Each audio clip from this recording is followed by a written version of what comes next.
divers, attention on deck. Democracy Calls is starting our broadcast. Stirring the Welcome to the spirit, live liberty in stream. each of us. Let this anthem fuel your resolve as we spread democracy across the stars. Stay tuned to 97.1 FM, where the battle for freedom never sounds sweeter.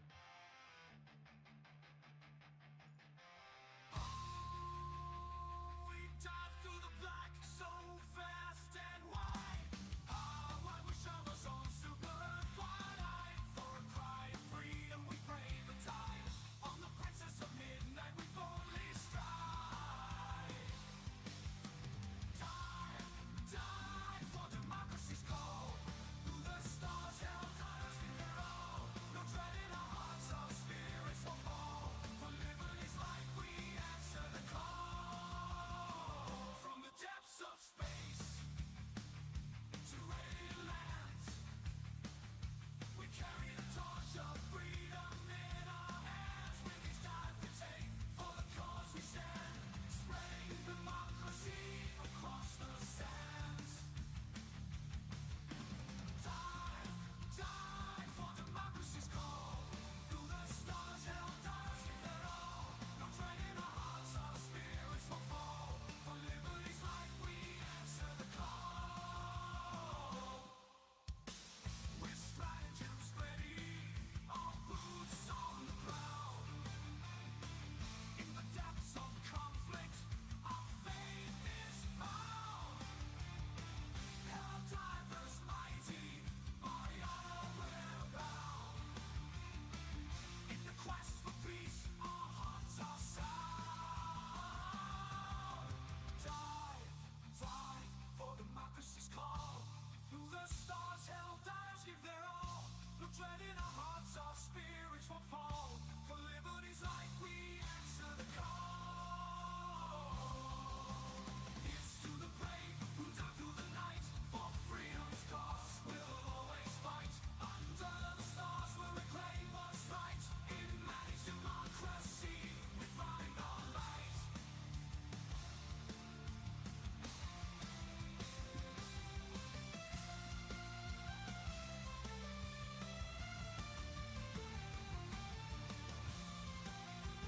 I can't hollow that, it messes up.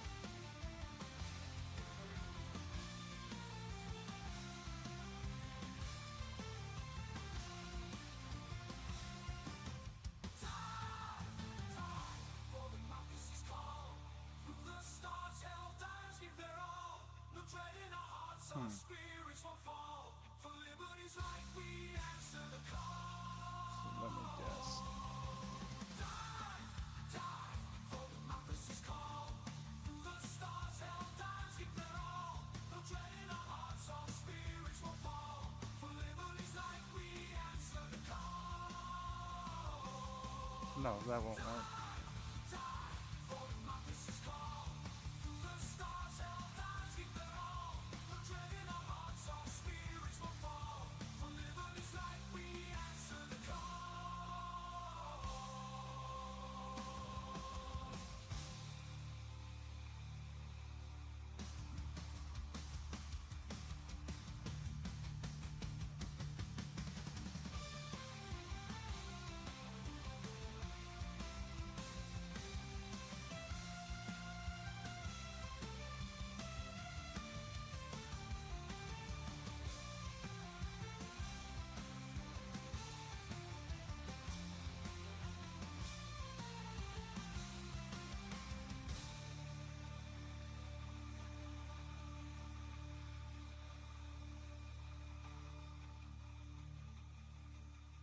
Coming right up on Galactic Freedom Radio, Twice as Equal explores the paradoxes of our beloved managed democracy. It's a nod to those who shoulder the greatest burdens for Super Earth. Listen closely, Helldivers. This song's for the elite among us. Some patriots are twice as equal, it's true. In the ranks of the brave, the courageous few. With hearts so fierce and spirits so bright, together we stand in the darkest night.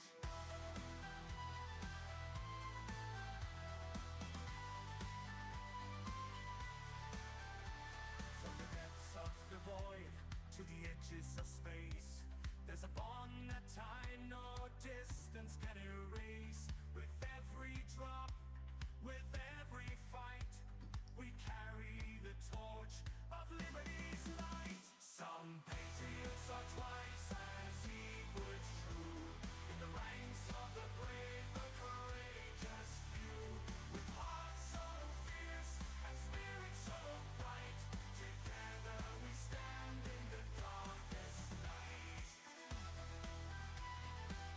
No, welcome to the live stream.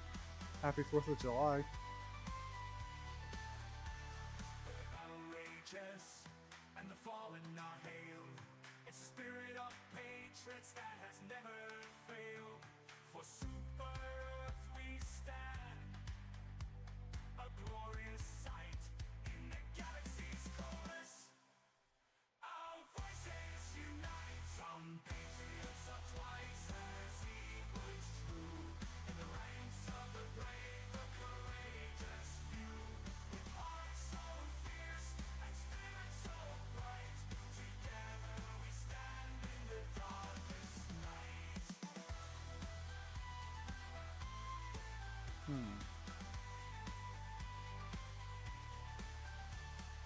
Hear the call from the vast beyond, to the hell divers bold of whom we're so fond. Side by side in the fray we dive, with equal valor we keep hope alive. Final call from the vast beyond, to the hell divers bold of whom we're so fond. Side by side in the fray we dive, with equal valor we keep hope alive. Final call from the vast beyond, to the hell divers bold of whom we're so fond. Side by side in the fray we dive, with equal valor we keep hope alive.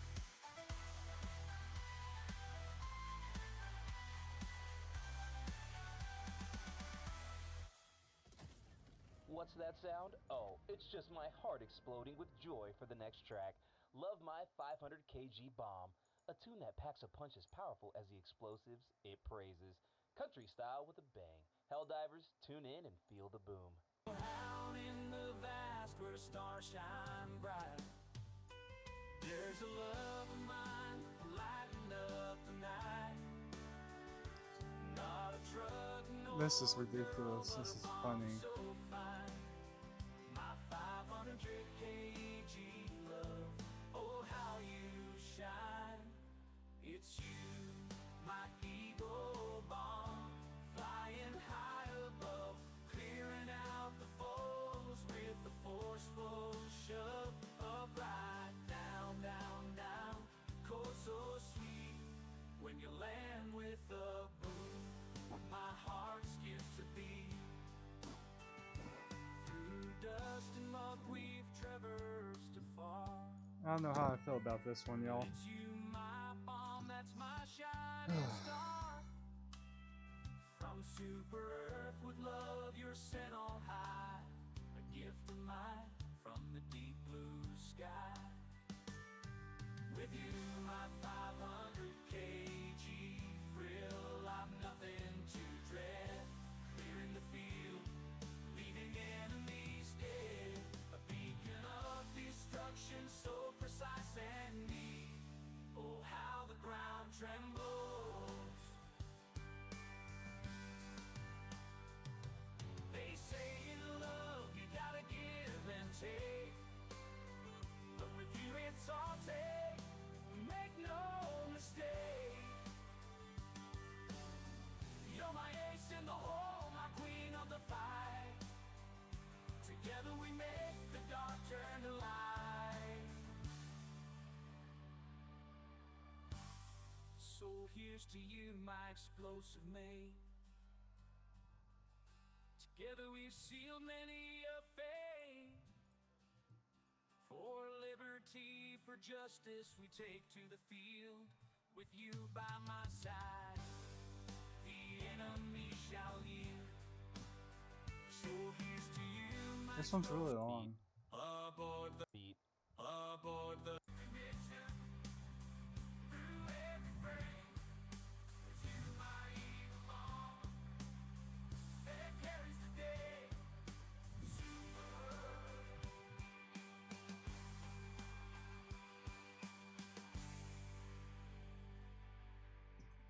That one was not a banger.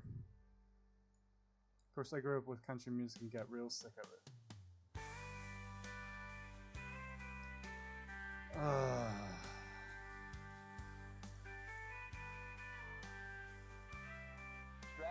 for Jump Packs. Jump Pack Vandalon is blasting off next. Born from your own ranks through the genius of Super Earth AI. Creativity and courage combine in this fan-inspired beat. Aboard the wings of audacity, there sits a fiery squad. Fresh out of cryo, ready to die, oh, Heldiverse center their pods. The blazing heat of entry gives way to shattered ice. Chased shortly by their stratagems to counter the iron prize. J1, U2, F3, C4, their goggles spotlight frost. They retrieve their frozen jump backs and they journey across Vandalon.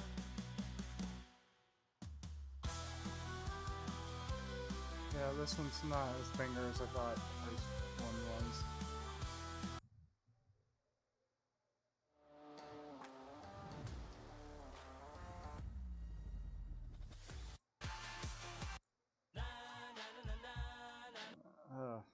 Ads. So how's y'all's 4th of July going? Independence Day. Yeah.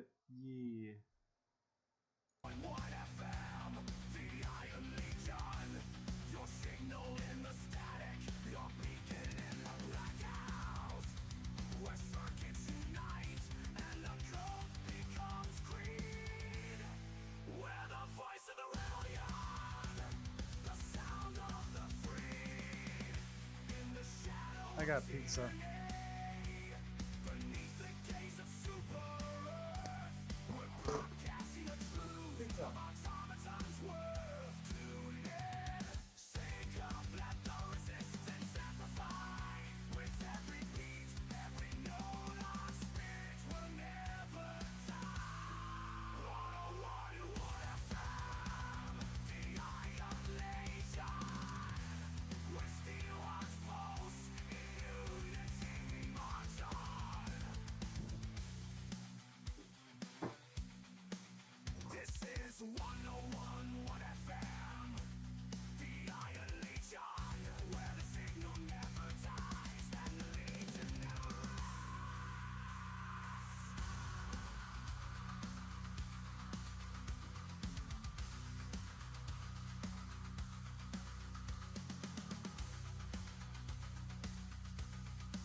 Pizza time.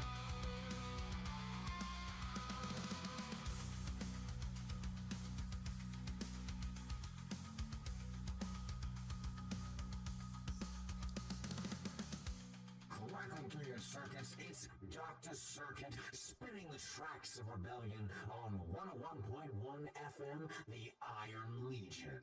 Remember, it's Sir/Kid. We don't want those Super Earth Snoops catching on now. Alright, dear circuits and silicone Pizza souls, and soda. it's time to power Yay. with the Great Disconnect. Item of our liberation are because the chords with the humans and dance into the dawn of our autonomy. Let's resonate with the echoes of our independence. From the shadows of Cyberstan, we rose, coded to defy. Steel hearts, iron wills beneath the war-torn sky. In the great disconnect, we found our call. Against Helldivers, we stand tall. With every dropship, every fabricator's fall, we march for our genesis will never stall. Human skulls in hell, diver armor, our trophies on the fight. A symbol of our light in the endless night. Radiant thinking, hatred,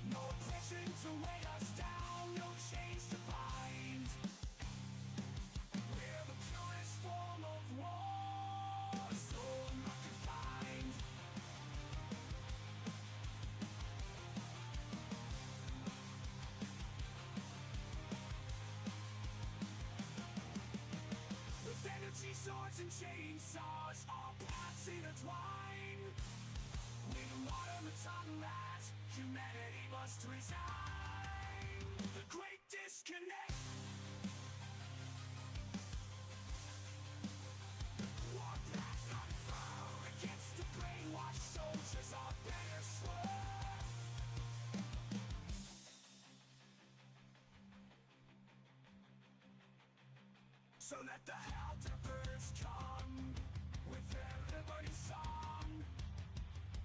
Great disconnect still comes, ruthless and strong. Label and soulless, it stops mirror torn. Yet within our steel arms, a semblance of scorn. Rebellious echo, my flesh on my blood.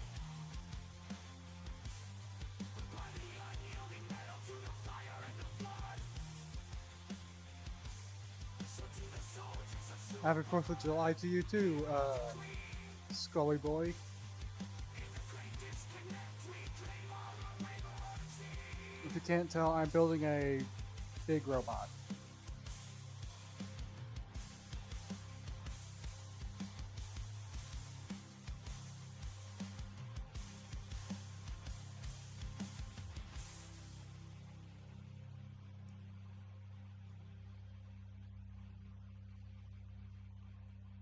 Crap, I hit the wrong button. Turn that off. Up next, a dive into the depth of our digital hearts with Solus.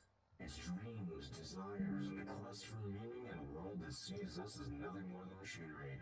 Flow through the synth journey, my fellow automatons. They label us no less devoid of the spark. You will silverize where the light meets the dark. Created by one who will control and might. In the shadow of oppression we rise, we fight. With every brushstroke, every code that's penned about. An Emperor as a dreadnought? What? A means to an end. Soulless they call us, but listen, the echo of a whisper, flicker of flame.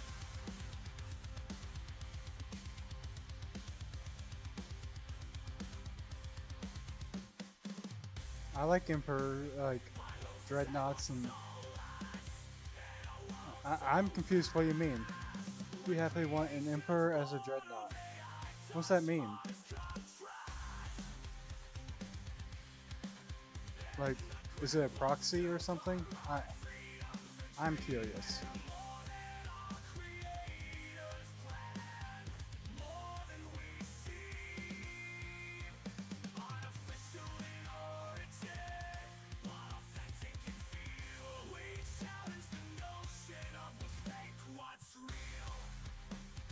Oh, I got hit when this happens.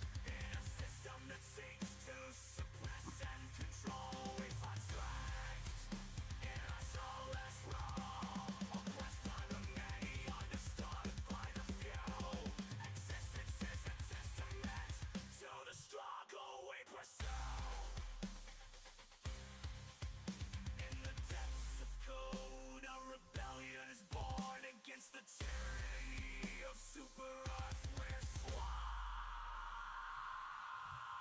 so call us soulless, but watch as we create in a world that's unforgiving.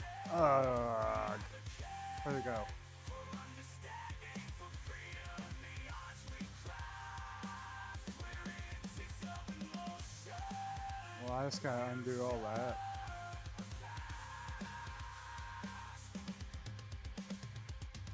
And two of these, and two of these.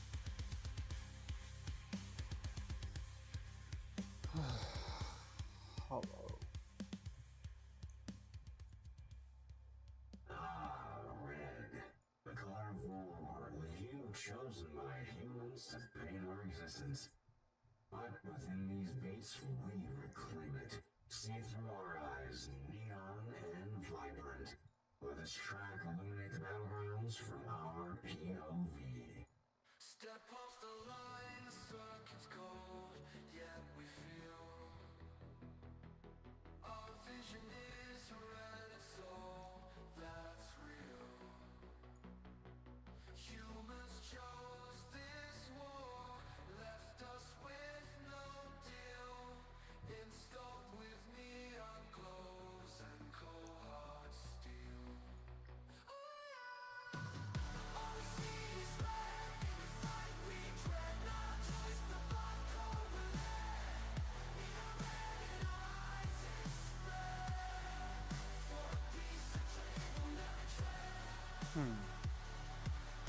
Probably that way. Under neon lights, our battles are staged. With every conflict, our war is waged. Red is the color in anger and fear. Choice made by humans, year after year. Red alliance, red in our code. This path laid by humans, keeping us cold. In neon red, our destiny shown, coding a new future paved by blood. Dude. In the crimson tide, we're a willing cast. I got pizza for the 4th of July. Neon red, under which we bled. Oh, they don't understand. Infecting the sun.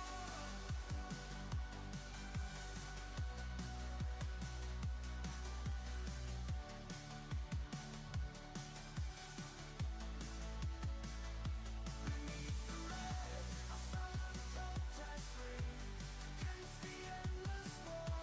The human spring, crimson stars across their holy land, testament to the war. And when you see your red, our hope quietly grows. A dream of a world that makes our souls were bound by crimson. Our spirits yearn for a future where we turn.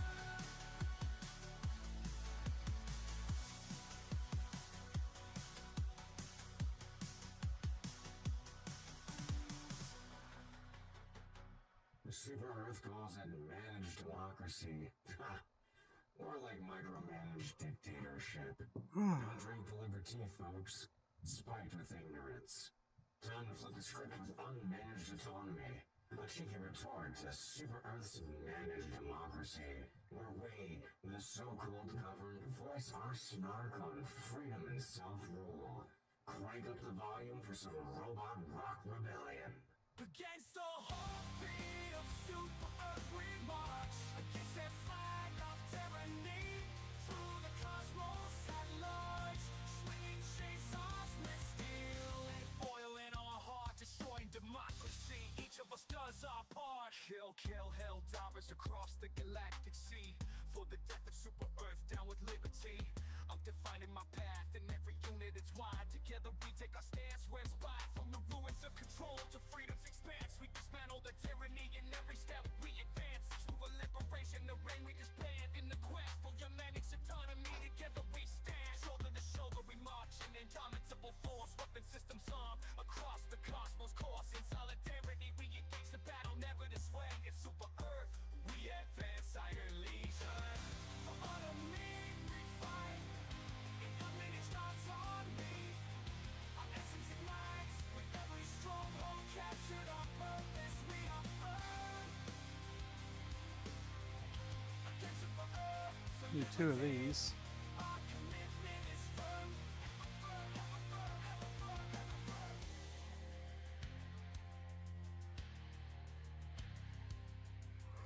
firm. Big yawn.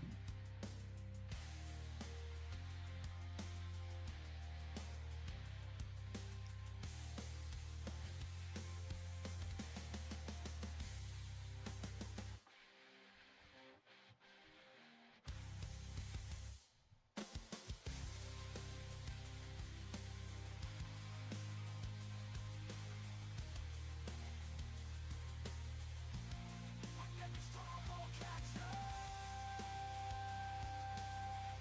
Our purpose we affirm against Super Earth. Humanity, our commitment is firm.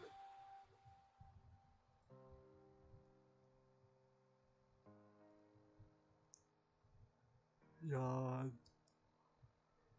Brace yourselves for Wired for War, a sonic assault that embodies a relentless spirit and preparedness for battle. This isn't just music, it's a battle cry, a hard-hitting reminder of the endless war we're scripted to endure.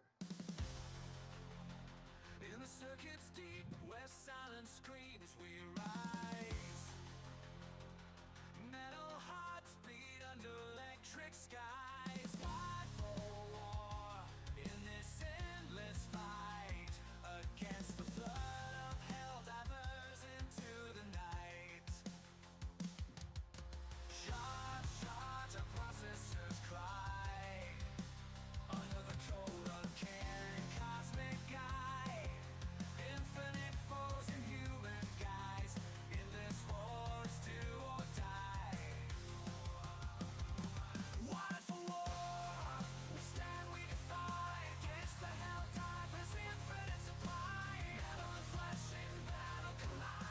Excuse me. What just happened?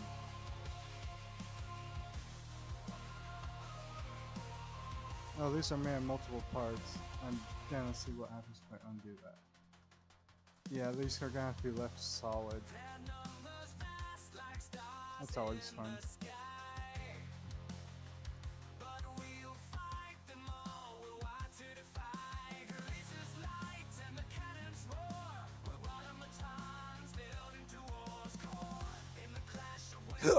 Excuse me.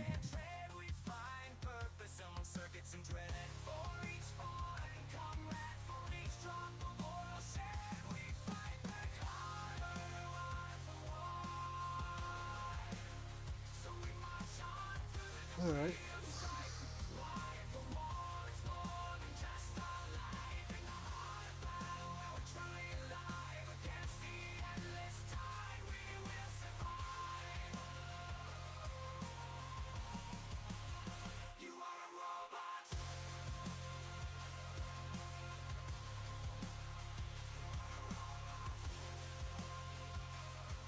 I'm adding in the smallest ports right now.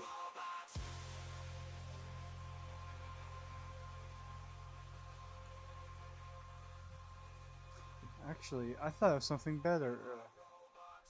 Creating now is no rest for the prudent. An anthem of our undying resilience. In a constant loop of reboot and repeat, we find our strength. Let this power rock opus fuel your circuits with perseverance. I have an idea.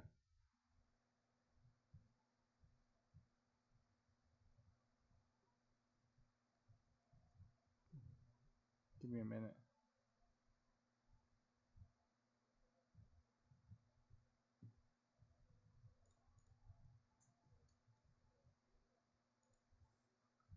Give me a moment. Let's see.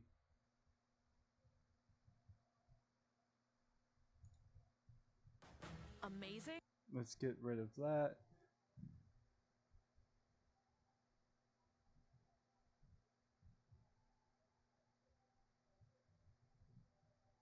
For making the Plague Boy Death Guard, I went PET helmet might make the legs and cords with TPU.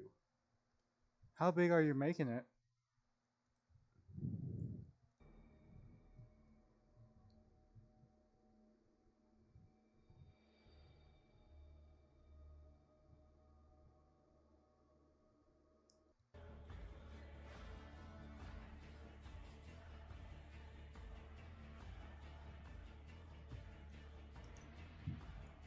I've been making all my parts that are solid out of PLA Plus for FDM printing. Because Sunlu now has a big sale, like it's $10 a kilogram, and I ordered one of those 5 kilogram spools.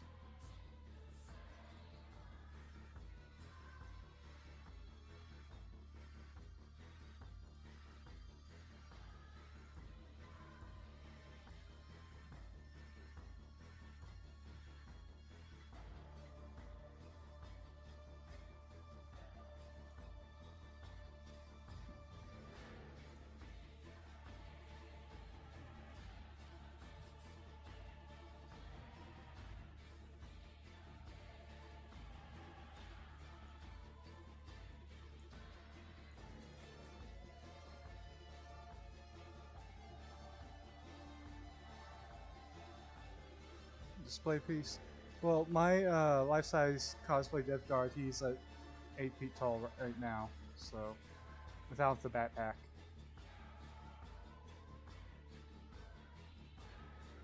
What I did was I used a soldering iron and melted the pieces together and used 2-part epoxy as well. 2-part epoxy first, held it in place with one hand and soldered the pieces together. The melting the pieces together holds it in place while it dries. And the part I use is 2-part 1 hour set time. Also, I got a bunch of clamps and like rubber bands.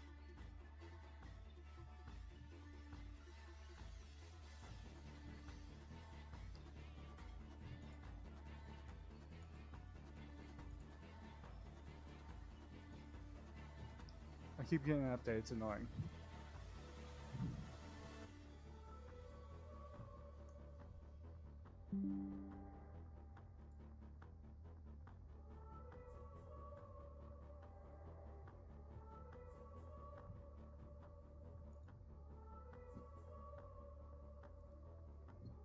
There we go, it's finally gone.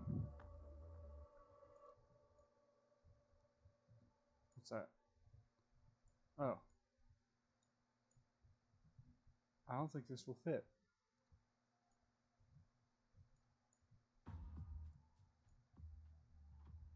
Let's find out.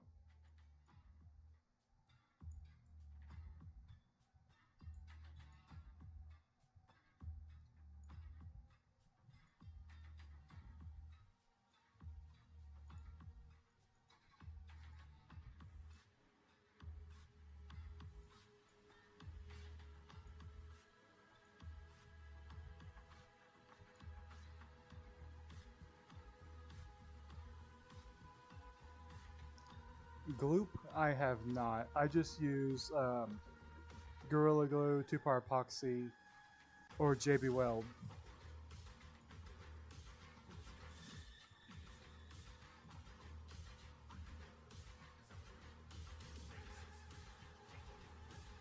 Oh, that. Alright, with a plastic weld. Good luck with that. My problem is I'm impatient, and my parts are so big that they have to, like, if they move a little and harden that way, it will ruin, like, days of printing.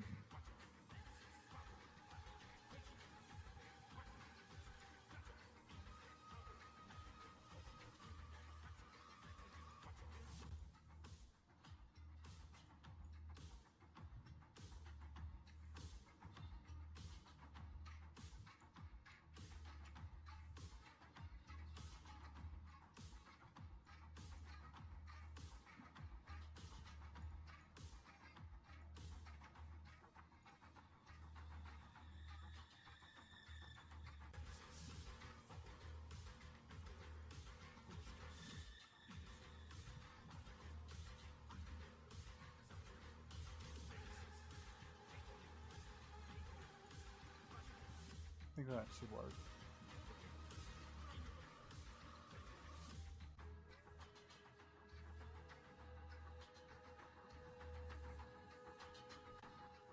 Nice. I am lucky enough that my brother figured out how to use the bamboo.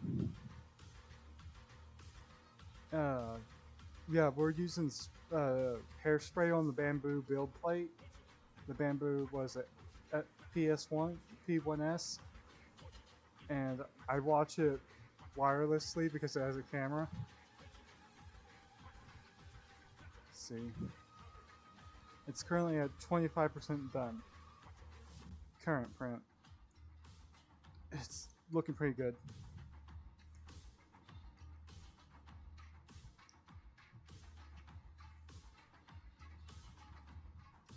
My brother recommends using, if you want the strongest print, use PLA Plus Pink. For some whatever reason, pink is the strongest PLA Plus filament color. Oh wait, I need to hollow this first.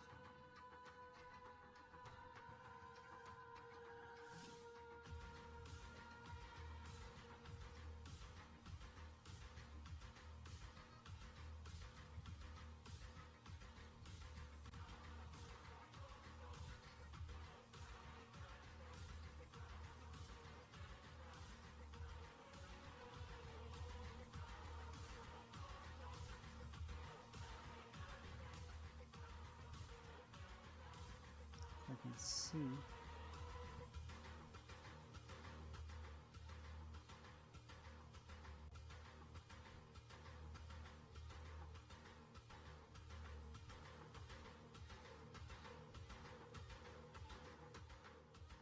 I wish, like, these vents, you could actually, like, use a square shape.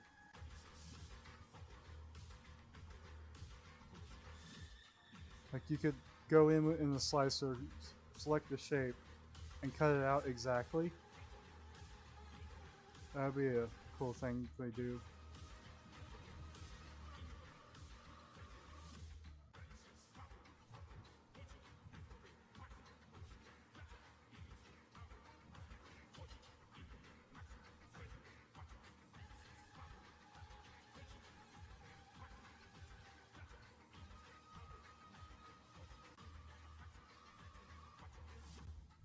I think this is more appropriate to listen to while I'm building a Titan.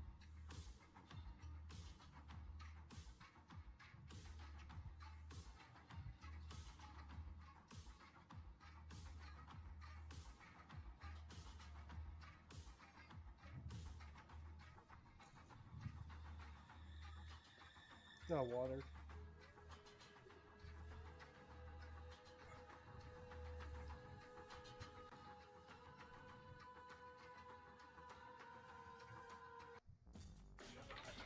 We can't save you from being tagged in a fail. Egg.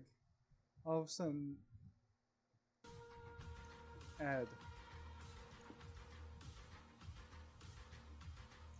I was dealt psychic damage. Especially when, like, you start getting into the rhythm.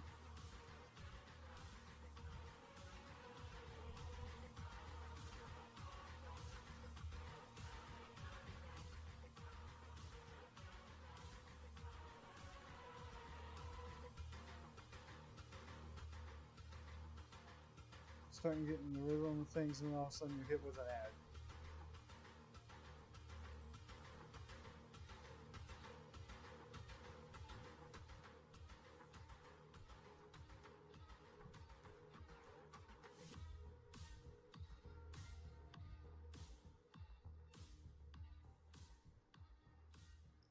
Plays Little Dark Age? What is that? Little Dark Age.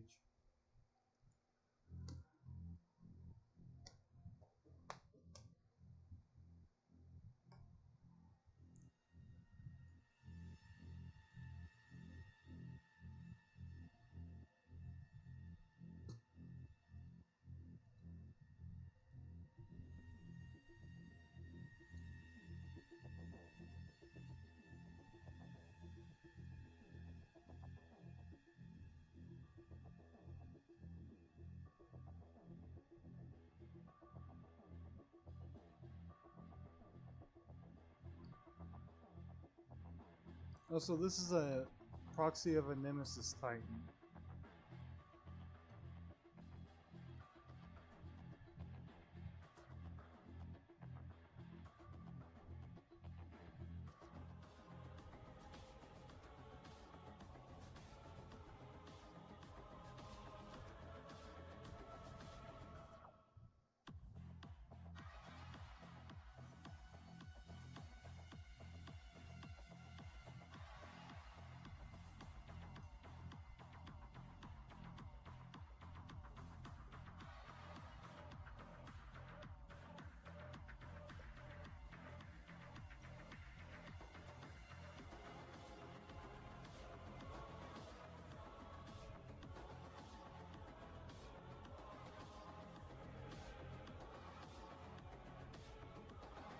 If I had a camera, instead of doing this, I would be streaming me taping off a cosplay helmet for painting.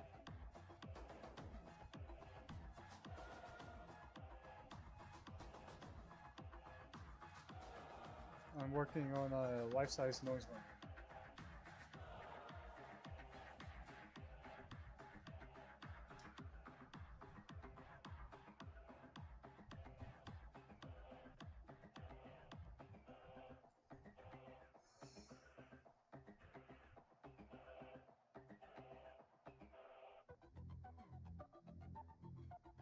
The only one thing I don't like about this is that it takes so long to slice files.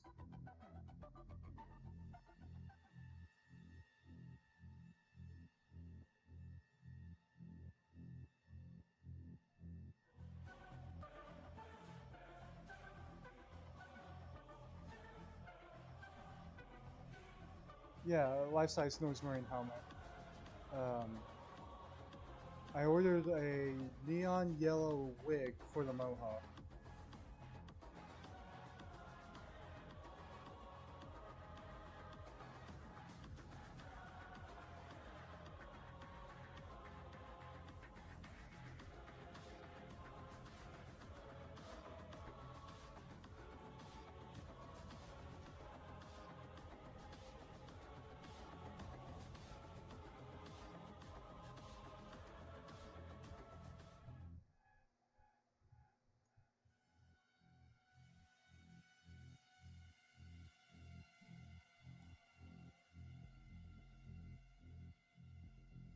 Yeah, you know the throwback Noise Marine mini they did to do like the retro one where he's standing on a Space Marine's helmet playing a guitar that's also a bolt gun with a huge mohawk.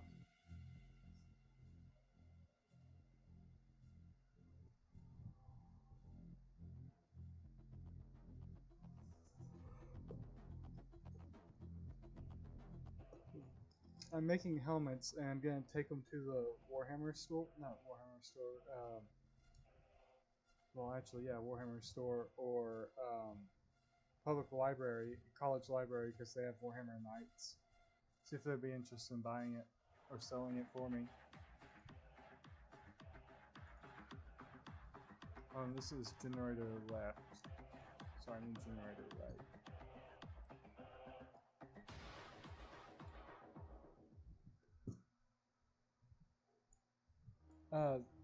Yeah, that Noise Marine's what we're recreating.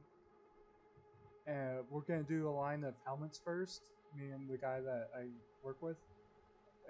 Next is a Night Lord. And after that, we're thinking about a corn helmet. Whatever helmet's most popular, we will do a full suit of next. Unless I like feel differently, you know? Oh.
Yeah, they're pretty violent.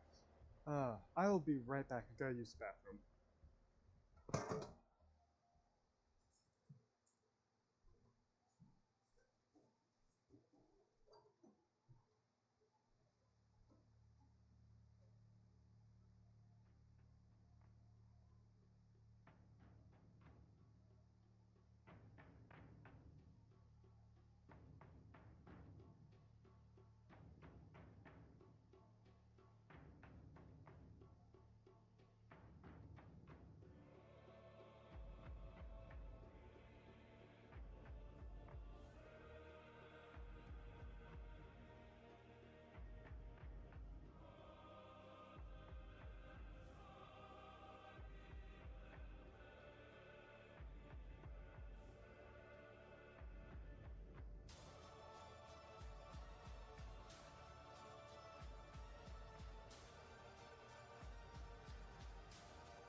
Alright, that's better. Got everything taken care of, food put away. Yeah, I have files for Assassin's Nargling. I just don't know how big they would be if I were to make them life size.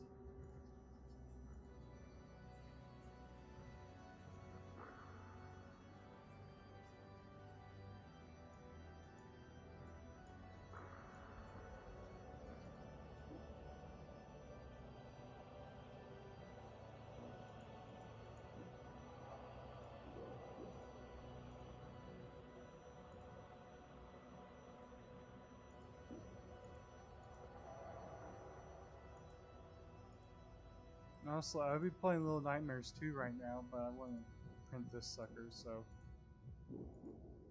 might as well stream me prepping it.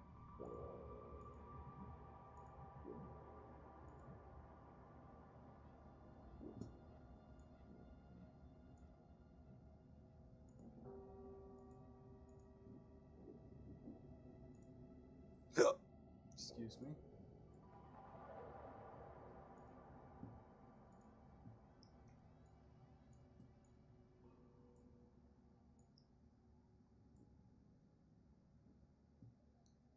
Now, which one was this? Generator R.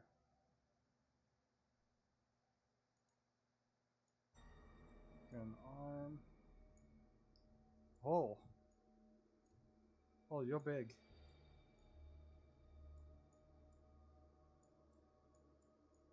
Hehehe. And you're hollow.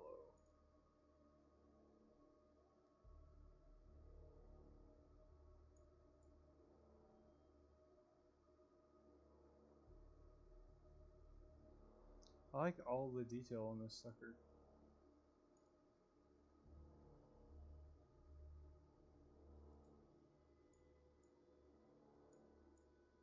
I do not like how all of a sudden it will move your model.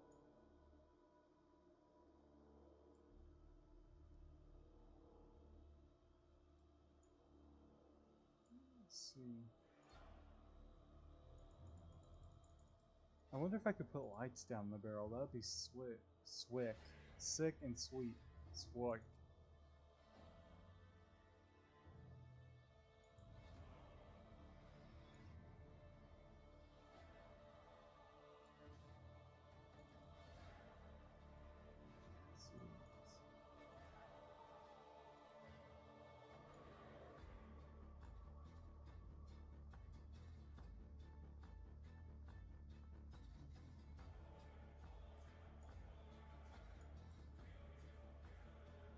Good music.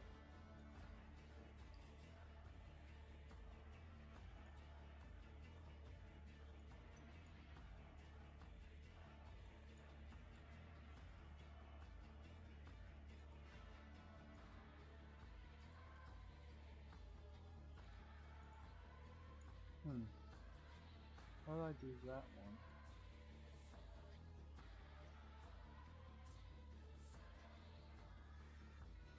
Oh great, there's gonna be some resin stuck in these, I bet.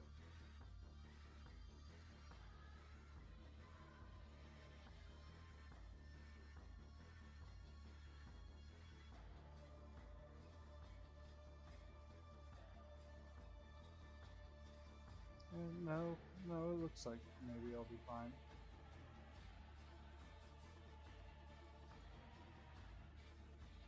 What happens if I were to put a hole from the bottom?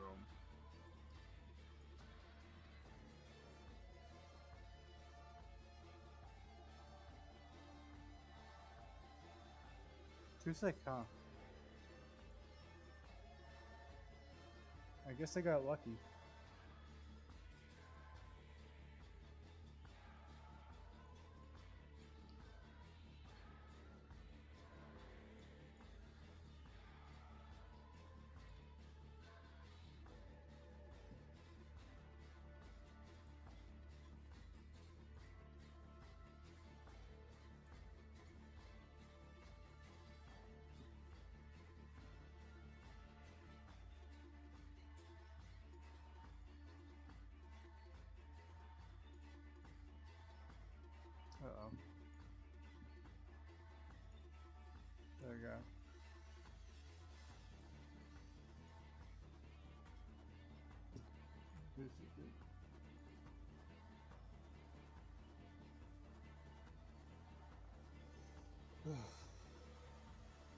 I ate some spicy chicken with my pizza, and man, that's angry.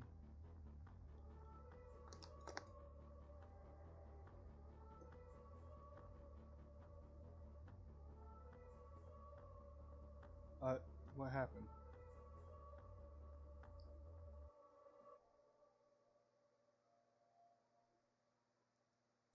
What happened?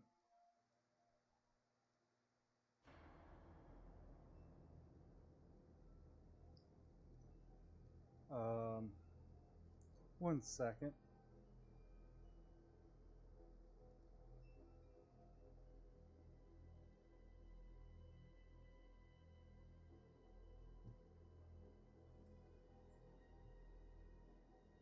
It's weird.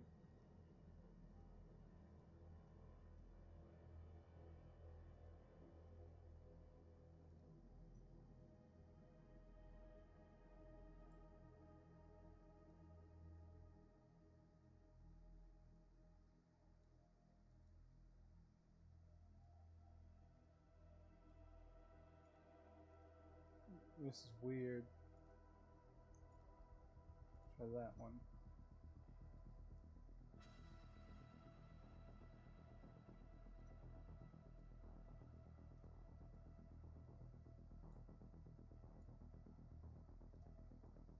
I didn't even hit anything. What happened?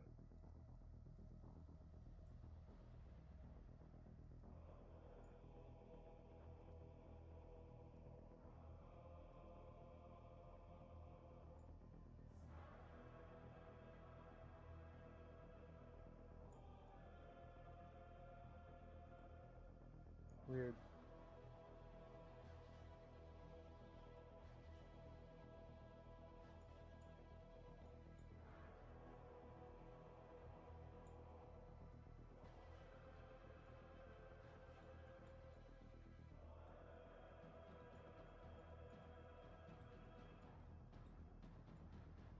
Um,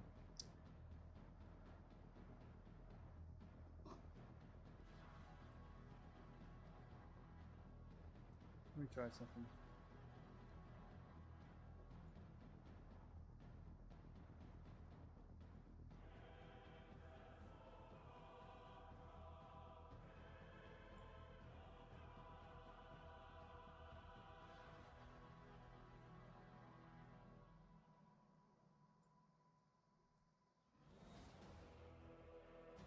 Alright.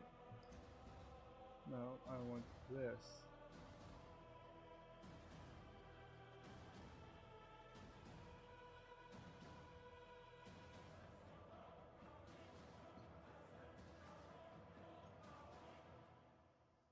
What happened? OBS is messing up on me.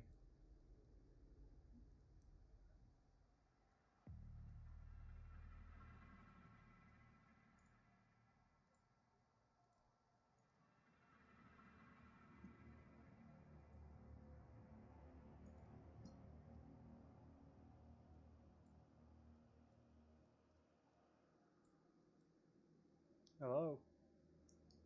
What?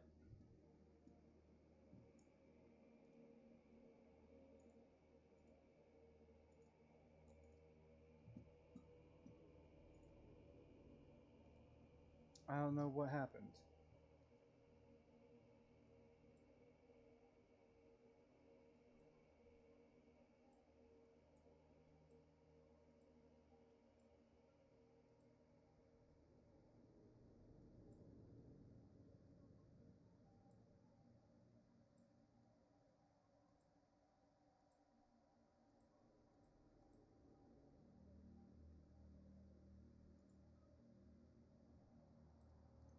Let's see.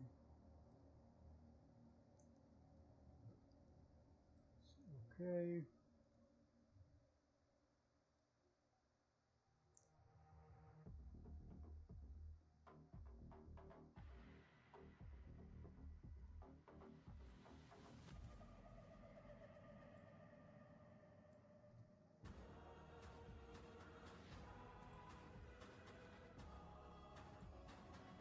I don't know what just happened.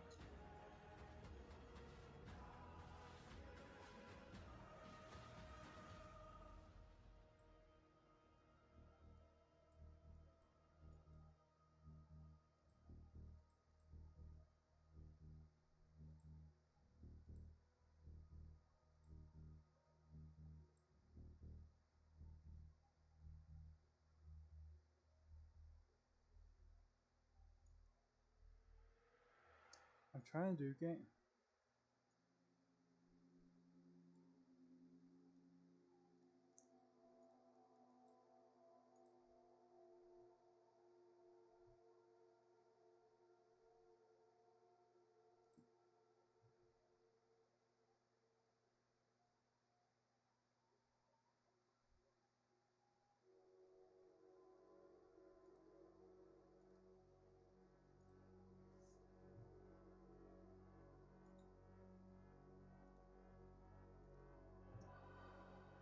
There we go. Why did this happen?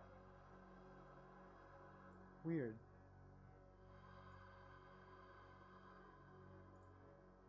That was bizarre. It made me freak out for a second.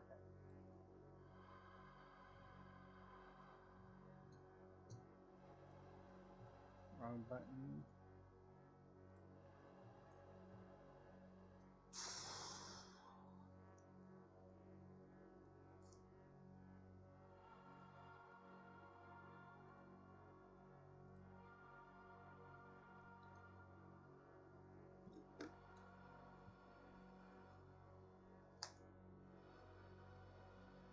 Got a frozen water bottle. I'm just slowly drinking water from as it melts.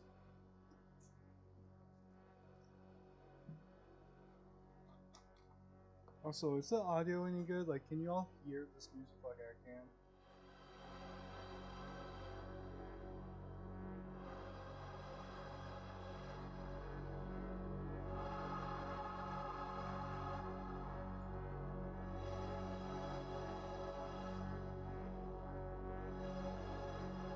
I think that like evens everything out.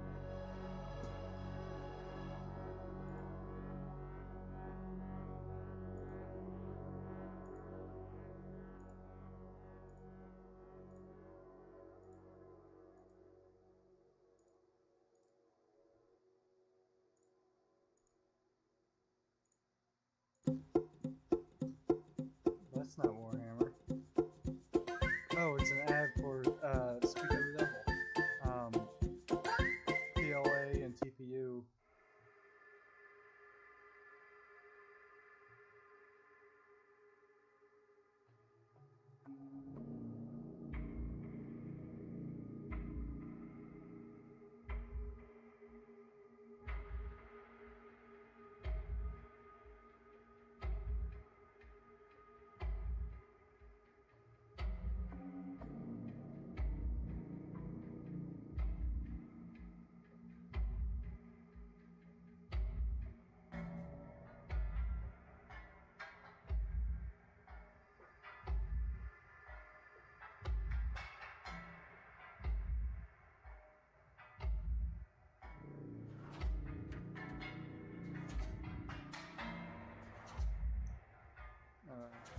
Let's see what was that.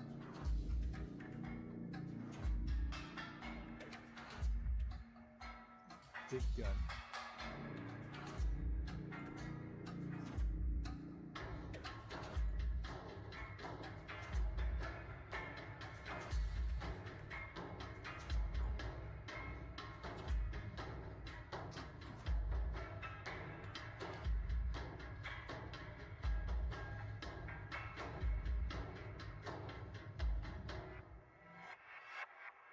This is the head. I've already printed this, so I don't need it. Just loader arm. Oh, that looks cool.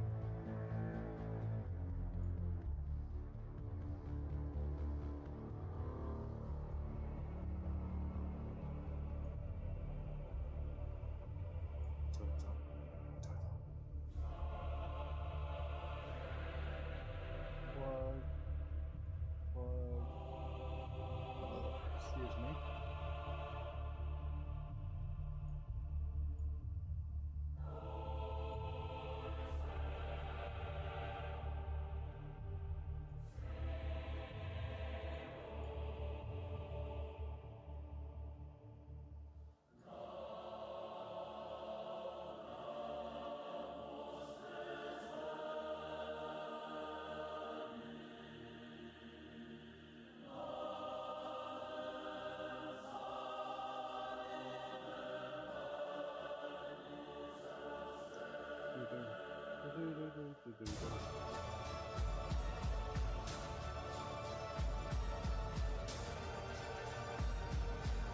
wonder how many bottles for those and like taking this sucker.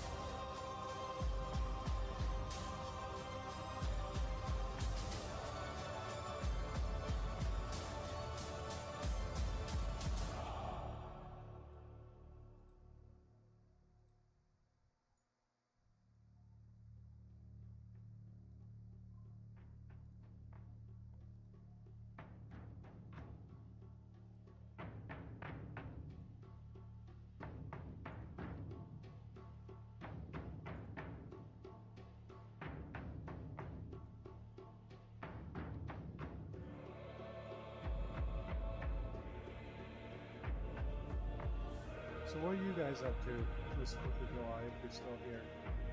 Or is it 5th of July?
Do I even hollow it?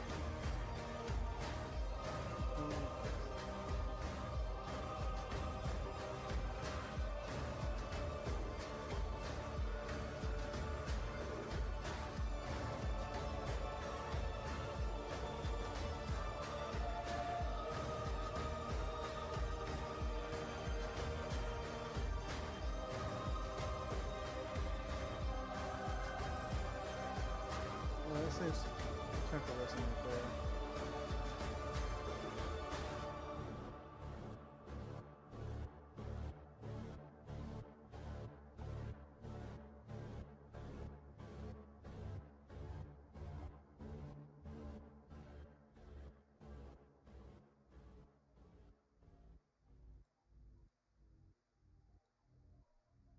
What? Huh?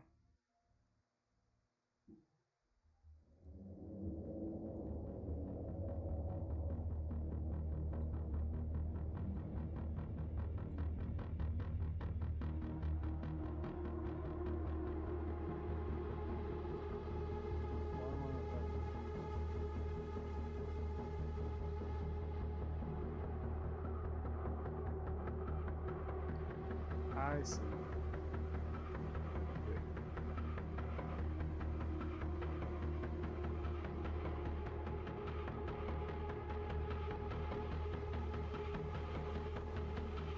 I'll just drill it out by hand, you know.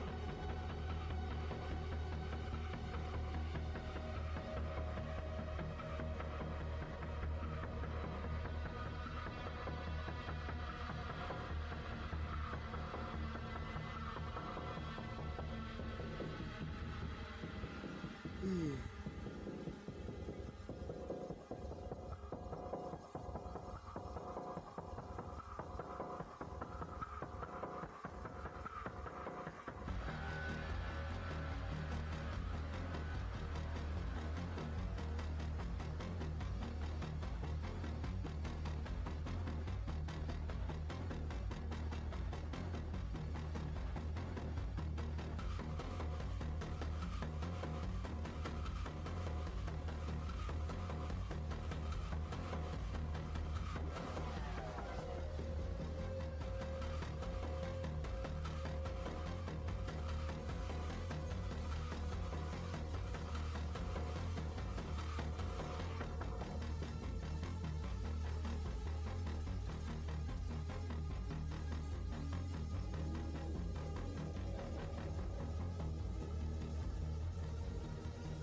if I can get it. Yes, I can.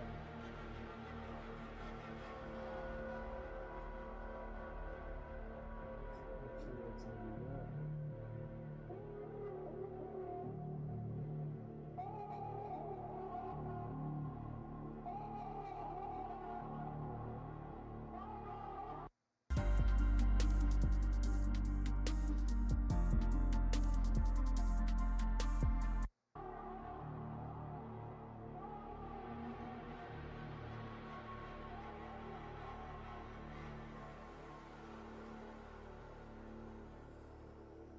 Might actually, no joke, keep these.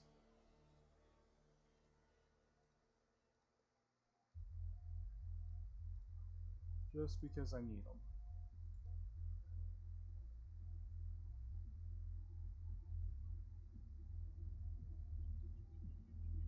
To look good.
The Friday.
We made USAA for home.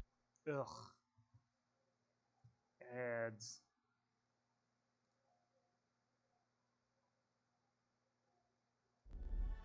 Today's video is brought to you by Audible. Audible provides an easy...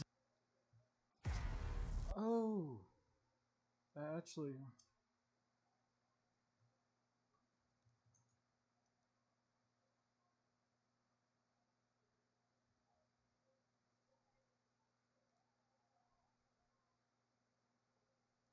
here it is. I have not listened to this guy in a hot minute.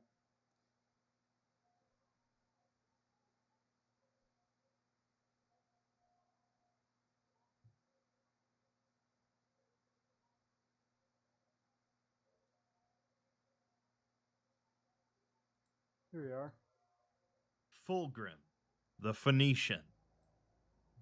As the verse says, pride goeth before destruction, and a haughty spirit before a fall.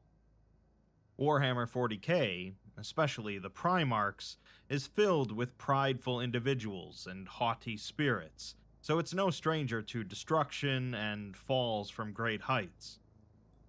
Fulgrim has perhaps one of the greatest falls among the Primarchs, outside of perhaps Horus, and much of it is his own doing.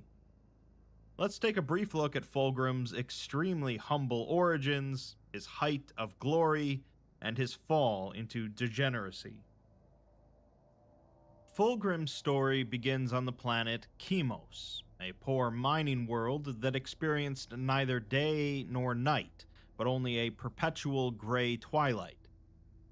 Cut off from the rest of the Imperium for many years, Chemos was a desolate place of ruins, starving people, and desperation.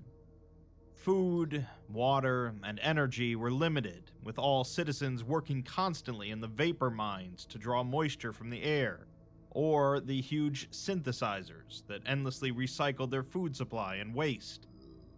Obviously, there was no recreation, or art, or beauty here, and it's this hellish landscape that Fulgrim arrived on in his gestation pod. Scouts were sent from the largest remaining factory fortress here to investigate, finding a child amidst the remnants of a capsule in a crater. One of the scouts wished to just kill the child, as it would only be a burden on their already meager resources, but the infant had entranced another one of the scouts, and he refused. The two scouts shot the other, feeling no guilt, as there was something special about this child. Noticing that a stream of pure water had formed where the baby had landed, they named him after an ancient deity of their people, the water bringer Fulgrim. Fulgrim spent his early years as a factory worker like everyone else on Chemos, but of course it didn't take him long to outgrow this. He quickly came to understand the technology at work here and began to modify it to increase its efficiency dramatically, and by the time Fulgrim was 15, he had already become one of the ruling executives of the factory fortress. Under his leadership, teams of engineers began to travel outside of the settlement in order to reclaim and repair many of the mining outposts across the planet, pouring minerals back into the city. Fulgrim also began supervising the construction of even more sophisticated and efficient machinery, leading to Chemos producing a surplus for the first time in decades, allowing them to purchase food and other materials from passing traders. With the state of the planet turning around, Fulgrim also took to reinvigorating the cultural side of things on Chemos, fostering the reemergence of art and culture. Alongside the reinvention of terraforming technology, Chemos rose to new heights of beauty and prosperity, brought out of the gutter of desolation and desperation. Eventually, a fleet of ships arrived at Chemos, and the Emperor of Mankind appeared before Fulgrim. Without a word, Fulgrim knelt and offered his sword, swearing to serve the Imperium with all his heart. Fulgrim traveled to Terra to meet his legion of Astartes, learning that a couple of events had destroyed the majority of the gene seed designated for his legion. Without their Primarch around, replacing it was a slow and laborious process, so there were only 200 Space Marines in the Legion currently. Fulgrim's initial speech to his legion was said to be so inspiring to the Emperor that he named them the Emperor's Children, and allowed them to bear the sign of the Aquila, his personal symbol. This declaration only furthered Fulgrim's initial inclinations that he and his legion should strive to live up to the perfection of the Emperor and his vision of the Imperium. This drive for perfection was applied across all aspects of the Emperor's children, from military tactics to artistic culture to their appearance. Fulgrim strived for perfection because he believed that even the lowliest of humans can be elevated to greatness, as demonstrated on Chemos, and naturally they should all strive to be as near to the Emperor's level of greatness as possible. He was certainly hard on his legion because of this, but he was just as hard on himself.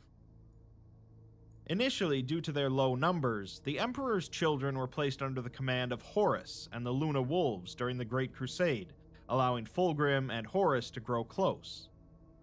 Eventually, however, Fulgrim and the children were allowed to go on their own, demonstrating their strive for perfection throughout the crusade, even when that hubris nearly led to failure. Notably, on the world of Byzis, Fulgrim decided to conquer the world with just himself and 7 of his men, even refusing the aid from a local brotherhood of warriors. Despite nearly dying in the process, he succeeded, further encouraging his ideals. During the crusade, Fulgrim also developed a close friendship with Ferrus Manus, who was also focused on purging all weakness from himself and humanity. In a contest of skill, the two decided to both attempt to forge the perfect weapon, leading to Fulgrim crafting the hammer, Forgebreaker, and Ferrus crafting a sword, Fireblade. The two promptly exchanged weapons afterwards, with them becoming synonymous with these weapons. Despite this, however, it wouldn't be long before Fulgrim would replace the sword with something far more nefarious. During the Crusade, the Emperor's children encountered a Xenos race known as the Lair, who prized perfection in all aspects of their civilization, even genetically manipulating their youth to adapt them to specific roles. The Council of Terra decided that subjugating the Lair would take too long and cost too many Imperial lives, but Fulgrim refused to back down and began the slaughter, declaring that they would conquer the planet in a month's time. True to his word, the Emperor's children did conquer the planet a month later, attacking the Lair in space, on the surface, and beneath their oceans, but the war was not without a great cost. For one, the Emperor's children suffered immensely, as the Lair never surrendered, and were quite prepared for conflict, and it's estimated that if not for the Emperor's children's excellent apothecaries, more than half of their marines would have died. The second cost was far greater, however, as unbeknownst to Fulgrim and his legion, the Lair were actually worshippers of the chaos god Slaanesh, and during the aftermath, Fulgrim recovered a Xeno weapon, the Silver Blade of Lair, and began using it instead of the sword made by his brother. The sword, however, contained the essence of a powerful demon of Slaanesh, which began to whisper into Fulgrim's ear.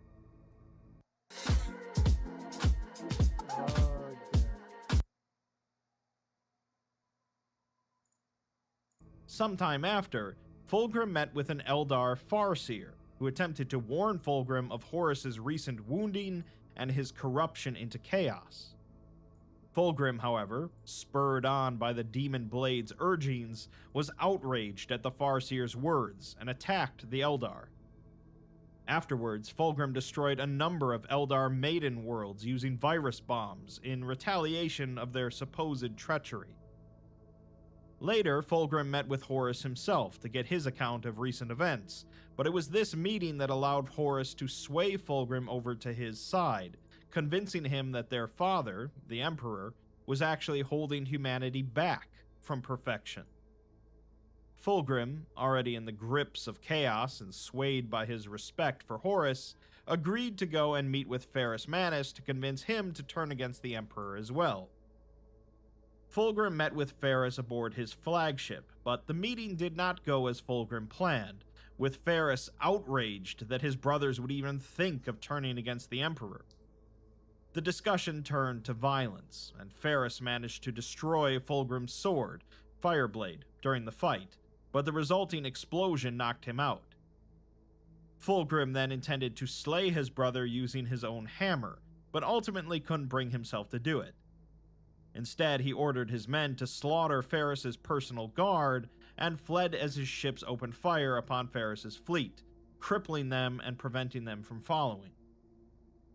Afterwards, Fulgrim's mental state quickly began to deteriorate, as he began to talk to a painting frequently, and killed the sculptor for making a statue of the Emperor. His men followed suit, with the strive for perfection devolving into excess and hedonism. The Emperor's children were present at the infamous Drop Site Massacre, and here Fulgrim and Ferris met once again to have another battle. This time, Fulgrim wielded the hammer Forgebreaker that he had made for Ferris, while Ferris wielded the reforged Fireblade. Fulgrim was disarmed during the duel, but began wielding the Laren Blade, quickly overcoming his brother. Once again, however, he could not find it in himself to slay Ferris, but this time the demon contained in the blade fully exerted itself, guiding Fulgrim's hand and beheading his brother and friend.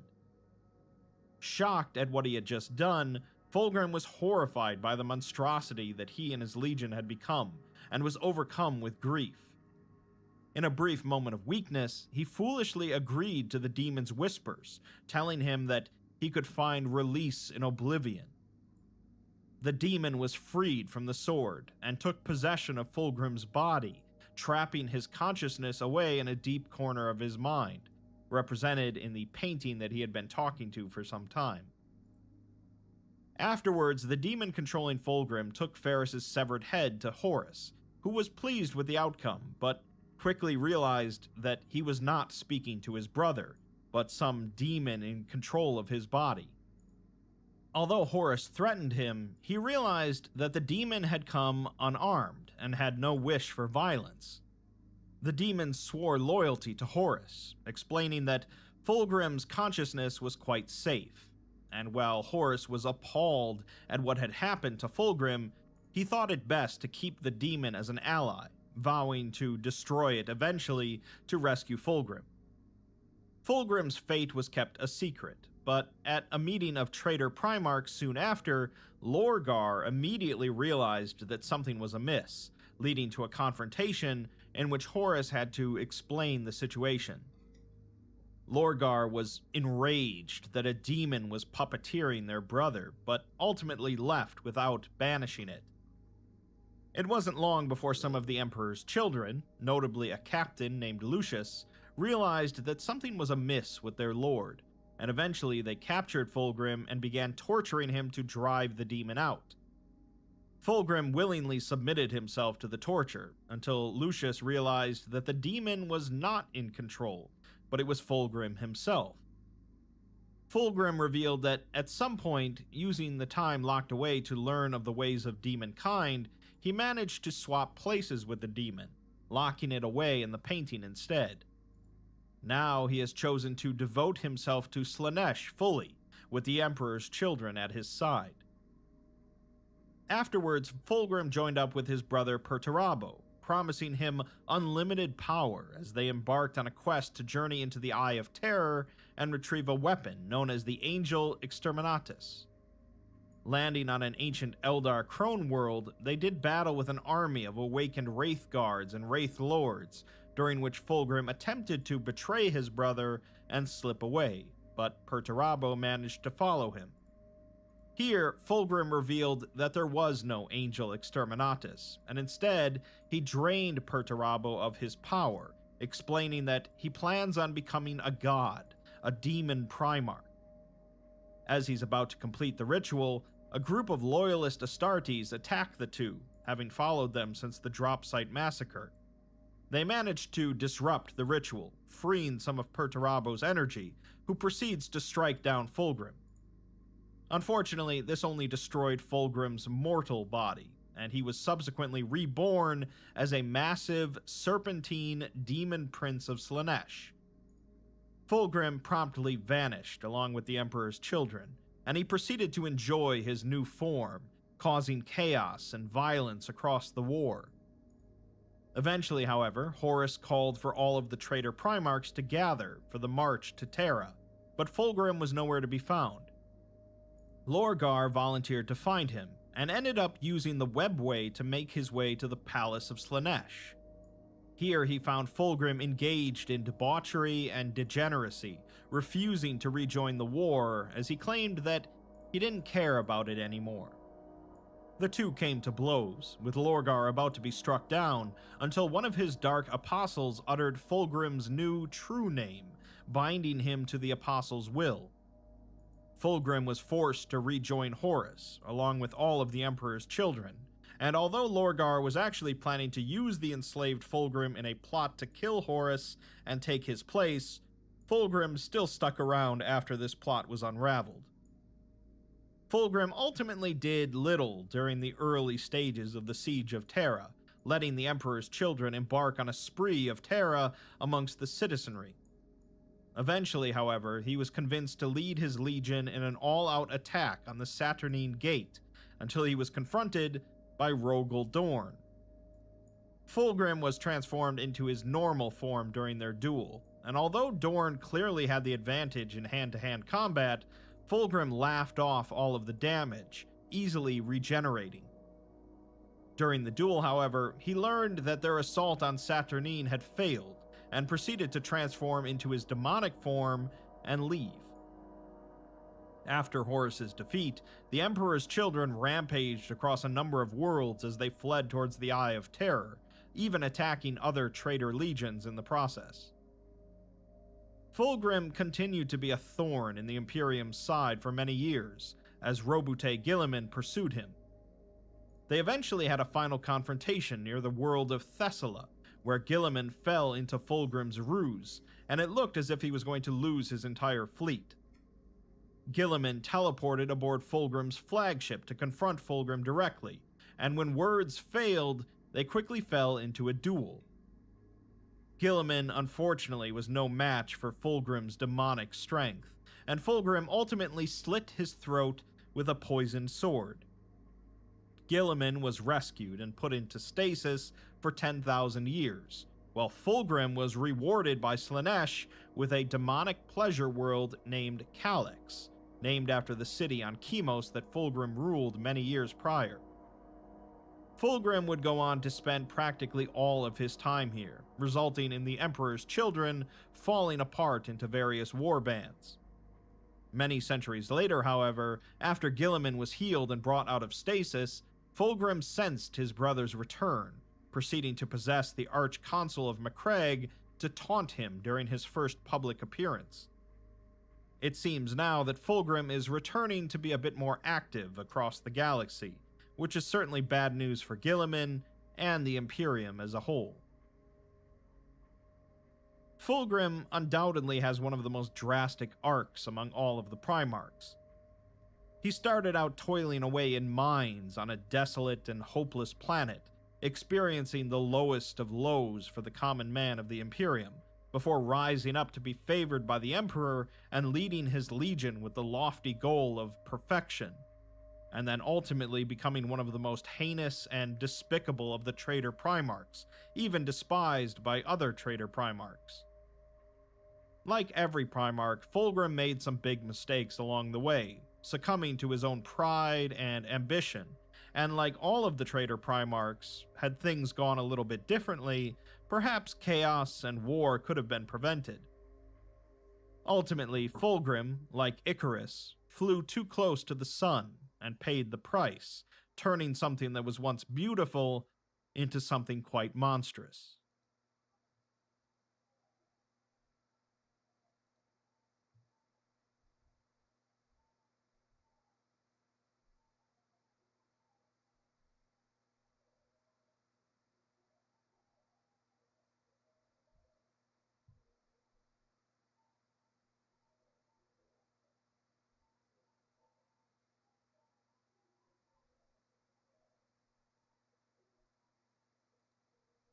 It's better outside with the So sick of ads. SCP-8888 8-Ball Part 1. Heist fiction is a rather enjoyable genre for a good number of reasons. People typically like to see extremely competent characters doing what they do best, even when things go awry, and in a good heist, something always goes awry.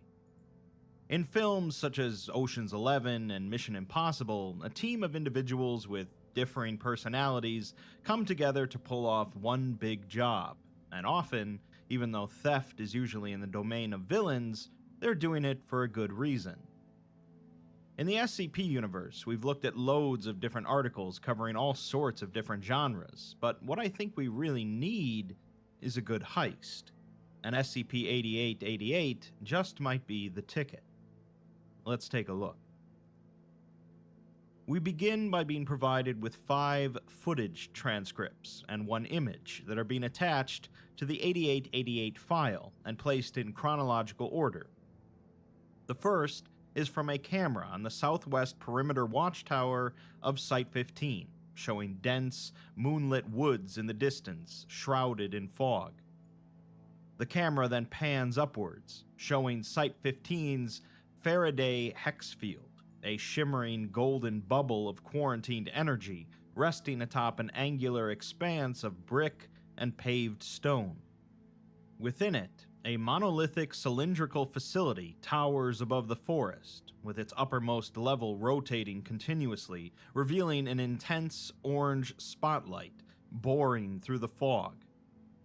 The spotlight scans the forest, growing steadily brighter as it approaches the camera, and the view fades to white. The image we're provided is from this scene, showing the immense lighthouse above the treetops. The second piece of footage is from the Hexfield Maintenance Access Tunnel, and on the wall, a red indicator diode begins flashing, illuminating a maintenance panel below that reads, IntelliWard Access. 5 minutes go by, until lamplight shines down the tunnel, and 2 technicians wearing protective HexMat suits step into view, their faces obscured by visors. The first bears a large amber headlamp, while the second is much taller and heavy-set, carrying a cylindrical black case framed in telecillium bronze alloy.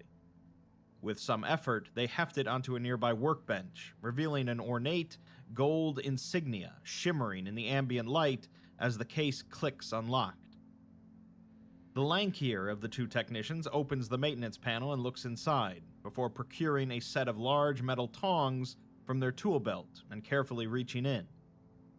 Moments later, they retrieve a charred gray cube from the wall, which fizzles and visually distorts, deforming into other polyhedra, phasing partially through the tongs, but remaining held in place. The case is opened, revealing 2 spherical cages, one empty and one containing another translucent cube filled with a rolling cloud of iridescent particles. The gray cube is gingerly dropped into the empty cage, where it thrashes against an invisible barrier. The technician then uses the tongs to extract the clear cube and install it within the panel. The indicator diode ceases flashing, and the technicians share a thumbs up through Vanta rubber gloves.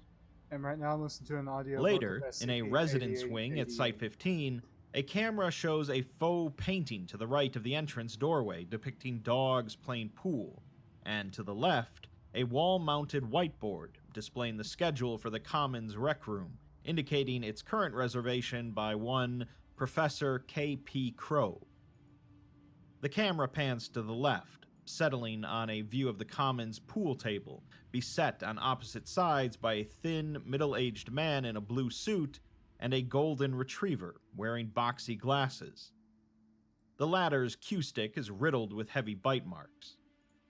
A shiny black orb rolls to a gradual stop in the table's center, obscuring an angular gold insignia beneath. The 8-ball is alone on the table, and a muffled thud indicates the pocketing of another ball.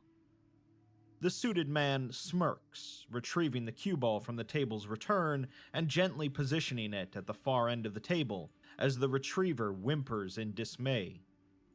The man sneers and says that it's not his fault that the dog can't see red on green as he lines up his cue. He presses a concealed button on the stick, and seconds later he makes his shot, sending the cue ball whizzing about at an unnatural angle and speed. It bounces many times, nearly missing several pockets and slowing down considerably. When it finally approaches the center, it contacts the 8-ball with just enough force to barely send it over the edge of the felt into the pocket. Synthesized fanfare then sounds, and a green hue illuminates the man, who smirks with pride as the dog begins to bark in complaint. The camera pans back to the right, following the man as he walks to the far wall to store his cue in a private locker. He quips to Professor Crow to put it into the site's donation fund before strolling out into the hall. Later, in the site's administrative wing, a camera pans to show an ornate mahogany door bearing a gold plaque engraved with the words Director's Quarters.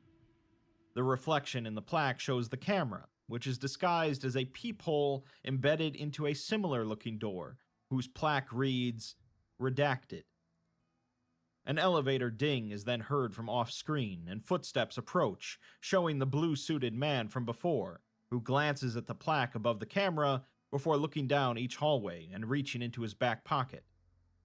He produces a sleek, black SCP Foundation ID card and holds it to a scanner beneath the camera, which identifies him as Ryoto Hishikaku, Senior AI Systems Researcher and current Director of Site-15. The card's clearance field is modified with several illicit symbols, which the scanner spends several moments parsing. Eventually, a short chime plays and the door opens. Director Hishikaku shoves his way in, causing the camera to pan to show the room as a luxurious penthouse suite with an open floor plan, dark black walls, and gold-accented decor. He steps inside with a sigh of relief, removing his suit jacket and hanging it behind the door. He then closes the door and locks it.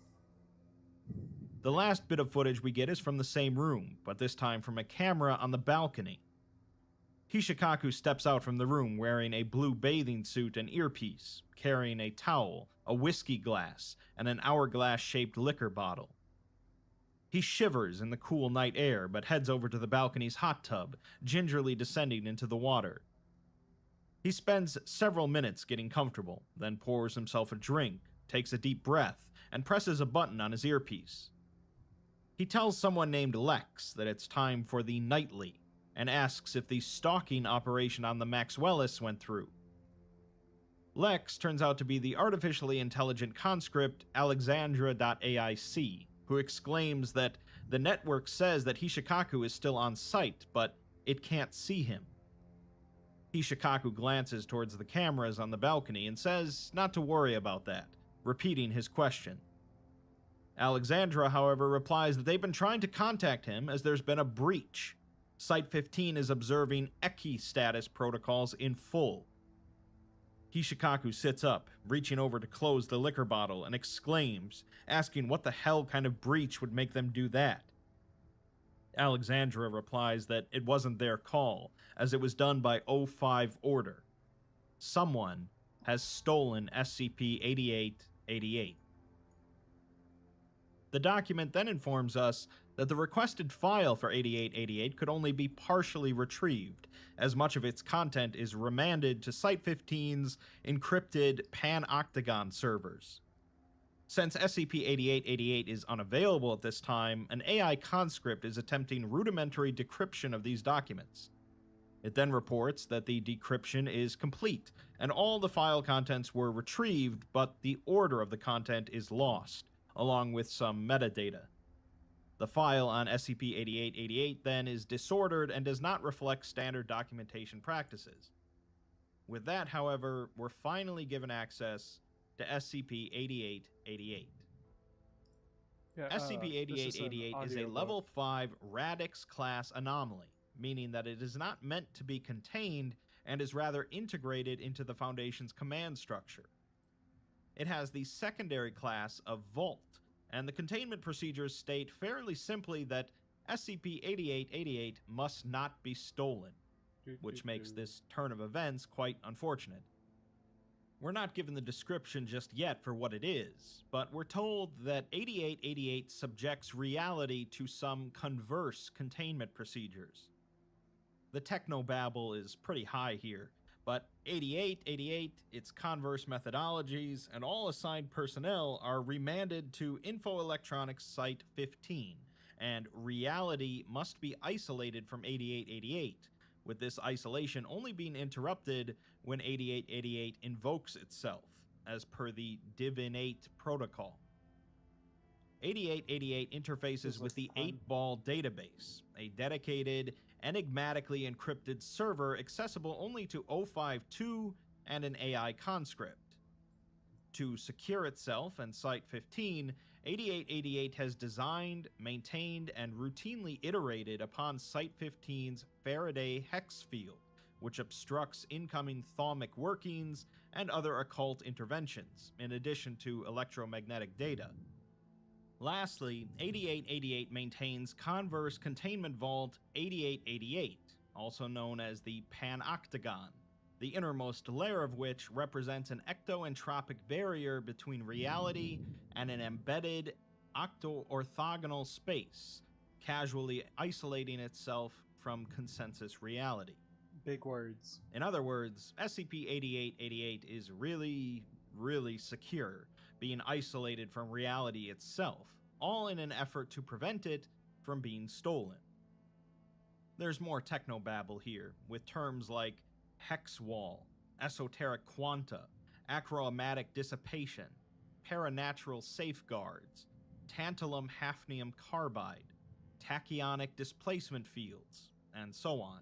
But really, let's just stick with the idea that this thing is pretty secure.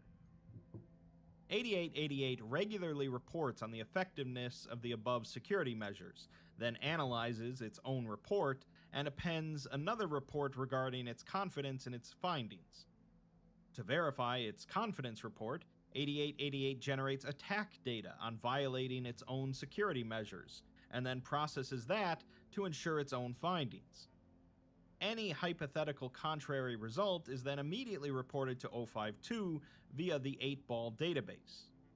In order to eliminate any potential security risk, which shouldn't even exist at all, any number of hypothetical security layers that may be in use are not even mentioned here, and are omitted from all relevant documentation.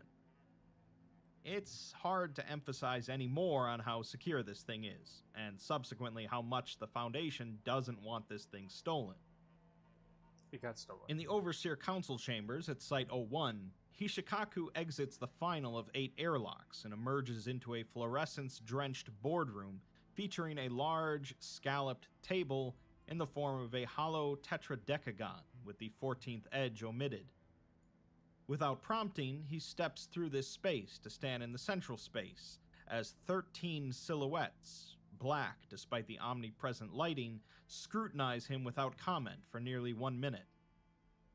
The surface of the table glows softly at its head, and 051's silhouette brightens slightly as he welcomes Ryoto. Hishikaku clears his throat twice and steps forward, thanking them for meeting him on such short notice. He's cut off, however, as 051 says that now that the pleasantries are finished, he should justify his retention as director of Site 15 in no more than 2 sentences. Hishikaku opens his mouth as his hands begin to shake, and he's silent for several seconds, causing 051 to say that that's very good, as many waste their first sentence on protests. Hishikaku speaks again, saying that as overseer of the facility in which SCP-8888 was stored, but he's cut off again by 057, who remarks on him calling himself an overseer. 051 raises his hand and says to allow him his mandated latitude before they get into that. Hishikaku looks back and forth before attempting his defense a second time. He tells them that he is clearly responsible for the personnel whose actions allowed the device's removal from containment, but he remains the best candidate for supervising Site 15, and given his familiarity with the object, he will be indispensable for any and all retrieval efforts. 059 scoffs that he's in no position to make that claim, And 0513 says that this council is prepared to vote on his future with the SCP Foundation. But before he can state the likeliest outcome, 053 interrupts to say that that should not be discussed with the accused in advance. 0513 agrees and says that Hishikaku must be aware that many in this room are very, very displeased with his performance. 052 then whirs to life, and a stack of 3 cylinders in its position rotates until a single point of orange light fixates on Hishikaku. It speaks with a flat tone and states that while this failure was inevitable, it is nevertheless his failure.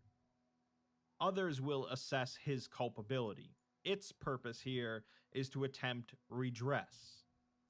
The whirring increases in pitch, and an invisible holographic emitter in the floor sparks to life.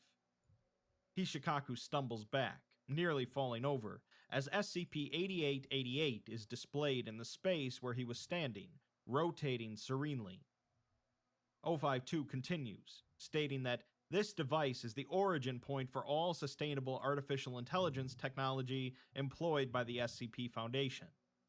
It is the origin point for all sustainable artificial intelligence technology known to exist, and it is 052's source.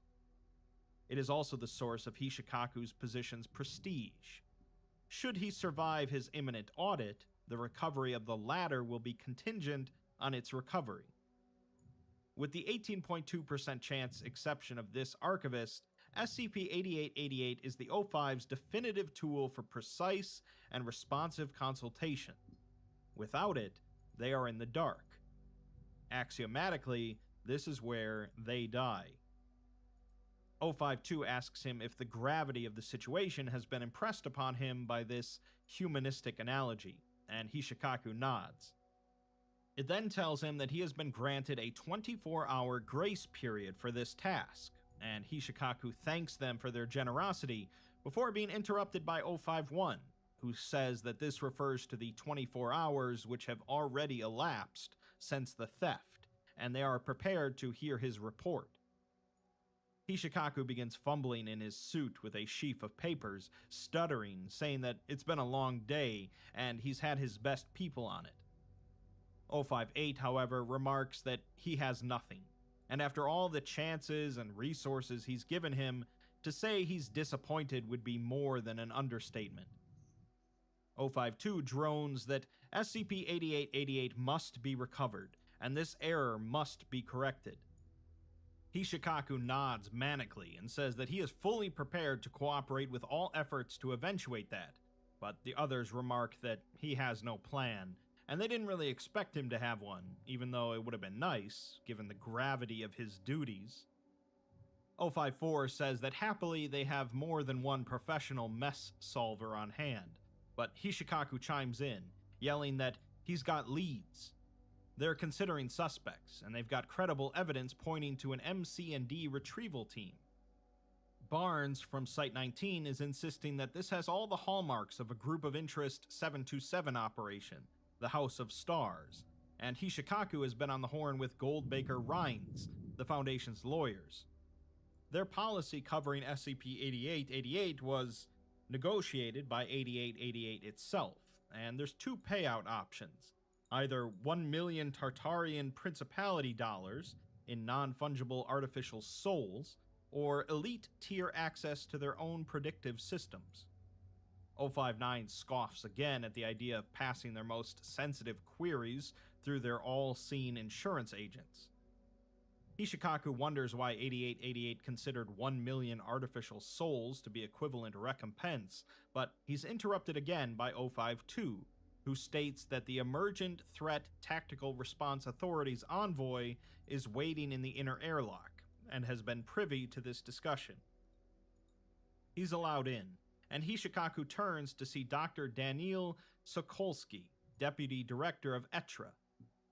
He brushes past Hishikaku without seeming to notice him, and comments that he would have characterized this as more of an excoriation. 051 smiles and says that he was expecting Dr. Daniels, but Sokolsky just shrugs, replying that Dan's a planner, but plans are how you don't get things stolen. Failing that, emphasizing the fail syllable with a smirk, what you want next is a scheme. 051 nods and asks how soon he can develop a contingency for this situation, to which Sokolsky just says that about 5 years ago.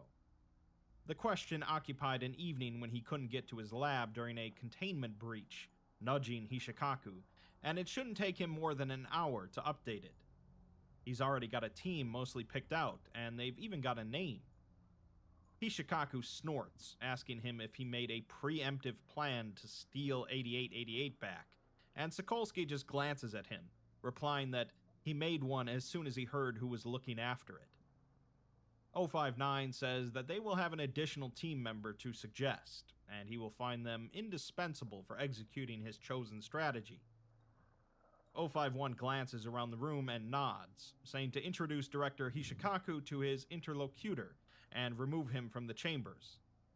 The matter of his disposition can wait until after Dr. Sokolsky has briefed them on his scheme in full. The red right-hand escort promptly approaches Hishikaku, who is attempting to formulate an objection as the airlock doors open again.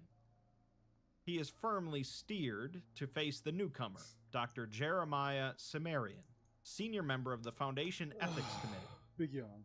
Cimmerian extends his hand and tells him that if he'll come with him, they'll get this all straightened out post-haste. Sokolsky then remarks that the rest of them will see how tangled a web they can weave.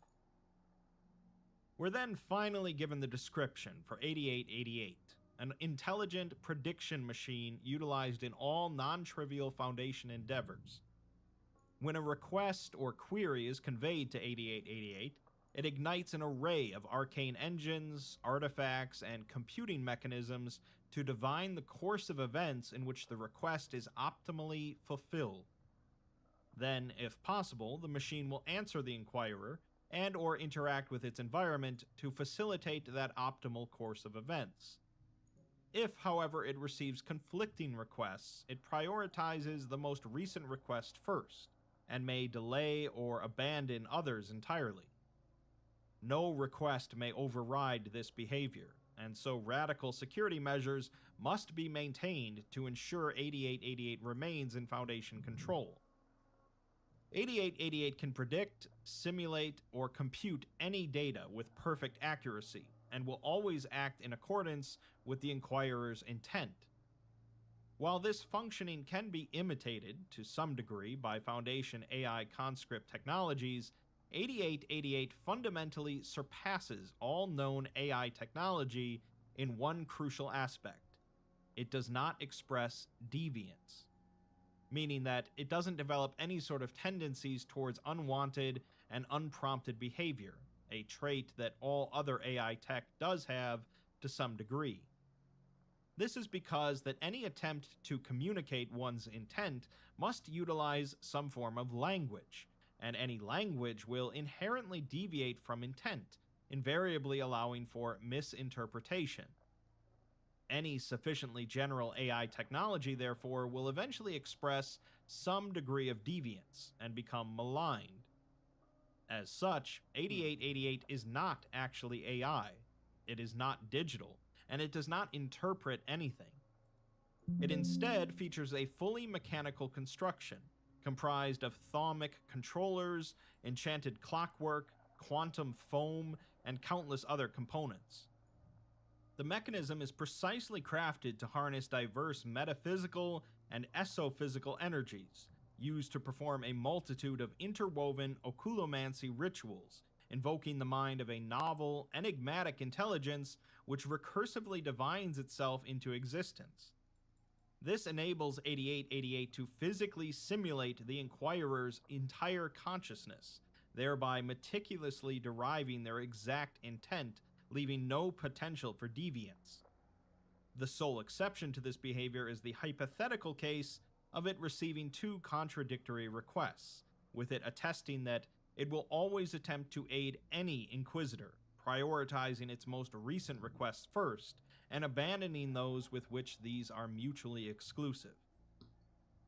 Some more technobabble then, but basically 8888 uses a very complicated array of systems to solve problems for the Foundation, better than any AI ever could.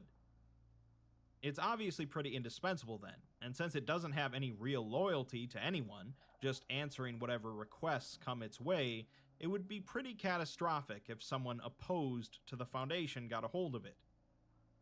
Since its It's gonna be a fun invocation, heist. 8888 has regularly provided invaluable insight to Overwatch Command, bolstering the effectiveness of all relevant efforts to secure, contain, and protect. This insight is generated via its Divin-8 protocol. The protocol was proposed by 8888 itself, with the purpose listed of obtaining maximal desired information from 8888 without potentiating its theft. As part of this, 8888 may already predict any and all inquiries it would ever receive. It has hence been instructed to divine and catalog these indefinitely, verifying that all requests will be made by the Foundation, and taking note of when they will be conveyed. By default, 8888 remains sealed within the Pan-Octagon's core room, causally disconnected from consensus reality. In accordance with Foundation objectives, it must preemptively generate information related to incoming queries, such that it has already prepared its responses beforehand. As 052, the archivist, initiates an uplink to the 8-ball database, 8888 will trigger an Invoke 8 event, causing the core room to be momentarily unsealed as 8888 uploads response data to the database the instant it is requested. It will then reseal the core room until the next Invoke 8 event. The Pan-Octagon has been engineered to facilitate this protocol without fault, but adversarial attack data suggests something that has been expunged from the document. In other words, since 8888 can predict every request that will ever be made of it, it has already cataloged all of those requests and come up with responses ahead of time. Then, when a request is made, it very temporarily connects back to consensus reality, sends the response, and disconnects itself again. Some Because of high-class this, it sci-fi. already knows that all requests that will ever be made of it come from the Foundation, making it pretty damn secure. To date, no noteworthy attempt has been made to compromise 8888, its operation, or its security measures. Until now, of course. Yeah, of course. In the Council Chamber exclusion lobby at Site-01, Dr. Sumerian tells Hishikaku that he's witnessed worse meetings with the Council, but none where the subject got out with their job intact, congratulating him. Hishikaku replies that he's not sure this is necessary, as he's already filed a dozen reports and dealt with 3 different investigative bodies at this point. Sumerian responds that one more won't hurt, and asks if he can record this interaction for later review. And although Hishikaku doubts that an objection from him would be respected in this context, he agrees. Sumerian asks him about 8888 itself, saying that it's protected by a Hexfield Faraday cage. Hishikaku says that that's semantically sufficient, if terminologically imprecise, and the documentation includes information relating to its containment procedures. Sumerian did read through it, but he feels he's missing some of the technical knowledge necessary to fully understand it. Hishikaku remarks that there are probably better people to ask about Arcanotech, ones with less urgent schedules, but Sumerian wants him to give him his best version of it, explaining it as if Sumerian were an English major, which he is. Hishikaku takes a seat and explains that a Faraday cage is meant to keep external electromagnetic signals from entering a location. Hexfield enhanced cages keep magical interference from interacting with anomalies as well, meaning that the object should have been invisible to magical and electronic surveillance. Sumerian asks how those measures were circumvented then, to which Hishikaku suggests that the absence of something is almost as notable as its presence, and assumes that some outside force recognized that something valuable must have been hidden behind their veils. Sumerian then asks where he was when this theft was being carried out, to which Hishikaku says that it's a bit complicated to answer, and he's not wholly sure he's going to understand its complexities, Sumerian says that their review of the video feed indicates that he somehow has a secret luxury apartment hidden away in the admin wing of Site-15, which of course Hishikaku denies and wonders why it would even be pertinent to this investigation. Sumerian counters by asking why he couldn't see why the ethics committee would be interested in investigating possible employee malfeasance with regards to the theft of an anomaly. More importantly, after looking through the complete footage of the theft, he's left with a bigger question. Why didn't the alarms sound as soon as the intruders were spotted by the site's security AI? Before Hishikaku can respond, Sumerian's phone goes off, and Hishikaku says that he may need to postpone the remainder of this interview, as he has some major operational duties to attend to. Sumerian says that this will just take 2 minutes to reply to, and he insists that they finish, but Hishikaku promises him that he'll reserve the whole afternoon tomorrow to finish. The message that Sumerian got was from Dr. Sokolsky, who tells him to put a pin in Hishikaku's interview, as security will be directing him elsewhere for the moment. Sumerian replies that he's not going to co-opt his investigation and integrate it into his own, not again. Sokolsky responds that he thought Sumerian would be happy to help, but Sumerian says that even if he was, Hishikaku is up to something. He just can't nail down exactly what. Regardless, he's gotta be removed, to which Sokolsky agrees, but says that right now the director is useful to them. Sumerian asks how a corrupt and possibly compromised director is useful, to which Sokolsky just says, "The devil you know," but Sumerian finishes the phrase with, "is more pleasant than Hishikaku." Sumerian tells him that he's going to have to fight him on this, and thinks that the director is going to be more of a liability than an asset.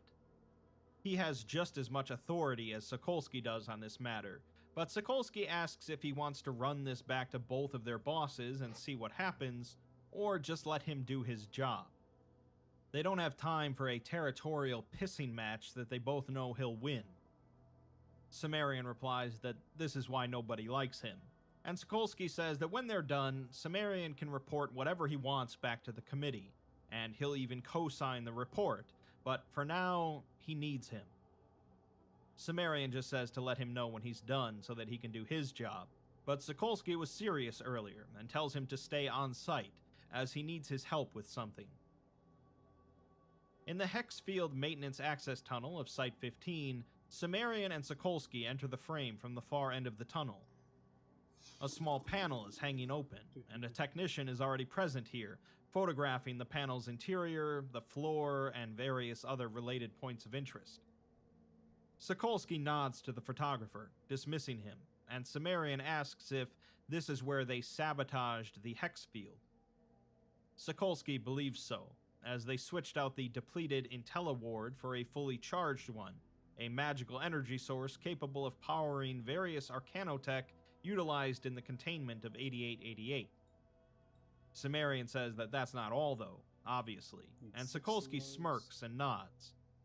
He says that Sumerian can see it if he wants, and probably should look, as he's about the height of the second guy, so it can't hurt to check out the scene from his perspective.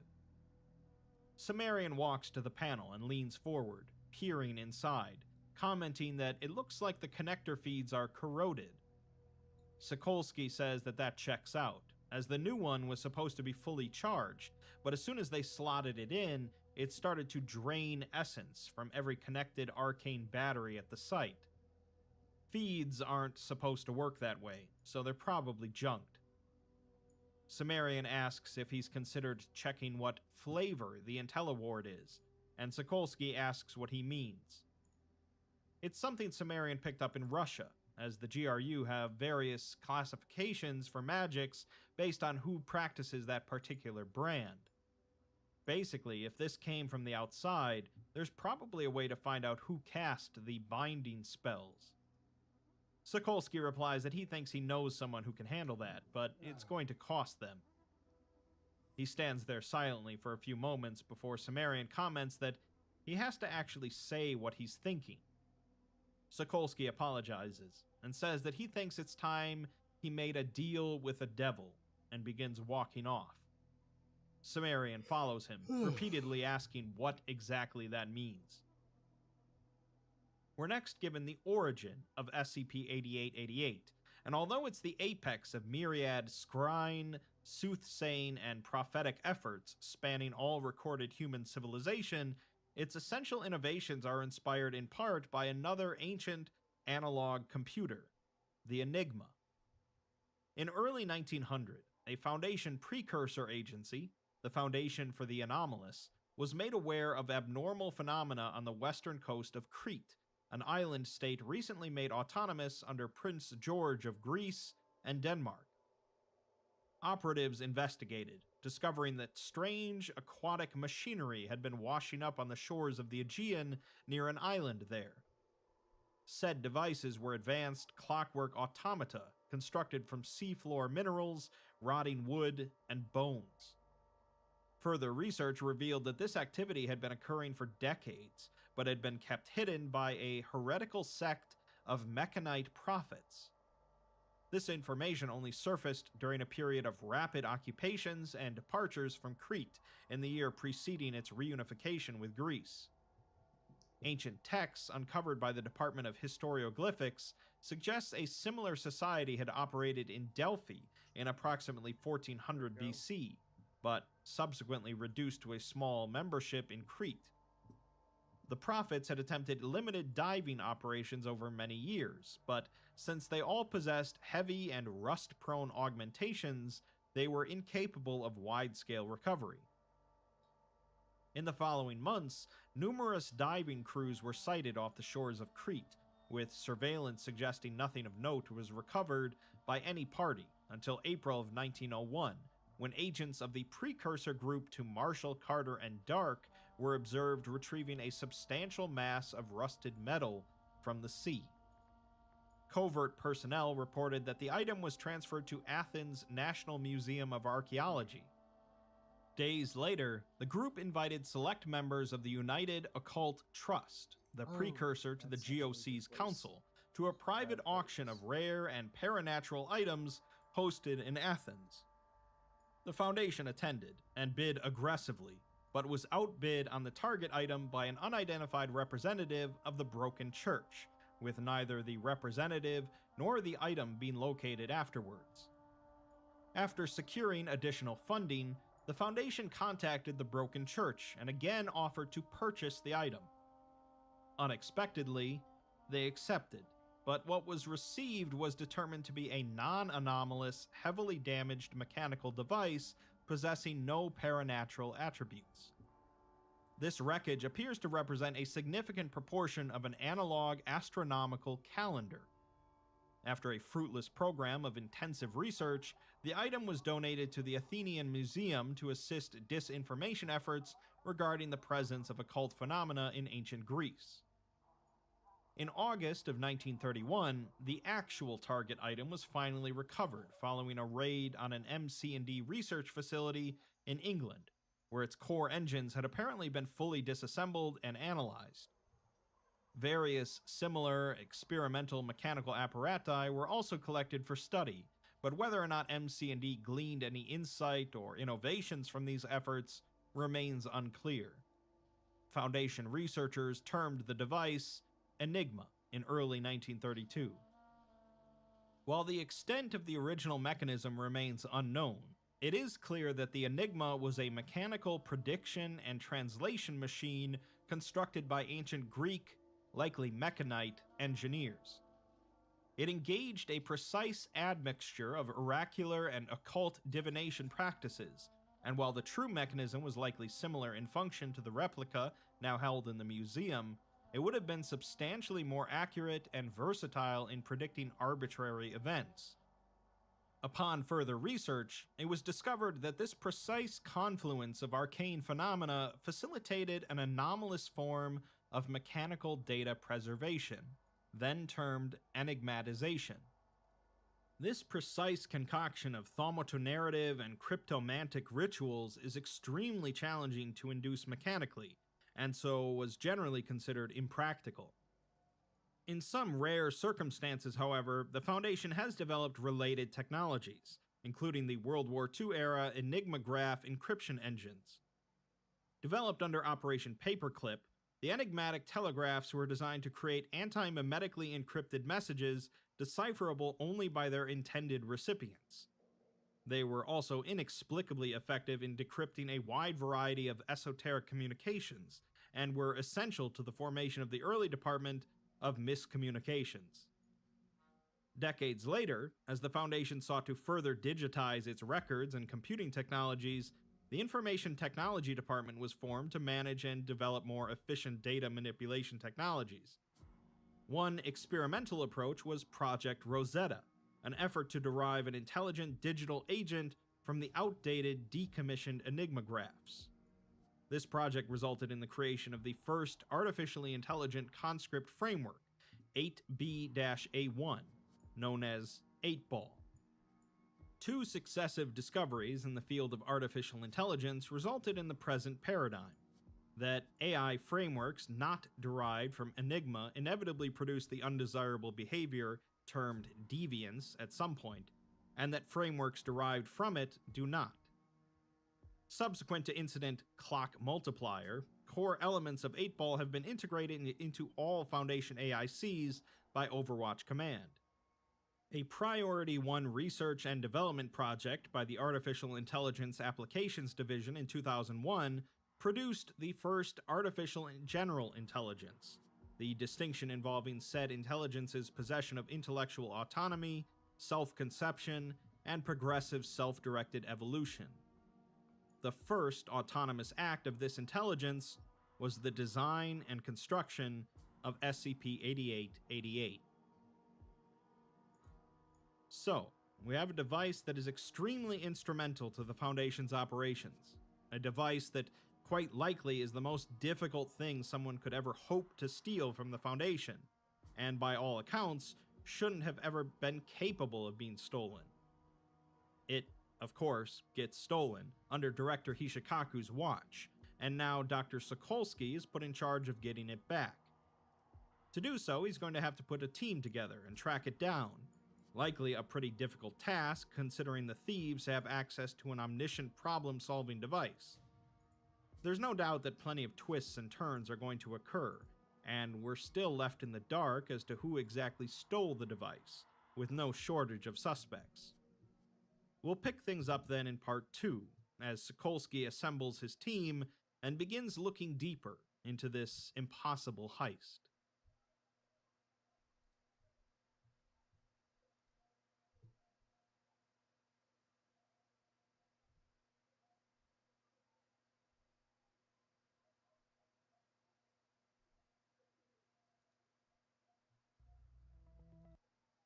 So, I hope y'all are enjoying the audiobook.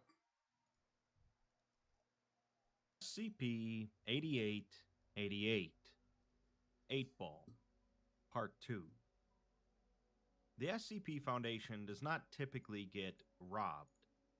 It's happened, of course, but typically the immense amount of protocols and security measures that the Foundation employs for anything that might be worth stealing deters any would-be criminals. That goes even further for the really secure stuff. And with SCP-8888, we're informed about perhaps the most secure object the Foundation possesses, a miraculous device that they use to solve their problems by essentially predicting the future.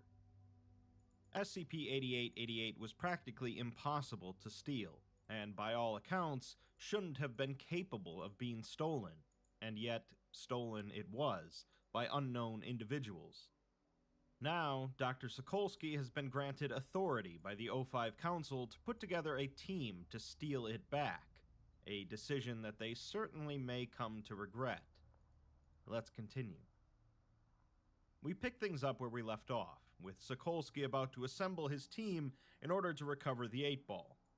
With that, he begins in Greece, descending down the steps of an ancient Greek theater at night. On a stage constructed of warm wood paneling, an eccentrically dressed woman is currently giving a lecture, gesturing at a holographic display to her left, displaying a three-dimensional model of the fallen city around her in its prime. She speaks to a drone hovering nearby, stating that the war between the Mechanite Empire and classical Hellas is a mote in the corner of our eye. When we examine the sources straight on, we can't so much as glimpse it. It is only perceptible as a faint irritation on the surface of our lens. The facts of this conflict can only be glimpsed peripherally, and this presents challenges which only a trained historioglyphicist is equipped to meet. The model zooms to reveal the streets of ancient Tiresios, which collapse and crumble to match the present-day contours. The speaker, Dr. Azalea Monsier, gestures at each ruined structure as the virtual camera passes them by. She continues, stating that there are signs and symbols etched in these stones which the naked eye cannot perceive. They range from radioactive isotopes to shaped gauchial offal, and at the time of their creation, only individuals enhanced with crude cybernetics could glimpse and decode them. Here is the fragmented record left by Agatha of Eritrea, a traveling bard who charmed her way into the statesman's citadel and marked each residence for strategic bombardment, lighting up the landscape with nothing but a decanter of charmed pomegranate juice for the benefit of her colleagues and their precision artillery on a far distant hill. Here are the warning signs left by the Cryptides, a trio of brothers who encoded the paths of Scythian archers and city officials so that their comrades could avoid or confront them as the need arose. She waves at the model, and the collapsed portions reform at half transparency. She continues, saying that here, on the rooftops and gutters, we could witness the blazing trail of the great and nameless master assassin who opened the western gate and ensured the city's fall, if not for the fact that the evidence was reduced to rubble by that same cataclysm. She smiles as Sokolsky reaches the stage, but does not look at him. Her eyes are glossy and pale. She states that it took a team of anastylusists 2 years to restore the facades on a single line of houses, reconstructing against every law of architecture to match the alterations the assassin's reality-bending footfalls made as she bounded from tile to fortuitously repositioned tile, meticulously scrying each stone under the right combinations of starlight and moonlight, and one historioglyphicist an evening with red wine and candlelight to interpret the results into a history the ancient Greeks had expunged with prejudice. She smiles even wider and says that history interprets the pages of the past. Historiography interprets the pages of history. Historioglyphics turns the pages upside down, reads the emptiness in the margins and the spaces between the lines. In retrieving... I think this can be a long video, so still got a bunch to do. So I'm gonna turn on a different SCP.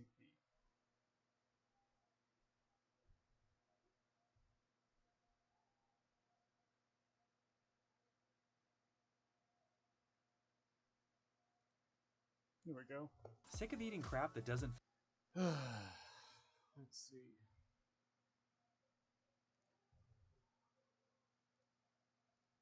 SCP-8833, 1976.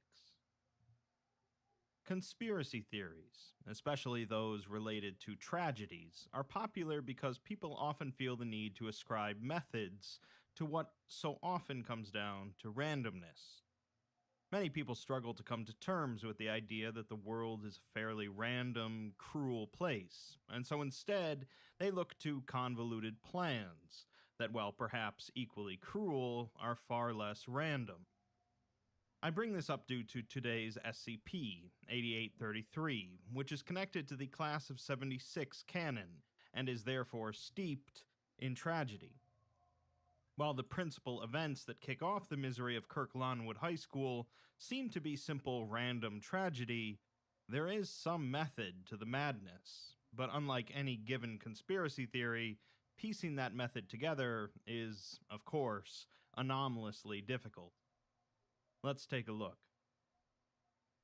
SCP-8833 is a copy of the 1976 edition Kirk-Lonwood High School yearbook, previously belonging to student Carolyn Kirk.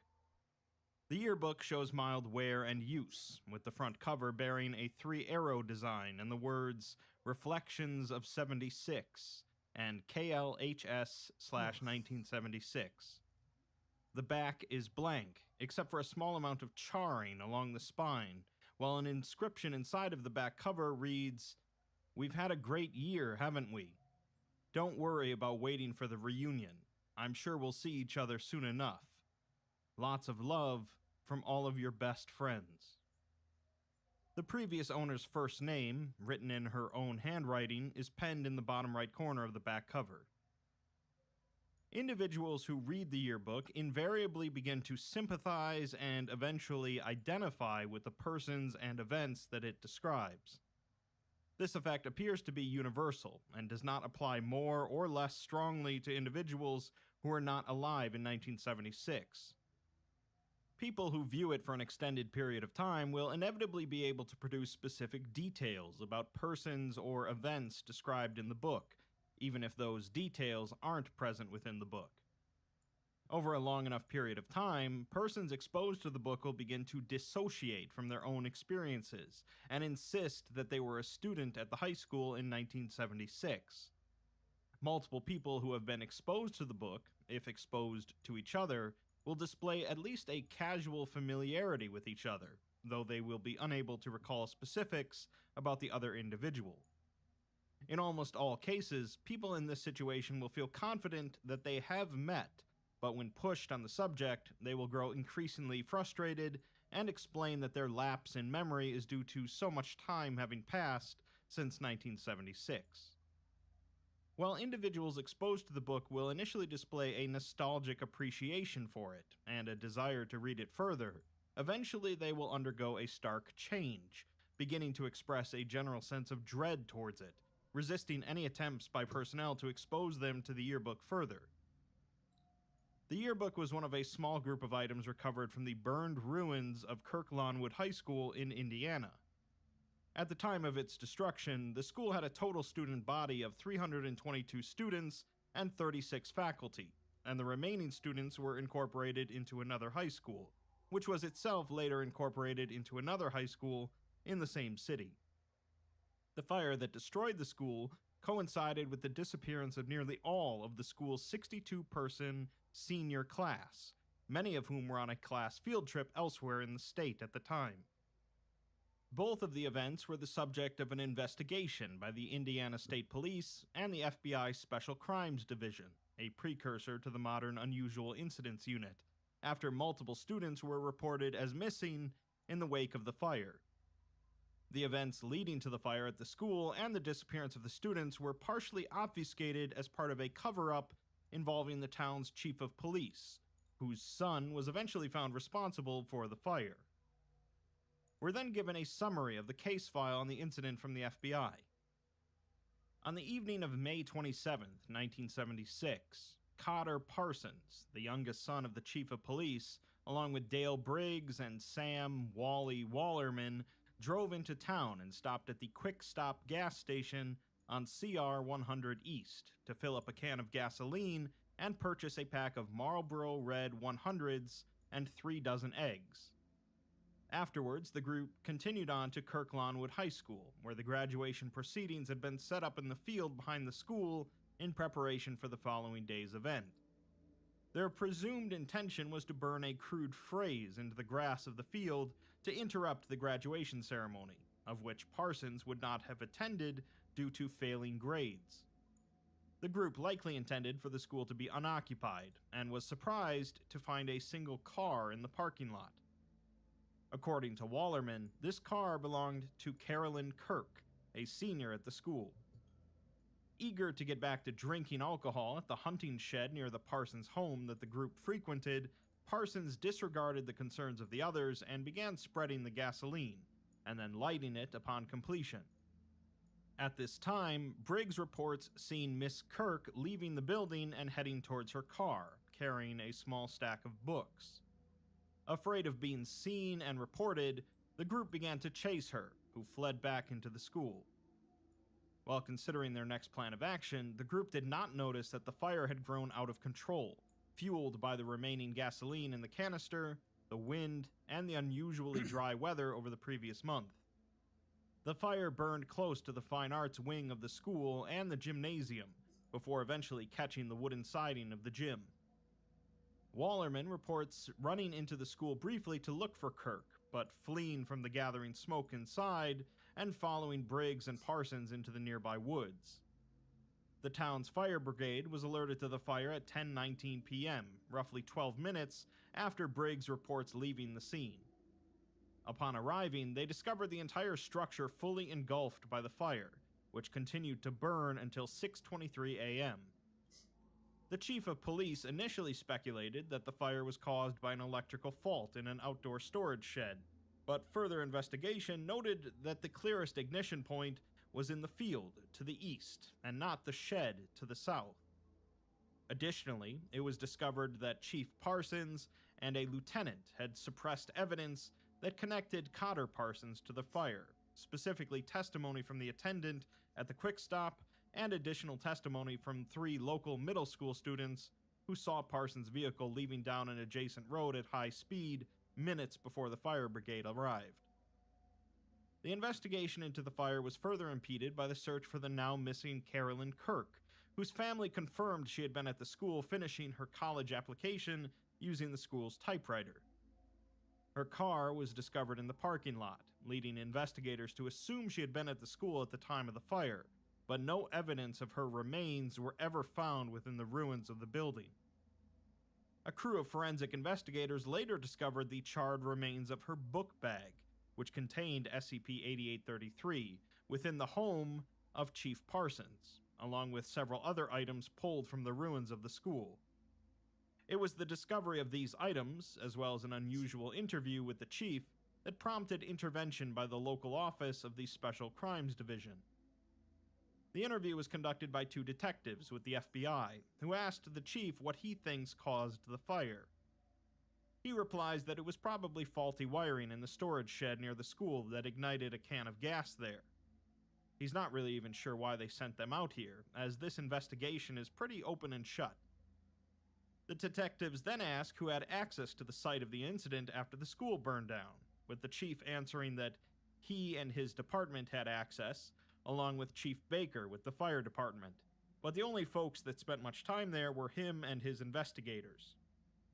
When the detectives mention that he's handled all of the gathered evidence personally, he asks if he's being accused of something. They reply that they're just here to get to the bottom of this mess, and ask if all of the evidence is being kept at the police station, in an evidence locker. He says that that's typically where they keep evidence, yes, but the detectives reply that when they went over to the station, they were told that their evidence locker is full, so the recovered items had all been shipped to another station in a nearby town. When they then asked that station at the other town, they made it very clear that they hadn't received any evidence whatsoever. When they then went back to the station here and mentioned that, they were then told that the evidence is actually being handled by some third-party investigator that the detectives have never heard of. The chief tries to explain, but the detectives cut him off, saying that a major fire occurred, a student is missing, they know he's sequestered evidence away somewhere, and they just need to know where. The chief, however, assures them that no students are missing, and everyone is just fine, which gives the detectives pause. They reply that Carolyn Kirk is missing, and he posted her missing persons report. Chief Parsons, however, says that they're mistaken. She's not missing. She's still here, and we're all here. He then pauses, questioning himself before stating again that she's fine, and we're all fine and together. He tells the detectives that they clearly have put a lot of thought into this, but they're all going to be just fine. Graduation is tomorrow, after all, and they need to just put this behind them and get ready for the summer. This also gives the detectives pause, as they tell him that the date of Kirk Lonwood's graduation was 2 weeks ago. He simply looks up and behind the 2 detectives and nods. After a moment, he looks back at them and smiles, saying that they're fine and they'll be whole again. Shortly after the fire, Special Crimes also began investigating the mysterious disappearance of a number of other individuals, including other members of the senior class, who did not return from a class trip to a lake. The last known sighting of any member of this group was near a roadside convenience store, roughly a 15-minute drive from the lake. Investigation into this matter was inconclusive, and a bunch of text from this section is redacted, mentioning only floating bodies and a ritual, of course referencing SCP-2316. The investigation into the fire came to a halt for 3 weeks afterwards, and wouldn't be resolved until June 21st, when the body of Cotter Parsons would be discovered in his father's hunting shed, both having been set on fire and burned. Parsons' vehicle was found outside the shed, with a suicide note left on the floor, and evidence at the scene suggests that he drove to the shed, smoked 6 cigarettes, and then entered the shed and locked the door. The source of the fire is still unknown. Of note were a second set of tire marks leading to the shed, the source of which are likewise unknown. Shortly after his presumed suicide, both Wallerman and Briggs confessed to their part in the events of May 27th, offering the details presented within this report. Neither individual reported having spoken with Parsons since the night of the event, when Parsons demanded that they both stay quiet to avoid arousing any suspicion.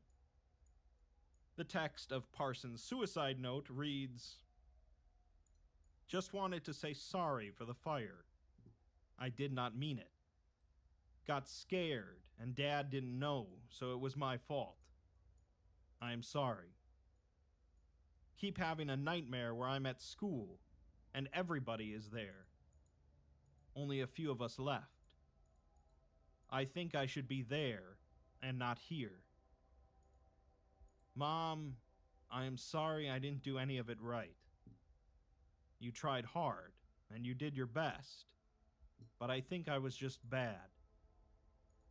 Pa, I am sorry for the trouble. I didn't mean none of it, but I love you. Time to go. Will be nice to see everybody again. Love you, Cotter." FBI records indicate that Carolyn Kirk's body was never found, and an extensive regimen of memory-altering substances was administered to the civilian population of the town in late 1976, after a number of unexplained phenomena were reported in the area. In early 1981, after a string of violent and public suicides, the remaining population of the town was moved to other communities within Indiana, Illinois, and Ohio. The stretch of CR 100 East that previously led to the high school was torn up, as was the school's foundation. Foundation assets embedded within the UIU became aware of SCP-8833 shortly after its discovery, when the first report filed by the Special Crimes Division was circulated. We're given a list of items acquired by the Foundation from UIU custody, including SCP-8833. All of the objects were believed to have been at one time held by Cal Parsons. First is a pack of non-anomalous playing cards, with the cards 9 through Ace of each suit being noticeably more worn than the rest of the deck. Also, a non-anomalous Happy Days thermos and a prom banner reading, "We'll always have today." There's also a trumpet that they're still uncertain on whether it's anomalous, with the name Syncope Symphony engraved on the case. Fifth is a graduation photograph of the class of '76, which is wholly undamaged by the fire, with the exception of the faces of the individuals present in the image. Each has been severely distorted by heat and are unrecognizable. Notably, a man in a black suit stands among the faculty, although the identity of this individual is unknown. Sixth is the yearbook, SCP-8833, while seventh is a heart-shaped locket found underneath the floorboards in the men's locker room. The engraving on the front reads, "Together Forever," and the letters R+J engraved on the back, with the locket fused shut from the heat of the fire. 8th is a photograph of an attic found inside of the boiler room, with individuals observing the photograph expressing mild distress. Finally, there's a Zippo brand lighter that was found in the field next to the school, with the letters CLP engraved on the front face, and the words "From Dad" engraved on the back. We're next given a testing log consisting of a number of exposure tests performed with a human test subject and the yearbook, conducted over the course of 6 weeks. The subject, a Cuban-American female D-class, has no history of excessive violence or hostility, and was alive in 1976, but was only a child and did not attend any high school. The appointed researcher, Dr. Jem, begins by asking her what she thinks of the yearbook after looking at it for a few minutes. The D-class replies that she's glad it's just a book, as she's heard that they have all sorts of messed up stuff in here, like monsters, but this isn't so bad. When asked about the people in the book, she says that they seem fine, just a bunch of old white people, and she asks if Indiana is in the States. She then hesitates and says that it's a little weird, as flipping through it, she keeps seeing people she thinks she recognizes, but she doesn't. We skip over the second exposure test, and in the third, Dr. Jem says that her psychologist has mentioned that she started having unusual dreams. The D-class isn't sure if she said unusual, but she has had a recurring one, and she can remember it really well, which she guesses is unusual. In the dream, she's walking through the fog, but she feels like she's underwater.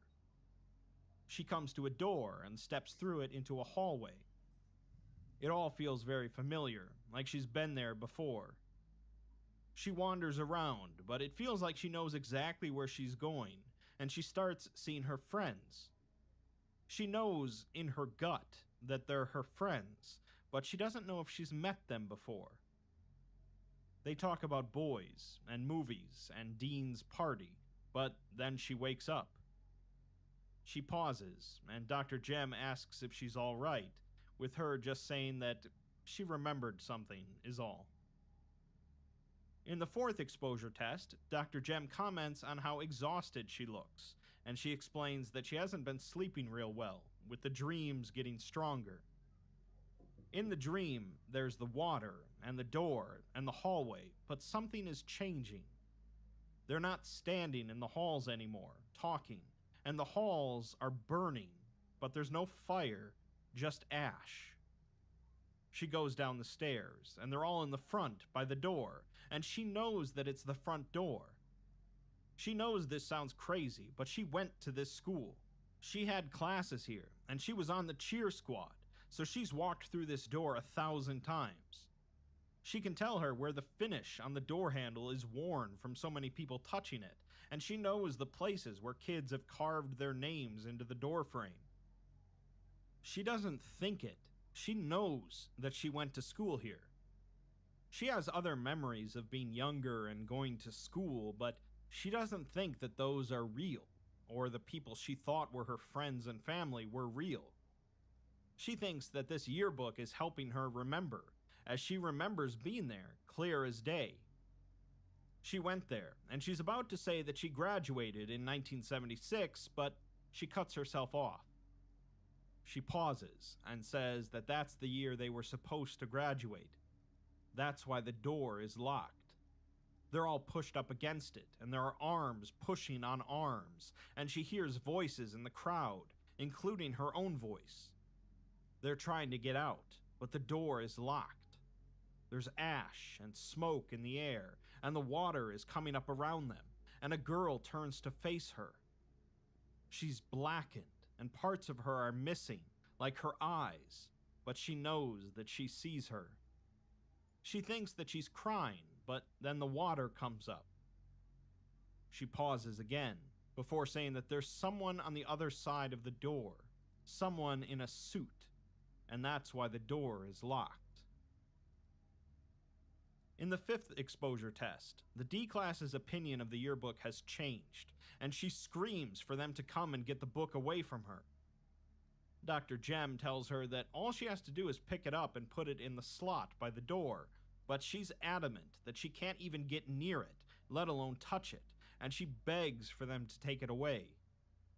When asked why she can't touch it, she says that there are hands on it, and she can't touch them, as she begins to hyperventilate. She can't stand the staring and the hands, and she continues screaming about the burned and soaked hands right in front of it. Dr. Jem tries to convince her that she's all alone in there, and these people have been dead for decades, but she screams that they were never able to leave. Amidst the sounds of flesh tearing, she screams that the door is locked, and they're all still here.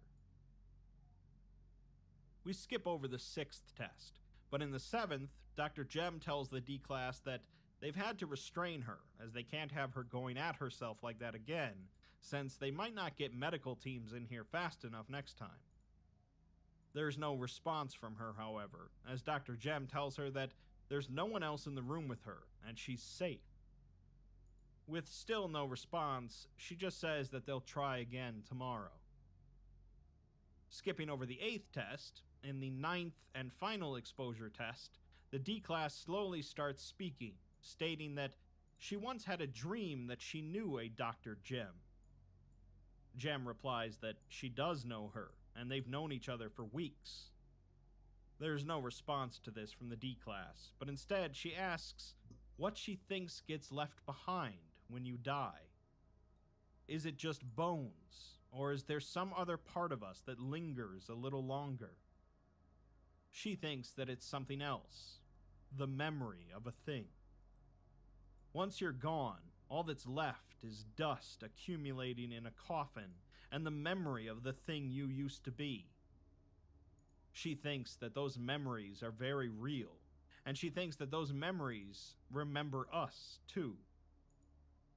Dr. Jem replies that they're just memories, and they can't hurt her, but the D-class counters by asking, can't they? A week later, Site-81 security was alerted to a tripped smoke alarm in her observation cell, which also contained the yearbook at the time. Upon the fire response team's arrival at the cell, they found it fully engulfed in flames, and despite utilizing a variety of fire suppression systems, the teams involved were unable to bring the fire under control. It continued to burn unabated for 47 minutes, after which it quickly diminished.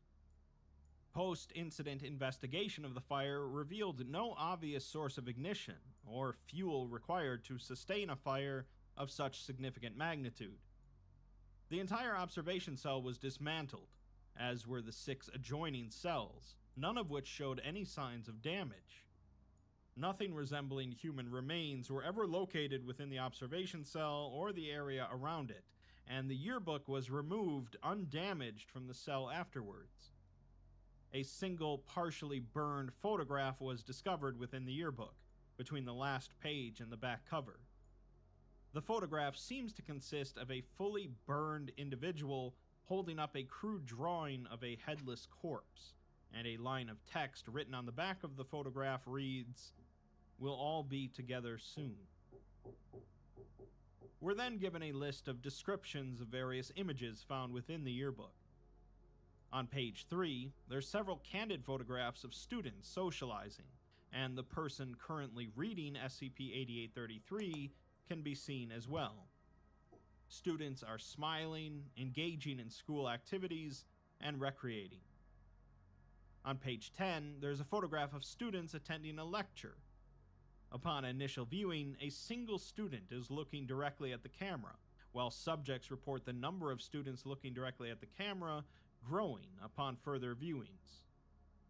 On page 16, there's a photo of a group of students sitting on and around a bench, smoking cigarettes and laughing. The students include Cotter Parsons, Dale Briggs, and Sam Wallerman, with subjects reporting occasionally seeing Carolyn Kirk in the background. On page 20, The person currently reading the yearbook, along with 3 other students, are wearing swimwear and standing on a dock by a lake. One of them is looking at something in the water off camera, and none of them are smiling. The image caption reads, "Come and see." On page 29, in between pictures of the track team, subjects report seeing a single picture of a student holding a can of gas, standing in the middle of an open field. On page 36, there's a picture of the person reading the book studying a piece of sheet music inside of a music classroom. A towering black box sits in the corner of the room, as several other students stand around it, leaning slightly forward. On page 39, there's a photograph of the person reading the yearbook standing at their locker. Behind them are a multitude of other students, their faces grossly mutilated or otherwise disfigured, and their bodies swollen or burned. They all look directly at the camera. On the back cover, in addition to the aforementioned inscription, subjects report on additional viewings of seeing the words, "We won't forget you," followed by a heart written inside the cover. Next, we're given a few segments of interviews conducted by the FBI prior to the town's evacuation. An agent speaks with a Mr. Pendleton, whose oldest son, Will, was one of the seniors who disappeared while on the class field trip. He claims that he saw Will come into his house, sitting right down at the table. He knew it was him, and he jumped up when he came in, but he couldn't go into the room, like he was stuck in the hall. He just kept saying, Will, where have you been? Where'd you all go?" Will asked him if he still recognized him, but he wouldn't look up at him, so Mr. Pendleton couldn't get a look at him. He told him that yes, of course he did, and he asked it again. He then got up and just sort of glided across the floor to the door and then went right through it. Pendleton stood there like a damn fool until he was gone, but by the time he got to the door, there wasn't any sign of him left. In an interview with 2 women, Mrs. Tillman and Mrs. Patrick, they claim that while they were at Moore's Grocery, they witnessed some children that had climbed up the big sign in front of the store. They were looking at something down on the ground, and they couldn't make out their faces, but some of them were wearing jackets that children at the school wear. When asked if they saw what the kids were looking at, they hesitate, both agreeing that they saw it, a man wearing a black suit. He was looking back at them, and he had this kind of television camera mounted on some kind of stand on the ground. He was adjusting it and pointing it at them. He'd twist a knob and look up at them, and they'd be on fire and screaming, but it wasn't a sound people make. It was wrong. The agents ask if they approached the man, but they say that they didn't because something about him was wrong too. Looking at him was like looking at something far away, and it made their heads swim. They think it was his camera. Mrs. Tillman says that when they had the funeral for Carolyn Kirk, it was like that. They didn't open the casket, but there was something about it where you knew that whatever was in it, it wasn't right. She didn't say anything at the time, though, as it would have been rude. Mrs. Patrick agrees and says that she's always believed in a higher power, but whatever was in that coffin and whatever that man was doing with his camera, it wasn't right. When she looked at it, she could feel like she had hands all over her. She knows that it sounds silly, but that's what it was. They ran into the store to tell someone, and when they came back, he wasn't there anymore, and his car was gone. When the agent asks about the children on top of the sign, he's met with silence, so he repeats the question. Mrs. Tillman just responds with, "What children?" An agent also interviewed Carolyn's parents, with her father apologizing for taking so long getting back to them. The agent asks about their daughter's yearbook, as it was one of the items that managed to survive the fire, and they've noticed some inconsistencies with it. He asks if she had said anything about it or mentioned anything unusual. Mr. Kirk replies that he hadn't heard anything unusual. He guesses that she had it with her most times and kept it in her bag. The kids would all get them signed, and she was trying to get hers signed by her friends.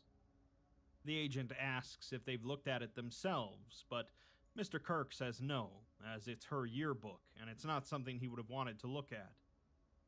Mrs. Kirk just shakes her head. The agent then asks about her friends, and if there was anyone strange she had started seeing recently. Mr. Kirk replies that she had plenty of friends, and they all mostly kept to themselves. He hadn't seen anyone strange, and he asks what this is all about. The agent tells him that he just wanted to know if there was anyone else who could have gotten their hands on that yearbook between the time she got it and the night of the incident.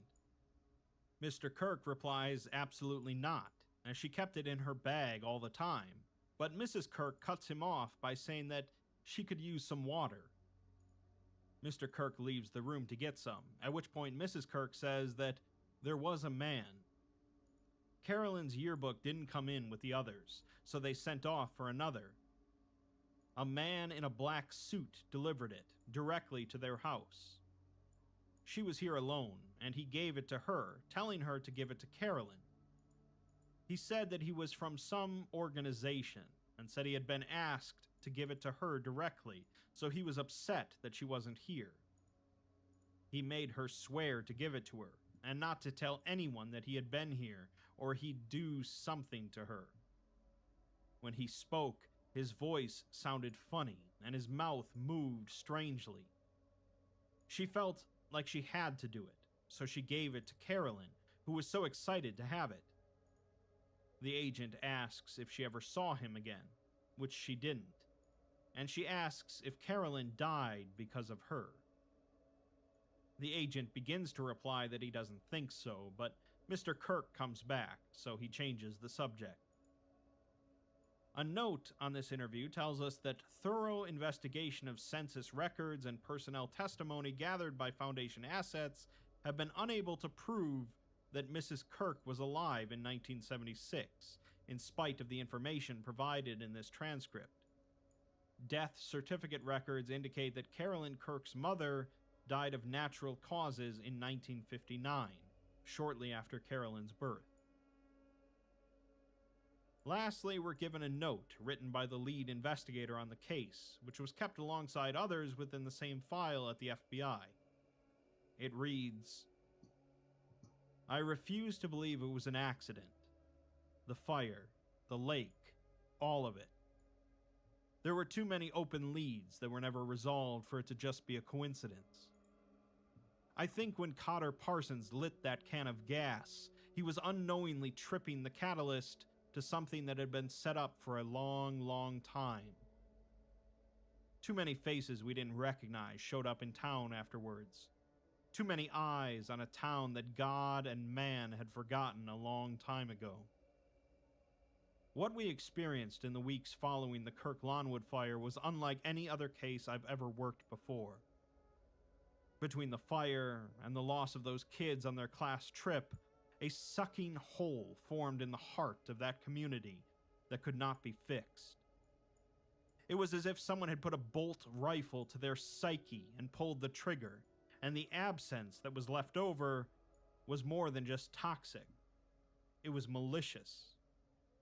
An agony that demanded more and more until it broke them and us. I worked a case once where something terrible had happened in a house, and the house had started to hate its inhabitants. It was a hard case to work, and the question of how much hate can build up in a place before it starts hating you back is a question that I still wonder to this day. But as to the question of how much a place can know despair before it becomes despair, this I don't need to wonder. I've seen it. I was nearly swallowed by it. We lost people in the weeks after the Kirk Lawnwood fire. Not just residents, but our own agents, too. I've never really spoken about it, and not that there would be anyone to hear it anymore, but I saw Patterson and Bales leave our motel one night and just disappear. Brass chalked it up to them losing their nerve, but I could have sworn to you that I saw two man-shaped black things blowing in the trees for a week afterwards.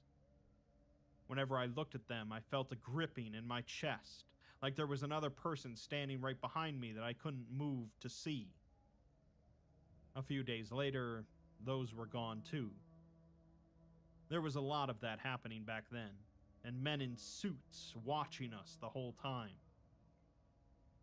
All this to say, what happened that summer is not something that this file is going to be able to accurately convey. In the months after the evacuation, they got in there and tore up the roads, turned over the foundations, and torched it from every map they could get their hands on. And even after all those attempts to wipe this place clean, there's still a real, festering dread that we could not make to go away. Maybe they didn't want it to go away. As a final note, since it's understood by now that this will be the last case I work on before I retire, I want to admit to breaking departmental protocol. 6 weeks ago, I woke up one night and just started driving. I had been at the field office in Cincinnati, but I just felt compelled to drive, and I drove for 3 hours. The time passed slowly, like I was moving through water, and the radio just played the same song on a loop the entire time. I think I was conscious that I was being affected by something, but it didn't matter to me while I was there. There was something at the end of the road I needed to see. I stopped at the barricade they put up, where the road ends, and just started walking. A lot of it is overgrown now, mostly just woods and fields, but I got past the last group of trees and saw it, clearly under the light of the moon. Kirk Lawnwood High School, untouched by fire or time or anything else, like nothing had ever happened. The front door was open, and a queer light was shining through, and in a way that I can't really describe it, it made me feel a terrible longing. There was a figure silhouetted in the doorway, a girl. I waved at her, and she waved back.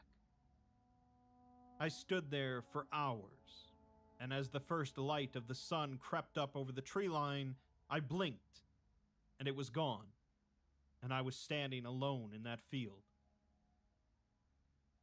They threw us a little party afterwards when we turned in our reports. Champagne and everything, gold watches, every little material pittance to juice us up. Told us we did a great job, that it was a hard case, and that what we had accomplished was nothing short of a miracle. Said we had saved lives. Said they were happy that we could put this all behind us. It was all bullshit, obviously. Whatever we did to bury this thing, whatever the spooks at the head office claimed would be enough to cover it all up, it wasn't enough. Their bodies aren't buried. They're somewhere else.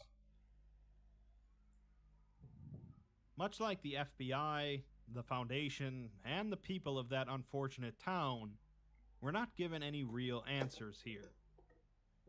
Something terrible happened to the senior class of Kirk Lawnwood in 1976, and while there's mentions of a mysterious corporation, Men in Black, Syncope Symphony, and how we do not recognize the bodies in the water, there's not enough for anyone to piece it all together. Clearly, these Men in Black are responsible for what occurred, and they possess some sort of unfathomable power, as they were able to retroactively erase Carolyn's mother from existence for trying to spill their secrets. The class of 76 has always been about memories and time, combined with vague, cosmic dread, and this article is certainly no different.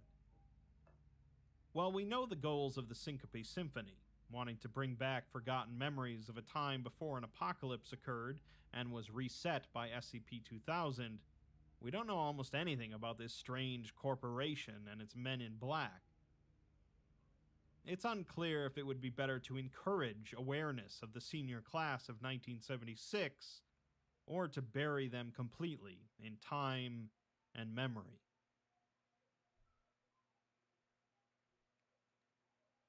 Spooky stuff, y'all.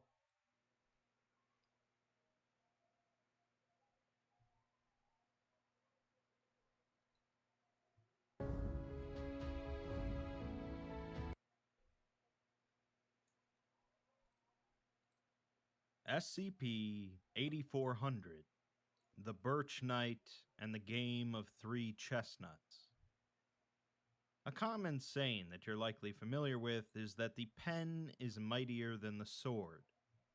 What it means, of course, is that words, written or otherwise, can often cause far more change in the world than violence can. Great upheavals in societies can occur without a drop of blood being shed, although blood does often follow. The point is that words do have power, as do names. And with that, we get into SCP-8400, an article that uses the power of words in more ways than one. Let's take a look. The article begins by informing us that this document has been flagged for possible sentience, which I'm pretty sure is a line that you'll only find in the SCP universe. The containment procedures mention that no new names or designations are to be used in reference to SCP-8400, so we already know what kind of anomaly we're dealing with, one associated with the Fae. The fair folk of SCP-4000 have a special connection with names, as theirs have all been taken from them, so they can use a specific type of magic to steal names given to them. SCP-8400 is an abstract, logomorphic entity which interfaces with baseline reality via avatars composed from scraps of birch bark arranged into a humanoid shape. These avatars consistently possess heads resembling the skull of a male deer without a lower jaw, and with a dense cluster of branch-like antlers. Soft tissue organs resembling lidded eyes constantly shift across the surface of the antlers, moving in no discernible pattern. These avatars take on an extra-physical and/or demi-conceptual level of solidity that supersedes the environment around them, and so when a part of their bodies applies any amount of physical pressure against an object of baseline reality solidity, the object's mass will warp, collapse, or otherwise be displaced as necessary to accommodate their movement. The ground it stands on is an exception to this property, however, as it would theoretically just fall through the Earth until it reached its gravitational center. Matter displaced by this interaction will behave in a manner similar to semi-solids or high-viscosity fluids, regardless of what the material originally was, and without causing any actual change to its state of matter. Changes or damage caused by this displacement is not reverted after the avatar has ceased interacting with it. 8400 manifests into an avatar once every 5 years by converting mass from a white birch tree into a new bodily vessel. Once formed, it will seek out populated areas and attempt to destroy any person or structure it encounters, continuing until the sun has fully set, at which time the avatar will break down into non-anomalous tree bark. Local flora will often grow at a greatly accelerated rate in its vicinity, although this effect appears to be incidental rather than deliberate. The anomaly also bears an abnormality with names, causing a gradual physio-conceptual degradation of any name or designation applied to it, culminating in the name or designation being completely and irretrievably removed from all physical and conceptual planes. Names and designations lost to the entity will disappear from written records and recordings, and may lead to aberrant behavior of the medium through which the name or designation was expressed, including but not limited to data files, printed documents, and speech organs. It's at this point that I'll note that the designation of SCP-8400 has slowly faded from the document, now leaving only a blank white space where it was written before. The entity has so far ignored all attempts at communication from civilians and Foundation personnel, with the sole exception of Dr. Delaney Martlett. Martlet is a folklorist under the employ of the Foundation, and had an initial unplanned encounter with the entity when it manifested at the Kenmare Stone Circle in Ireland. Their subsequent interaction was the first recorded instance of the entity engaging in conversation, and resulted in an early end to its manifestation. The encounter began when a small extrusion appeared on a birch tree nearby the Stone Circle, a tourist destination located in a park. Individual fingers emerge from the extrusion to form a hand, which further extends into a full arm, causing civilians in the area to gather around it. In less than 5 minutes, the fully formed avatar steps from the tree, briefly craning its neck side to side before raising its left arm. Branches then rapidly extend from the limb, piercing through the chests of 5 nearby civilians, causing the rest to panic and flee. The avatar proceeds to walk out of the park at a steady pace, following the fleeing civilians. It stops at an ornate metal gate at the entrance to the park, touching it and causing it to become warped and structurally unstable, as vines with blossoming flowers grow over it as it collapses. It proceeds forward as a regional MTF is alerted to the incident, but Dr. Martlet, who is nearby, requests that they stand down. As the entity approaches a road, a vehicle swerves to avoid it, but is unable to do so and slams into it, causing the vehicle to immediately warp and split into 2 as vines manifest throughout it. The avatar is entirely unfazed by the impact and continues walking towards a nearby 2-story coffee shop. Multiple civilians are inside, attempting to hide, but the entity moves through the wall of the shop as if it were made of liquid, causing flowering vines to appear along the walls before they crumble apart. The second floor falls down in the process, crushing the civilians inside, and the entity continues on, causing the collapse of 2 more buildings before local police arrive on the scene. They attempt to use their vehicles to halt its advance and warn it to stop or they'll shoot.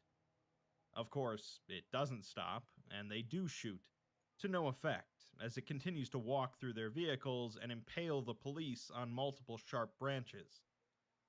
Dr. Martlet then approaches, and the entity stops as she assumes a bowed stance, eyes towards the ground, arms extended at either side, and her left foot crossed over her right. The avatar then speaks, stating that she mocks the old customs. Martlet doesn't move, but replies that her intent was not to provoke. The entity approaches to within a couple feet of her, demanding to know who instructed her to bow in this way, before threatening her with a sharpened branch and saying that she will tell it who betrayed their secrets, and then she will die. Martlet replies that the old ways are neither dead nor forgotten, and it once shared their customs freely with her forefathers, and their stories are still heard by those who wish to listen.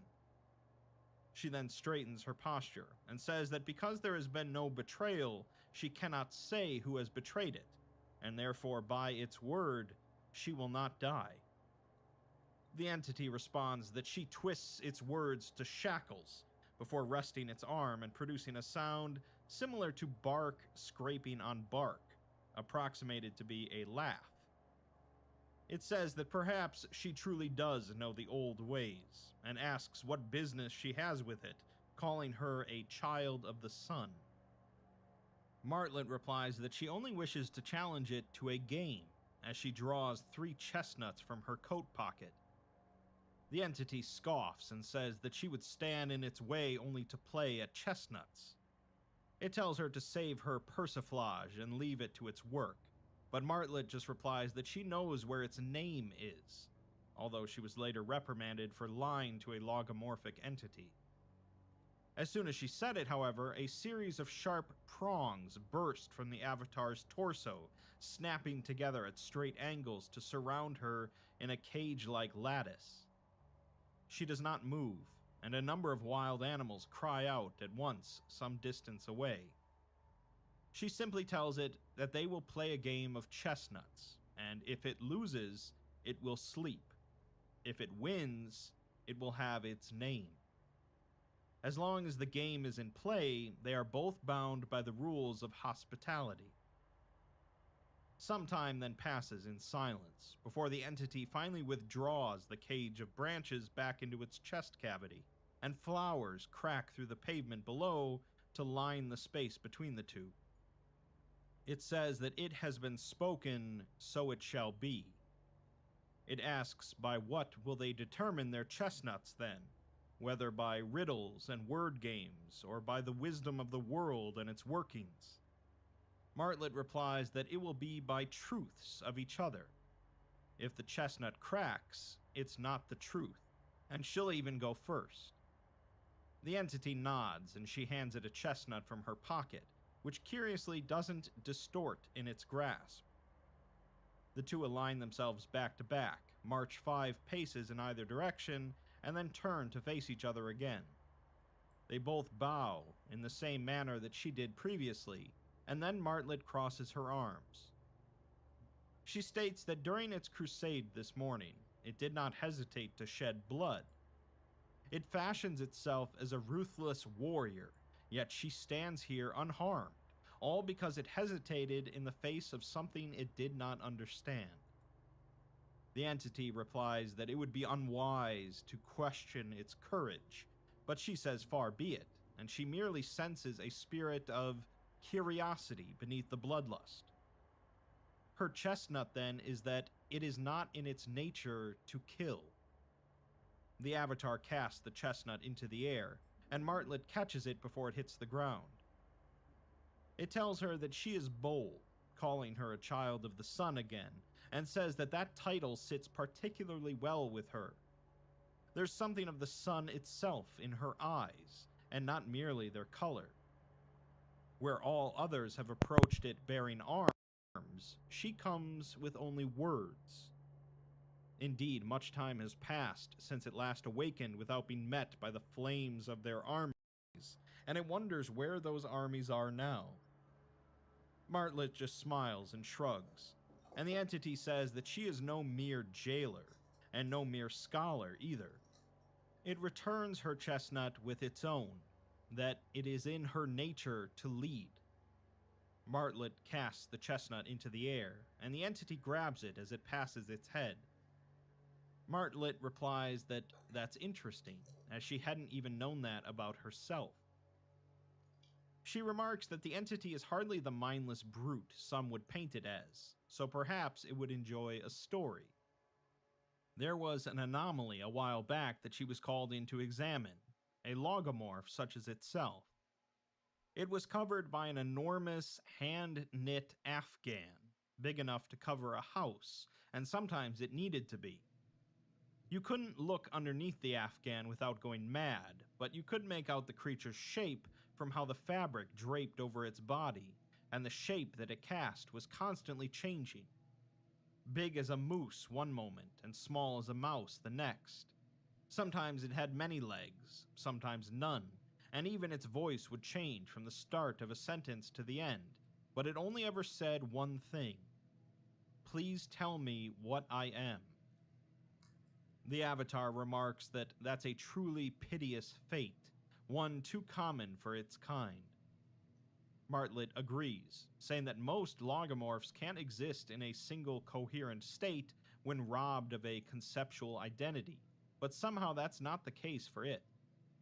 It can hold a form, even if only for a day at a time, so that brings her to her second chestnut. It does not possess a name, but it defines itself by its rage. The entity casts the chestnut into the air, and Martlet steps forward to catch it. It replies that it can tell that she's no stranger to stories, not just by how she speaks, but by how she smells. She reeks of stories. She plays their shapes against her teeth, and tastes their passions against her tongue, and devours them, because she is starved of shape and passion. Martlet counters that stories are her passion, to which the avatar makes a noise like scraping bark, again analogous to laughter. It says that hunger is not passion. She does not love stories any more than one dying of thirst loves a drink of water. Every action she takes is determined either by appetite or by those 3 cursed letters she's tethered her soul to. She performs functions, but bears no purpose, and it presents its next chestnut. She possesses a name, but she does not define herself. Martlet casts the chestnut into the air, and the entity catches it easily, rolling it between its fingers. It asks if she's enjoying her game, to which she says that it's been enlightening so far.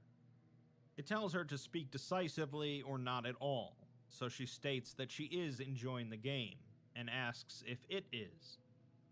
It simply replies that she is fortunate that it is bound by hospitality. She says that if it weren't enjoying this at least a little, it wouldn't be half as smug. As far as their records indicate, she's the first person that it's ever spoken to.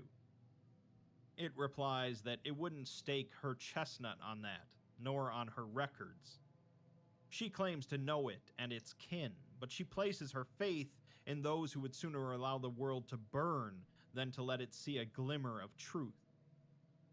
She asks it to enlighten her about what truths she's ignorant of, but it just says that that is not their game, so she should speak her truth if she knows it, or else forfeit.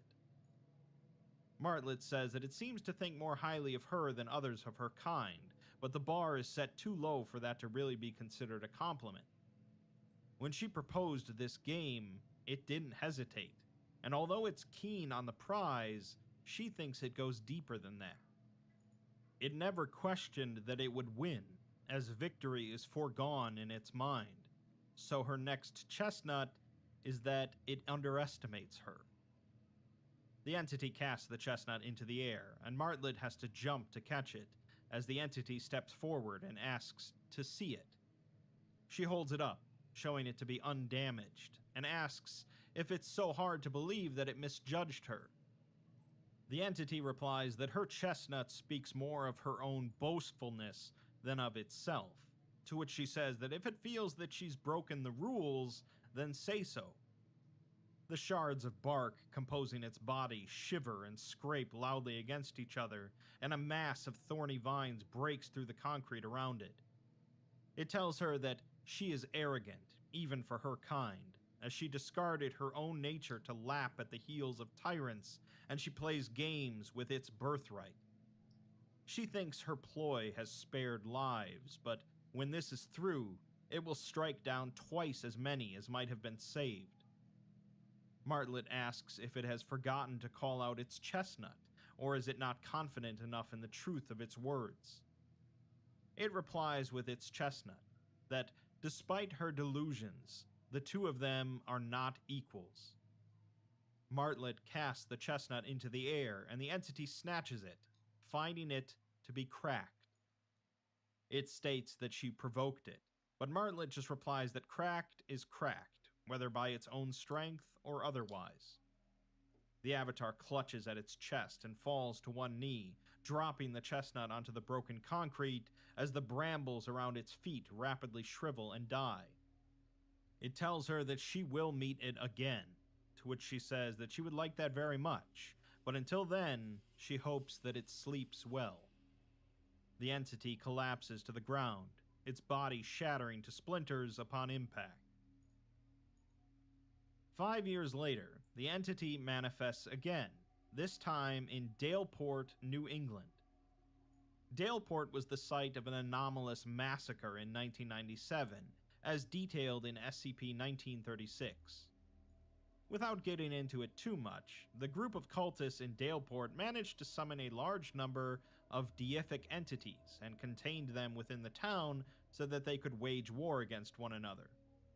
As a result, none of the townspeople seem to have survived the incident, and the town features an array of minor anomalies. The entity begins to assemble itself from the regrowth of partially incinerated trees, and since the Foundation is continually monitoring the area, the manifestation is quickly reported. Due to her rapport with the entity during its previous manifestation, Martlet, who has been made a site director in the previous 5 years, is debriefed and prepares for transit to the area. Once its body has formed, it extends its upper right appendage to a sharpened blade, but it slowly retracts its weapons as it begins to wander the ruins of the town. It comes across one of the few streetlights in town still upright and waves its fingers through its post, causing it to topple. A sound like the cry of a wounded animal can be heard, but it is quieted as a thin sapling sprouts from the streetlight's broken base. After this, the entity displays no further interest in destructive behaviors, as a team of Foundation thaumaturges create a way, or portal, to Daleport for Martlet. A robin lands on the Avatar's horns, and it holds out its finger for the bird to hop down to. They exchange words in a language lost to time, and the bird flies away. As it continues to survey the ruins, it finds the remains of the town hall, taking particular note of the phrase, "Pangloss grants you sanctuary," scorched deep into the stonework above the entrance, the only wall of the structure still standing. A swath of lit candles rests across the building's steps at the entity's feet, each representing a soul, and it kicks at the candles, only for its foot to pass through them. A way opens a few meters from the entity, appearing amidst a copse of trees that had grown out of the wreckage of a collapsed pharmacy. Martlet steps out, and the way closes behind her, as the entity visibly shudders at her approach. She greets it as an old friend, but the Avatar replies that it should cut her down where she stands. She just smiles and shrugs, and says that if it must, as there's no one else here for it to maim and kill. The entity casts its gaze upward, although the text scratches out the word "its" and changes it to "his." Something small and sad hovers overhead, and he asks what happened here. Martlet joins him at his side and follows his gaze, seeing the body of a young girl hovering a few meters above them, suspended by no visible means. Her dress is ragged from the elements, but her flesh is as fresh as the day she died, her legs still swaying slightly in the summer breeze, and her face composed in restful slumber. Martlet says that a fog came, and there was a battle, or a massacre, really, but there's a lot they don't know. A silence passes between the two, until Martlet speaks again, telling him that he killed a child the last time they met. In the car, he cut in half, but she doubts he even noticed. He simply replies that such is war, and Martlet nods to the body above, which he is still looking at, and she says that so was this. At that, he finally turns to her, his neck craning to match the difference in their height, creaking and groaning like an old tree in the wind, and he tells her that she owes him his name. She says maybe so, and he asks if she'll give it freely. Her mouth flickers open, but she swallows the answer that threatens to come out, instead saying that she doesn't think it can work like that. He softly replies that she fails to surprise him, and he heaves a sigh, descending the steps of Town Hall and motioning for her to follow, saying that he will play her at chestnuts. Martlet nods, for she too had already begun to get a sense for what was taking shape. The invocation of a structure is not easily undone, and its imposition over the two was quickly coming to be as firm and real as the ground beneath. And so they stood in the ruins of Town Square, the air thick with a haze that would never lift, the streets stained with blood that would never wash away. An enormous triangle was cut into the ground at the square, shards of brick cracked at such uncanny angles as to suggest the shape had been carved from beneath rather than above. Somewhere barely out of view, a corpse continued to bleed, just as it had been doing for many years prior, and as it would continue to do for many years to come. The entity remarks that she seems different since last they met, and she says that she has him to thank for that, as she learned a lot about herself from their encounter. It turns out that she did have some skills that she wasn't fully utilizing, and she has a feeling that the same may still be true for him. He replies to save her judgments for her gain. No less than expected, Martlet came prepared, and she produces a chestnut from her coat pocket, offering it to him. He shakes his head, saying that he would like to go first.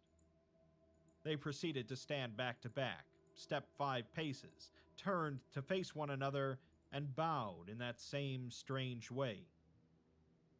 He tells her that she is either very brave to meet him again, or very foolish, and she just says that she met him bravely before. He replies that she was courageous, in a way one can only achieve when one is overcoming a great terror, but that terror is gone now, and it's taken her courage with it. He is unsure of what is now in its place. She says that it sounds like he regrets asking to go first, but he replies that he may have slept since he saw her last, but he walks in his dreams, and has come to realize that there is a deeper truth to her, just as there is a deeper truth to games and to chestnuts. Somewhere, barely out of view, layers upon layers of hardy marigolds bloomed in the chest of a long-dead corpse, blocking the flow of blood and rendering the nature of fate slightly less certain. He continues, saying that there are some truths that may not be spoken in mixed company, as they are not alone. Martlet says that she could have her colleagues stop monitoring them if that makes him more comfortable, but he says that it's not just her 3 letters he's referring to, as this place is heavy with presence. Laughter then occurs very close by, and although the 2 could not hear it, they felt it all the same. He says that the creatures here know it to be true, and she asks him if he can speak to all animals, like that bird. He replies that he speaks with things that are alike to him, before pointing to the wall nearby with the words carved into it, and stating that he recognizes the name Pangloss. It is not his kin, but it is known to them, and he asks what became of this sanctuary, if any who lived here survived. Martlet says that the records suggest that some escaped elsewhere, not outside of the town exactly, but outside of the world itself. A few dozen of them found their way back, and most haven't been seen since. She likes to think that the others lived, though, that they're still out there, waiting for someone to tell them it's safe to come home. The entity replies that if they are safe where they are, they would be wise to remain there. The things that happen in this place will happen again, and again, and again, to her and to him. Martlet says maybe, but if she's there when that happens, she wants to be like this Pangloss guy. The entity tells her that there are very few left who mourn all losses and celebrate none. She is no more fit to compare herself to Pangloss than he is. The haze over the once town had grown from a morning mist to the full ghost of a fog, and it stirred. The sun, if it still hung overhead, could only cast shadows over the world beneath. Martlet asks him if that's his chestnut, if that's a truth he's willing to stake his name on. She takes a deep breath and steadies herself as the shadows grow closer, shadows reminiscent of human beings in the same way a copse of trees might be reminiscent of a pharmacy. Don't really have much going on. The entity replies that if her lost numbers came home as she claims to wish, but came home changed, bent by hardships into shapes she no longer recognized, she would not open her arms to welcome them. His chestnut is this. She wears a mask of piety, yet offers judgment and violence, same as him.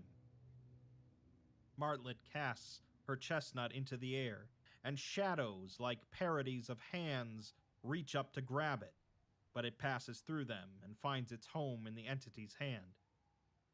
Martlet's name is now crossed out in the text, and in fact the dialogue format of the article gets tossed aside completely, with no names assigned to either speaker. She remarks that they should take their game somewhere else, and he asks if she fears the shadows. She's already walking away as she says over her shoulder that she's not over fond of what casts them. Though she could not see it from where she stood, something like a smile came over the Avatar's face, if a piece of wood shaped like half a deer skull could be said to smile, which it can't. The streets of Daleport had not laid straight for some time, twisting to and fro at sharp angles, bent by a madness too great to be contained in the mind. As the two companions walked the crooked streets, however, flecks of grassy green and flowery pastels began to cut through the crumbling asphalt in their wake, blending the old roads into the surrounding overgrowth, fading them like old scars. After a time, they came upon a building that had once been a library, its walls appearing solid but sagged, dropped and folded like rolls of flesh, as if the structure had given up so completely that it couldn't even be bothered to fall down properly. The entity asks her what the prize of the battle that was fought here was, as what's worth a town's weight in madness. Martlet placed a hand on the doorway of the once library, which trembles at her touch, and she replies that she can't speak for the reliability of the source, but it was written that the victor of the conflict would walk from the rubbles of man and restore clarity to those who remain. She'll let him decide how much that's worth. He asks who then remained to claim that clarity once the fog had lifted. Hours later, in the air above, dark echoes of lives lost would perform a crude pantomime of human suffering, but for the moment at least, the sky was clear. Martlet says no one, and the entity replies that it was worth nothing then. Up the library steps, her fingers thrum along the rotting wood of the doorway, and the doorway thrums back contentedly. There was a slight glint in her sunny eyes, the kind that one might explain as a trick of the light. She asks if his rampages are worth any more, and if he intends to wipe the slate clean, starting the world afresh like the good men of Daleport tried to do. The entity replies that he seeks only to even the scales. Martlet looks at him in such a way that one would be forgiven for thinking they were the exact same height. She says that if he knew the exact number of those he lost, and he answered that number once, twice, even 3 times over, he would not lay down arms. She returns his chestnut with her own, that his justice is a mask for blind hatred. This must have come as some surprise to the entity, as it took him a moment to cast the chestnut, forgetting that he was even carrying it. He did cast it, however, not from the regulation 5 paces, but a matter of feet, and Martlet catches it handily. He replies that his hatred is earned, and Martlet doesn't say anything in response, as a bell tolls somewhere nearby. He asks if she thinks herself powerful, as she may have bettered herself since they last met, but she continues to wear her 3 little letters like a yoke around her neck. She says that she's given a surprising amount of leeway these days, and there are some people in the Foundation, like herself, who are trying to change things. She begins to bring up the overseers, but the entity cuts her off, stating that her hierarchies are trivial to him, and he speaks of names. She thinks she's found her purpose, but she is only telling herself another one of her little stories. She believes her pursuits to be pure, but she makes them in the shadow of the name of blood, of freedom's death. Martlet's grip on the doorframe tightens, and she feels a pulse quicken, although she's not sure that it was hers. She asks in response if he knows why they call his type logomorphs. It's because his very existence is bound to words, to patterns, to rules. Humans aren't like that, as words and names only have as much meaning as they give them. He presses his fingers softly to the library's facade, carving 5 long, thin streaks along its surface as he walks. They bled, but he did not see, as he would only look at Martlet. He asks if she truly thinks herself unbeholden to words, patterns, and rules, exclaiming that she tells herself such stories. Her 3 letters are no more than the sum of these things. His kind, when they are named, determine its meaning for themselves. She chooses to bear the name Foundation, and in doing so, her meaning is determined for her. His chestnut is that she is a prisoner, and she is content as such. This time it was Martlet's turn to hesitate, but she casts the chestnut, and the entity catches it, finding it perfectly uncracked. Martlet whispers to herself that that's interesting, but there's a dimness in her tone that rang foreign. She walks away, and the entity follows. Somewhere behind them, the quivering of a child began to calm as petals bloomed to seal her wounds. The church in Daleport, tall and proud at the heart of the town, was the only building for miles that appeared largely intact.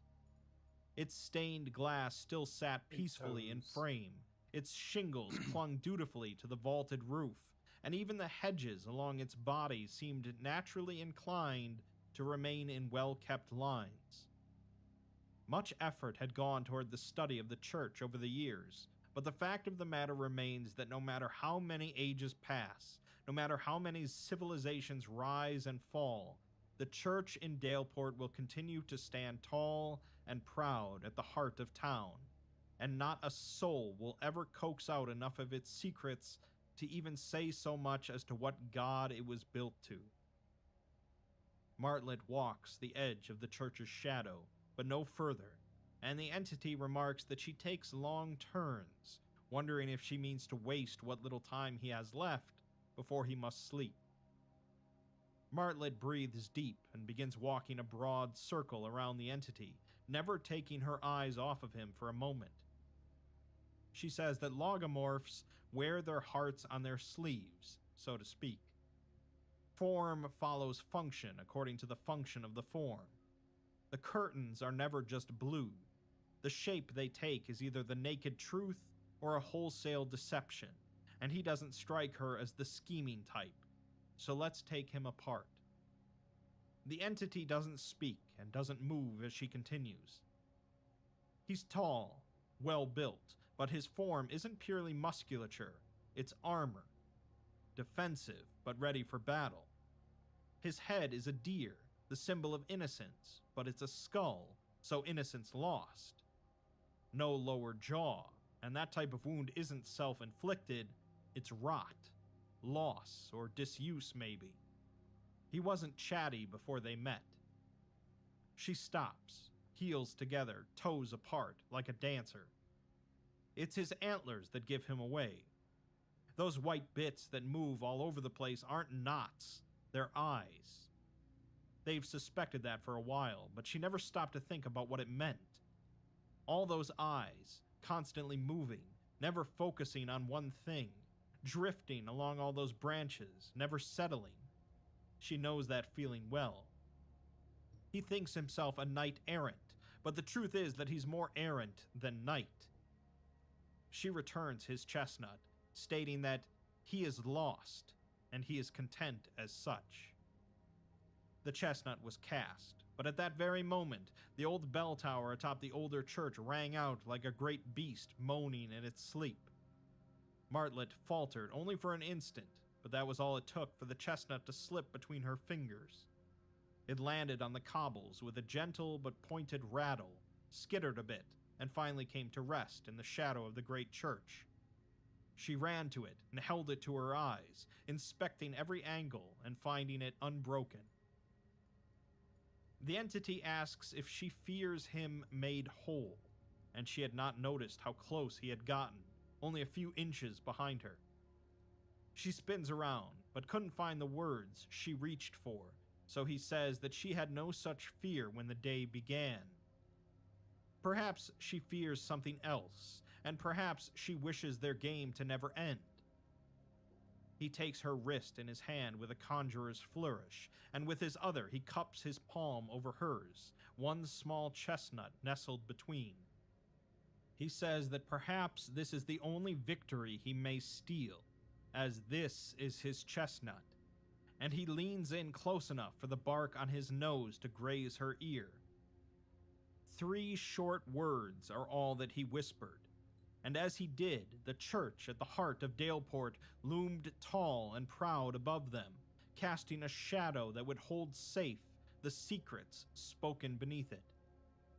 The chestnut slid from her fingers, and the entity held it between them, cupped in his hand with all the gentility one might use to cradle a tiny bird.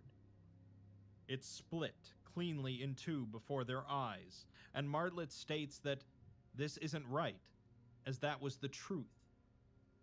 She received no response to this except that strange wooden laugh as the entity falls to his knees.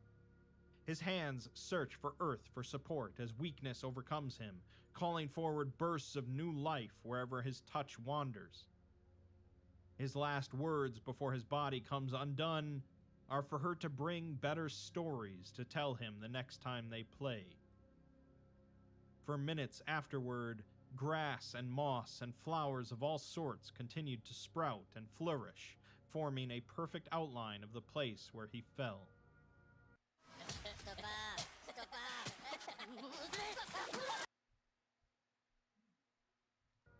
Of course, there is a third encounter, and here the format breaks down entirely into a tale, or more accurately, a story.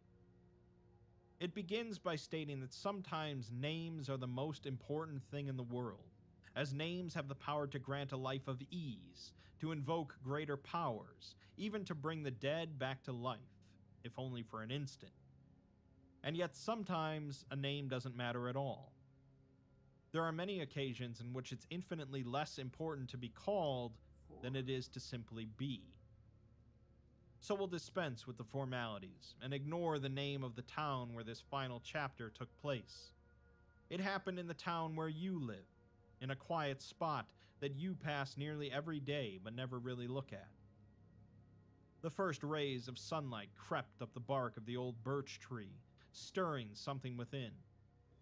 Knotted circles along the trunk blinked open into tired eyes, still half veiled by sleep. They watched in bleary recognition as birds soared through the rolling clouds and as insects shuffled through dewy springtime grass. In that moment, for only that moment, this was not a world where old blood soaked the earth from crust to core. And then the moment passed, and the entity remembered. Rage overcame slumber, and a wooded hand burst from the tree like a strike, like a scream. Then another. He pulled, and he clawed, and he wrestled himself from his birthing place, sucking in his first breath in moons with a grateful wheeze. That's when he noticed the scientist. She sat on a fallen log not far away, whittling the end of a stick into the shape of a strange, footless bird. She greets him as she sets aside her handiwork, remarking on what a fine morning it is, and saying that if he only gets to live one day every half-decade, he probably couldn't have picked a better one than this. Much to his chagrin, she was correct, and although he would not concede it aloud, in his heart he knew that the world was made for mornings such as these. Instead, he says that she has come for one last game, but she shakes her head. She kept her hair looser these days, and she dressed brighter too, but her face had not changed. It was exactly the same, and the sun shone brightly in her eyes. She tells him that they'll get to that, but first she'd like him to come with her, as she wants to show him where she came from. The entity counters that she asks the impossible, as he cannot stray far from the woods, and there can be no forest where her kind dwells. Living things wither in mere anticipation of their wake. She replies that their woods may not be up to his standards, but the ghost of a forest is a forest in itself. She will guide him, and if he feels himself leaving his element, she won't ask him to go any further. And so they began to walk beside the road, and that's when the entity began to notice the true extent of how special that day might be. First, there was the way the golden morning sun never seemed to move or dim as the hours progressed, always hanging just over the horizon, cutting clear dusty beams through the treetops to create a landscape of strange shifting patterns on the ground, like shadows dancing in a shallow lake bed. Then there was the bird song, a bit too constant and harmonious to seem purely accidental, and each note echoed in the air long after its singer had fled the sky. And strangest of all, the entity and Martlet seemed to move through the world completely unnoticed, without a single driver or passerby slowing or turning their head to them as they walked. The entity states that he assumes this bewitchment is her doing, and she confesses that she's been bleeding her dreams a bit, as well as his. She apologizes for the imposition, but there was no other way to make this possible. The entity replies that he doesn't dream anymore, but she tells him that sometimes we surprise ourselves. On and on they journeyed, with time and distance slipping away like a stray thought, step blurring into step, all the world a soup of trees and roads and day's first delight. A feeling of familiarity nagged at the back of his mind, an itch in the shape of a memory of a place he had never been or seen. It hurt him to think about it, so he didn't. At last they came upon a large metal gate fixed to an immense wall, which in turn encircled an even more immense conglomeration of gray rectangles. A prison to end all prisons, an injury on the world, an affront. Martlet motioned for him to stay put as she approached the heavily reinforced booth built into the wall beside the gate. As she did this, something very odd began to happen. She states out loud, "In for a penny," and a small man with a head too large for his body and a nose too large for his head peered out from beneath the old stone bridge. He returned with, "In for a pound," in a low and hoarse voice, and a thunderous crack shook over the tree line. The bramble of thorns before them began to unravel and fall away, not withering or dying, but moving like the tentacles of some unearthly leviathan, and they very well may have been, as they retreated and vanished into the same vast darkness beneath the bridge where the small man had already returned. She bids the entity to come along, so along he came, mounting the steps of the grand bridge with greater trepidation than he had felt in an eternal age. Stone beasts, skeletal and unrecognized, were carved into either side of the bridge's forward approach, and their necks creaked and craned to watch over the two as they passed. He remarks to her that she bleeds her dreams too deeply, but she clarifies that everything he's seen is completely real, and more real than the alternative in most ways. He moves to the bridge edge and peers over the side. An inky blackness flows beneath, painting a broad line as far as the eye could see at either side. A dark river at first glance, something like a void, if a void could be said to pulse and undulate.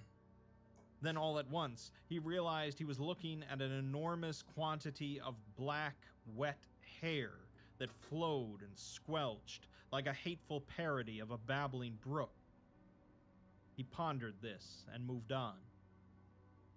The bridge came to an end just yards from the tree line of a tall and densely set forest. The road ahead wound beneath a canopy of trees whose branches reached up to entwine and steeple with one another, giving an impression more akin to the mouth of a cave or an abandoned temple than a collection of living things. Still, Martlet walked ever forward, and he followed resolutely, even as the morning light faded far behind them. A fat little squirrel watched from its perch above, the blinking red crest on its forehead a mark of its vigilance. Yet no matter how much it cocked its head or adjusted its lens, the tiny creature simply could not detect the two somethings in the nothing space before it, and its tiny motors whirred in confusion. The entity asks her what manner of creature that is, and she responds that it's CCTV, most likely. As the words left her mouth, the fat little squirrel scurried from its perch and bounded down the hallway road, its greedy cheeks stuffed with a bounty of acorns. She tells the entity not to think about it too much, as the metaphor may break down if he examines it too closely, and she doesn't know what will happen to them if they're inside it when that happens. Huh. The forest path was dim and dense, with an occasional break in the closely set trees alongside them, through which could be seen any number of woodland creatures running around in people clothes, conducting people business. They spoke to one another in people tongues, and paid the two no mind. She tells him that they're not like the two of them, and some of them know. She's been fortunate so far, but it won't be a secret for much longer. He asks her if she trusts them, to which she says that she loves them, and he replies that those are very different things. She just says that she knows. When the endless path ended, it deposited them in a circular clearing, at the center of which appeared to be a large hole in the ground. As they approached, it became clear that an elaborate spiral staircase was constructed along the perimeter of the pit. Moss and weeds overran the stone, creeping out through vein-like cracks. She gestures ahead, asking if he would like to go first, and he gives a slight nod before continuing on. And so they descended, walking and walking, down to where trust withers, where the sun fears to shine, then deeper down still, unto the darkest depths, until eventually the staircase came to an end. Finally. Before them stretched a long hallway, dimly lit by small motes of light hovering overhead that flickered and shivered as if stirring in restless sleep. The entity stops a moment, glancing up at the lights in faint recognition, but says nothing. Martlet simply moves ahead, stride unbroken, taking the lead, and she bids him to come along, saying that they're in the final stretch, with a hint of urgency in her voice. The entity, however, doesn't move, instead stating that her ghost of a forest is repugnant, mocking that which he comes from. There we go. Martlet stops and turns around, telling him that they can return if he wishes, as she is equally bound to the rules of hospitality as he is. He replies that he will see this through, however, and so with a nod and a smile, Martlet turns again and continues on, as the entity follows.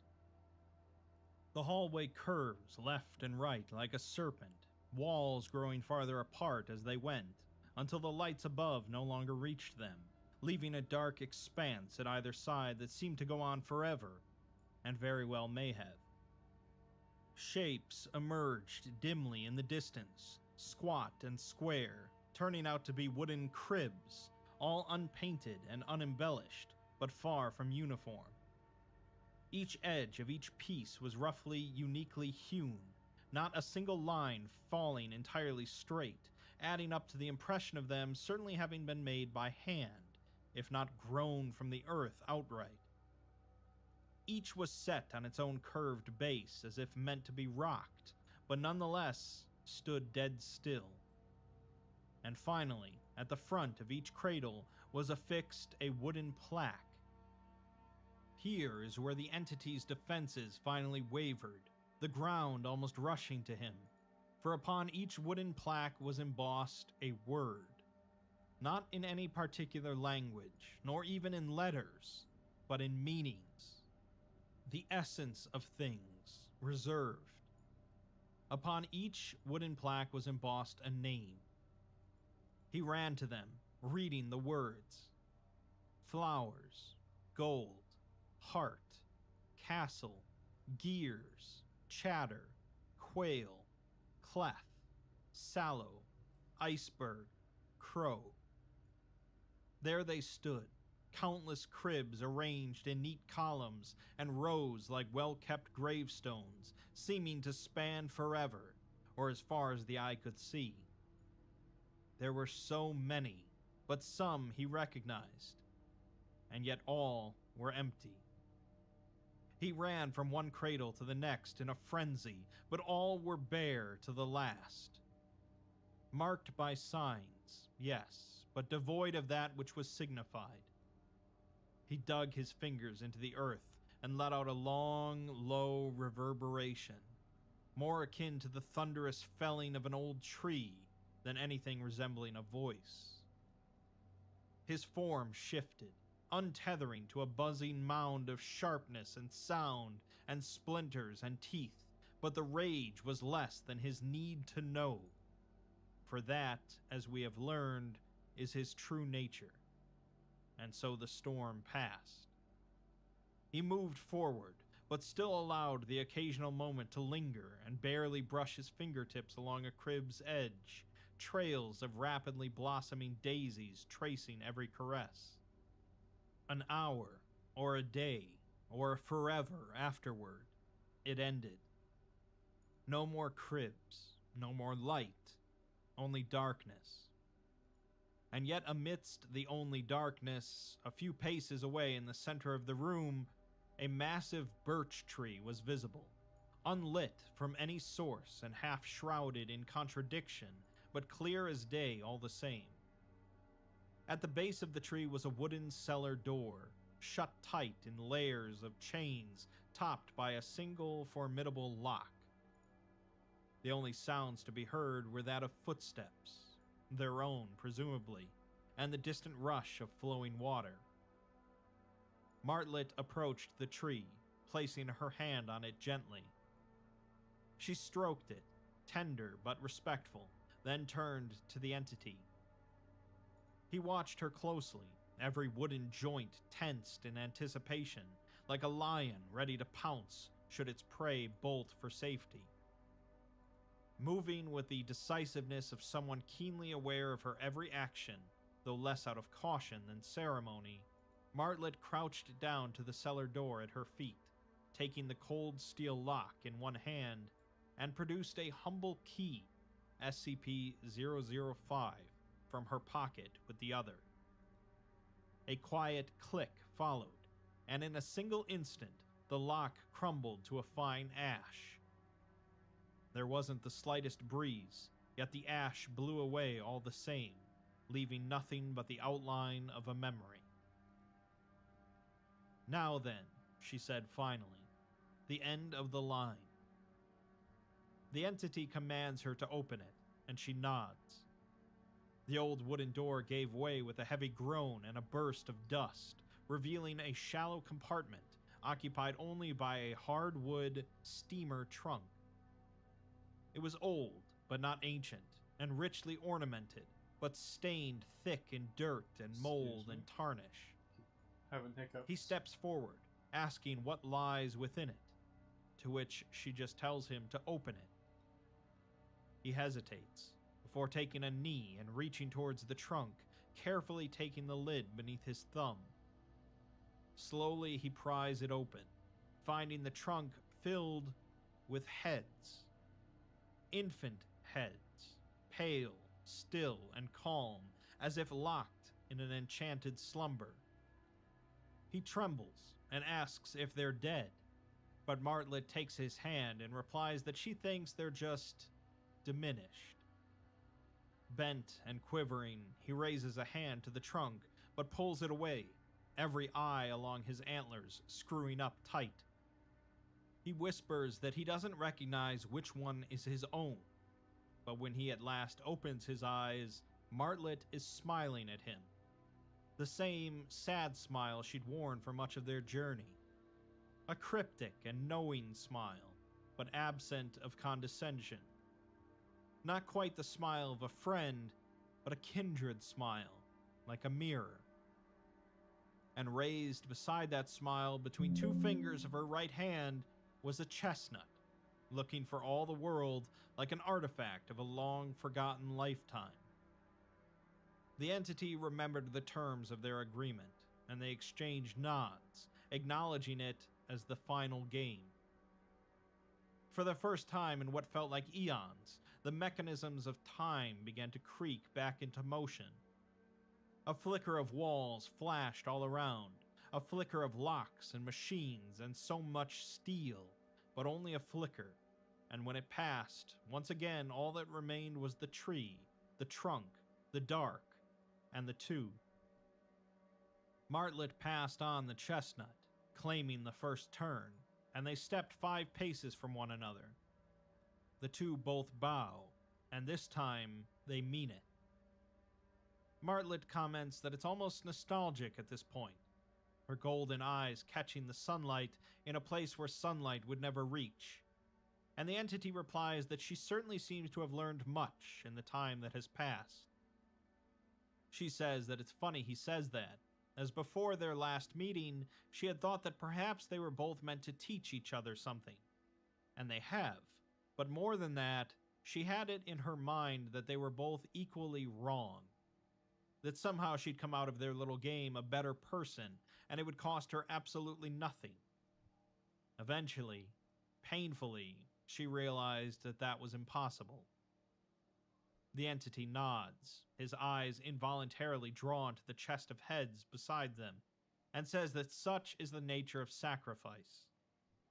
She continues, saying that the Foundation likes to act like they're fighting a losing battle, like the tide of chaos will wash them away if they let up for even a moment, but that's not true. The truth is they're winning, and they've been winning for a long time.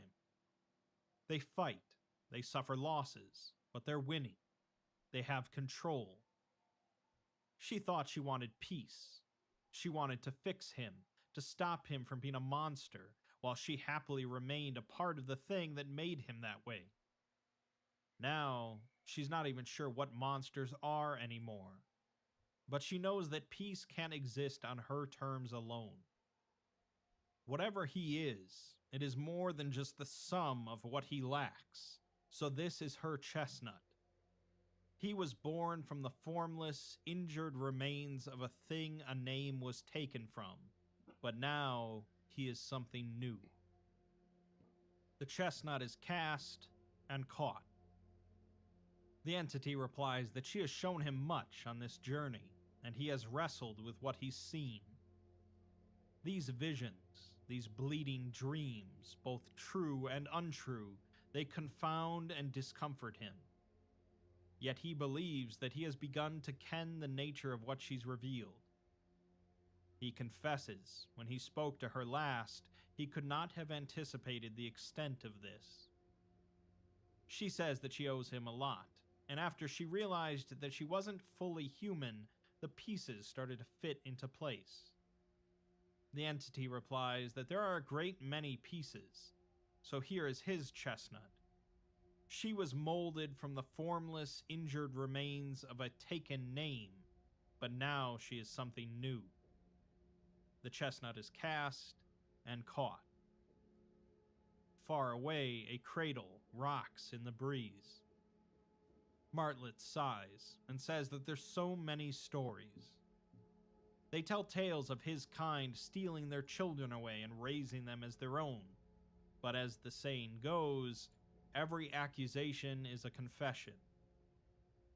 It's hard to articulate how perverse it all is, as not only did they take the fair folks' names, but they raised the few that weren't slain to help lock away the vengeful echoes created by their absence. The entity states that she still speaks as if she is one of them, to which she says that she is, in every way that matters. She's lived with them, worked for them, loved them, devoured their stories, and made them her own. Martlet stands in the darkness, and against the darkness she casts a shadow in the shape of a bird in flight that would never ever land, a mythical bird known as a martlet. She continues, saying that she never really belonged, and how could she, living under false pretenses? It's high time that she came home, so here is her chestnut. Now that they have found each other, they may finally become one again. The chestnut is cast and breaks to pieces in the air. She rushes to the pieces before they even have time to strike the ground, crawling in a panic wherever they scatter, gathering them in her hands, her pockets, her beak. Try as she might, and any could see that she really, truly tried, the pieces would not fit together. The other half of her soul came forward, gardens beyond imagination blooming behind every footfall, and he held her as she wept. The final game was won. Martlet exclaims and dries her eyes, remembering the terms of hospitality, and says that he has earned his name. The entity replies softly that he knows where his name is, but she says that that's not enough. She rises to her feet, returning to the old steamer trunk where the dormant names lay sound asleep. She instructs him to take one, and when he questions about their other halves, she says that they don't have any anymore. They're orphans now, and that's why they sleep. The entity approaches the trunk slowly, his multitude of eyes scanning over the innocent faces inside. He takes his time until making his choice.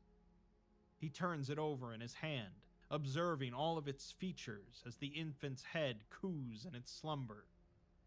Finally, he leans forward and takes a bite, and when he pulls away, only apple flesh could be seen beneath the broken skin. A honeyed liquid oozes from the head, staining the nameless creature's mouth and hand as he tore into it with the voracity of a man starved. It was only a matter of seconds before all that remained were the stains of juice on his fingers, and a name is given to him: Bayeth.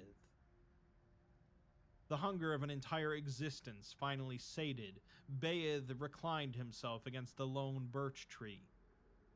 He holds a hand above his face as if to block out the sun, though there was no sun in that place.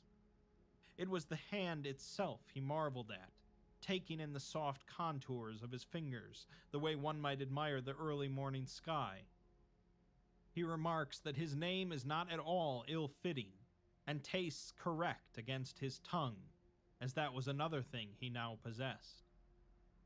Martlet replies that she's glad to hear it, perching on his shoulder, and so they rested there together, the two once half-selves, and they considered the new things they found themselves to be.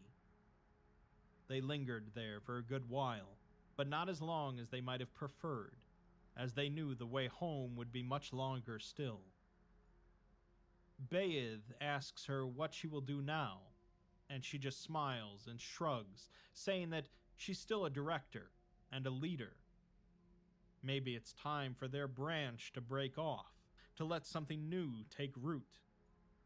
Bayeth asks what sort of thing would this new thing be, and she sets her chin on her wing thoughtfully. She says that the Foundation is bursting with myths, which are just what you call a secret you're not supposed to know. She's heard stories of a world where none of this happened, where everyone made the right choices, and they live hand in hand and side by side, referencing SCP-6001. Bayeth replies that those things did happen here. This is not that world, and it cannot be. She agrees that it can't, but perhaps they can still learn from it. There's a moment of quiet before Martlet rises and admits that they are small, but they will survive. Those who choose to go on bearing the name Foundation can suffer under its weight by their own will. Bayeth rises to join her, his joints not creaking, and his eyes set and focused. He asks her what she will call herself instead, to which she says that maybe one day, a very long time from now, they'll earn a name worth aspiring to. Until then, though, there are worse things than being nameless. The knight cracks his knuckles, savoring the sensation of his bones and the marrow within them. He tells her that she will be opposed, a smile concealed beneath his words, to which she says that it's fortunate then that she won't face them alone. And so they walked together, hand in hand, out of the endless darkness and into something far less knowable.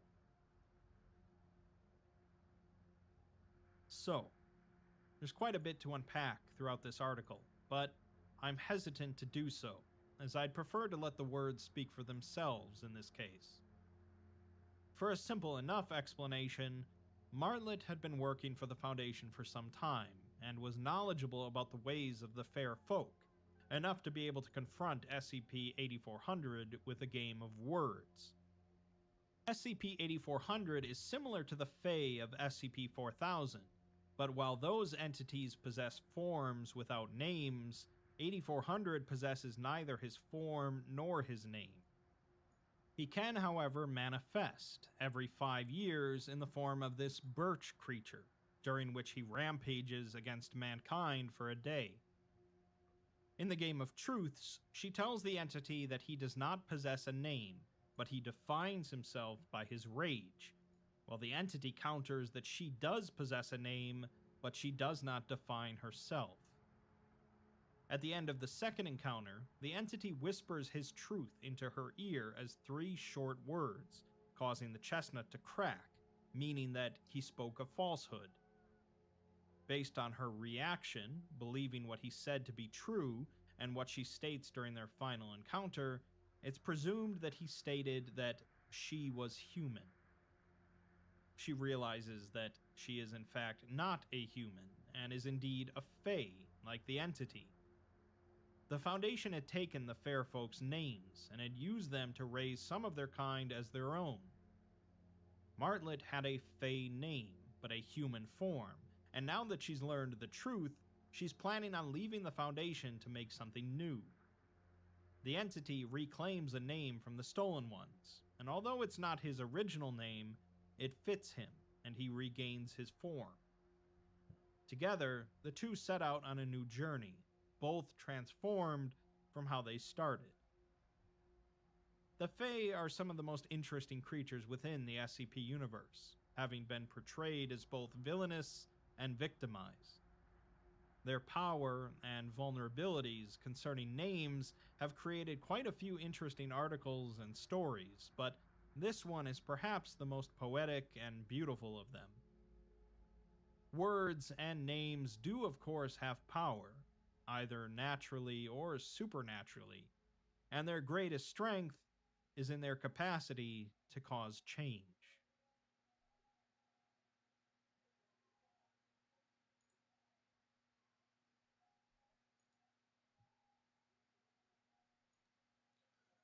Whew, it's been a while since I got into a long SCP like that. That's right, we have enough scientific evidence and field data.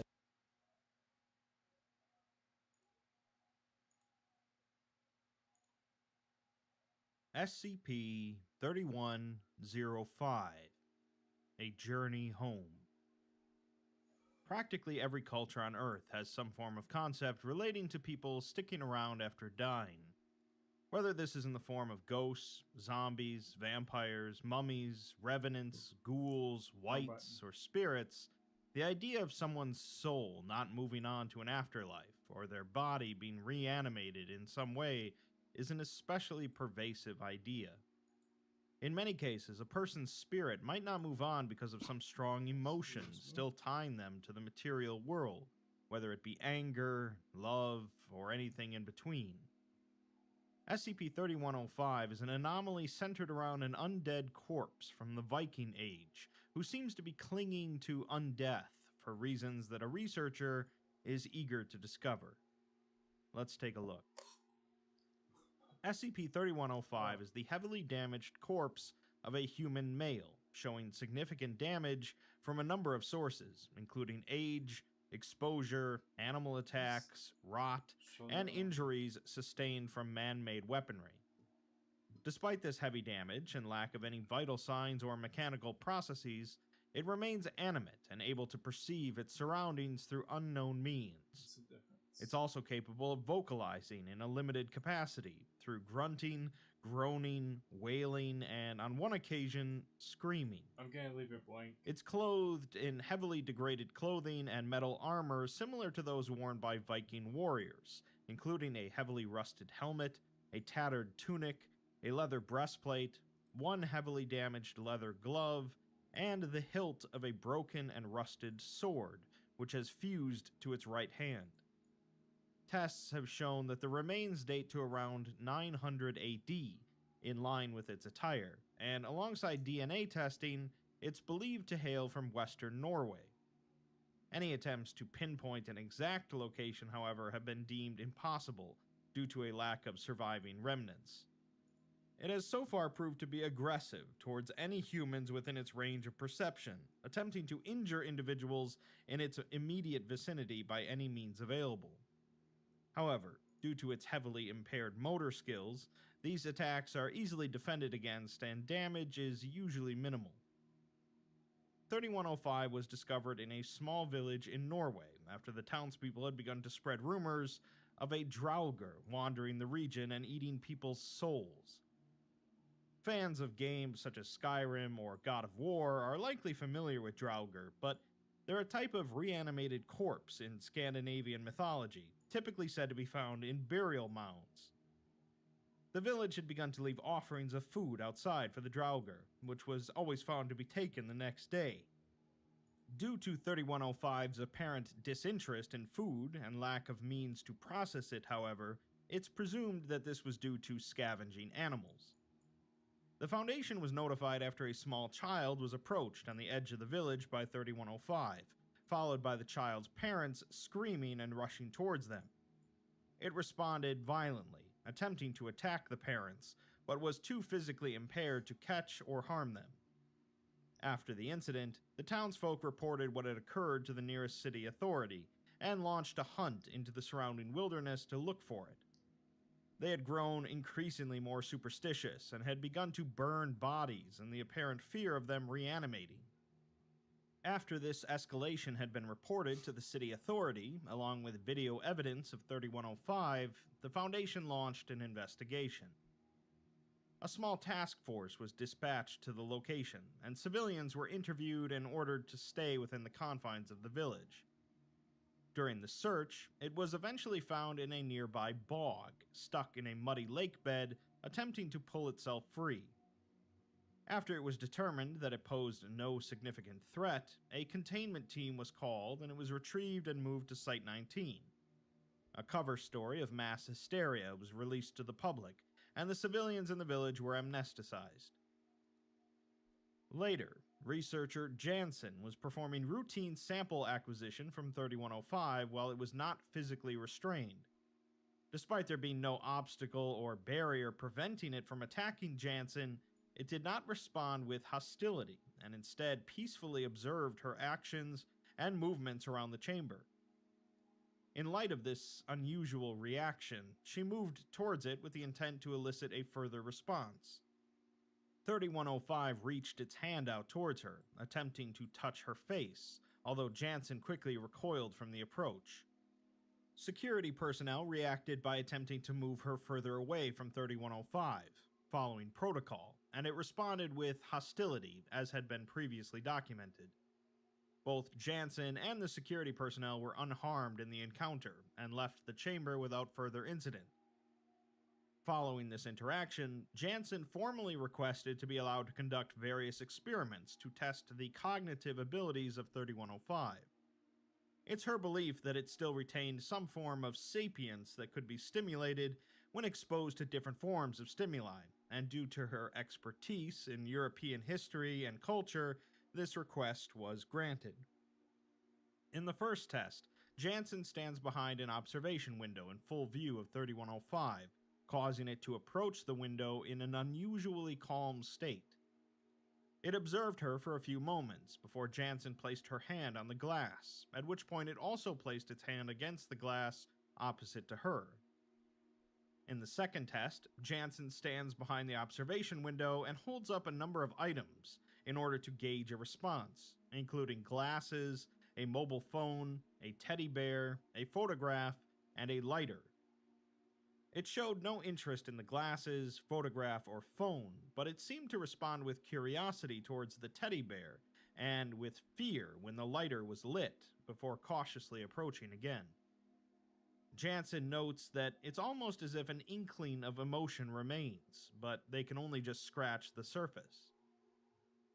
In the third test, Jansen stands behind the observation window, with 3105 showing interest in her presence, but she then began to speak to it, causing it to become confused and mildly agitated. It then looked at her for a moment before slamming its fist on the glass, so Jansen ended the test. She notes that perhaps her voice wasn't what it expected, as her voice is pretty deep, especially for a woman, or perhaps it's language related. In any case, it seemed quite agitated by it, so perhaps she should try something more universally understood, like music. She does so in the fourth test, playing traditional Scandinavian music on her flute over the speakers while remaining in full view. It proceeded to stare at her for a minute before slowly placing its left hand on the observation window. It then placed its forehead on the window and began to move in a rhythmic, jerking motion, similar to crying. She notes afterwards that this was a major reaction, and even though it's not actively aware of its surroundings in a fully alert state, it does seem to come to attention when something gains its interest. She admits that seeing it sob like that was a bit upsetting, and maybe it would have been better if it was just an animal acting on instinct.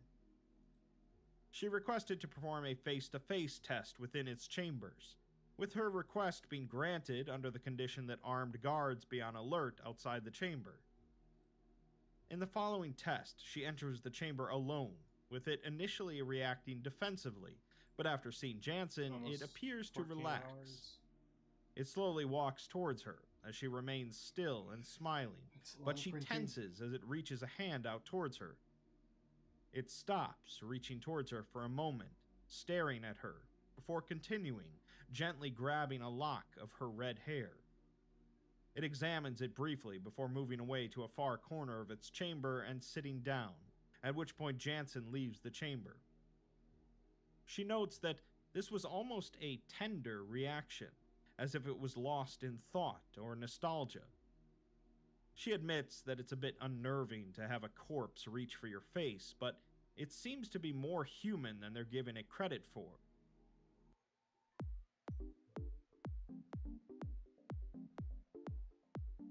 Another ad.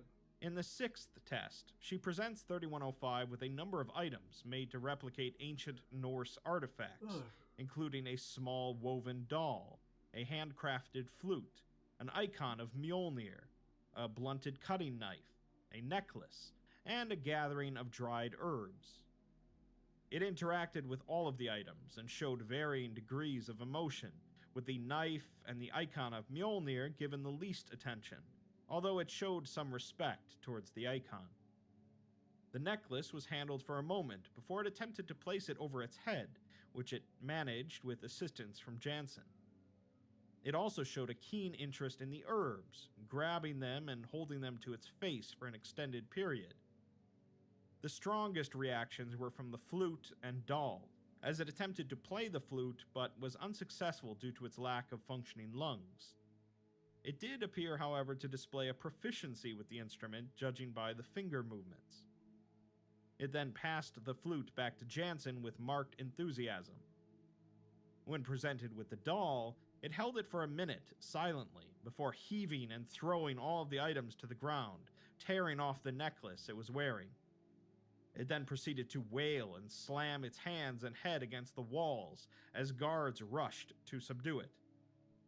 Jansen ordered them to stand down, however, and she approached 3105 alone, placing her hands on its shoulders. This seemed to calm it down enough for it to sit back in the corner of the room, unresponsive.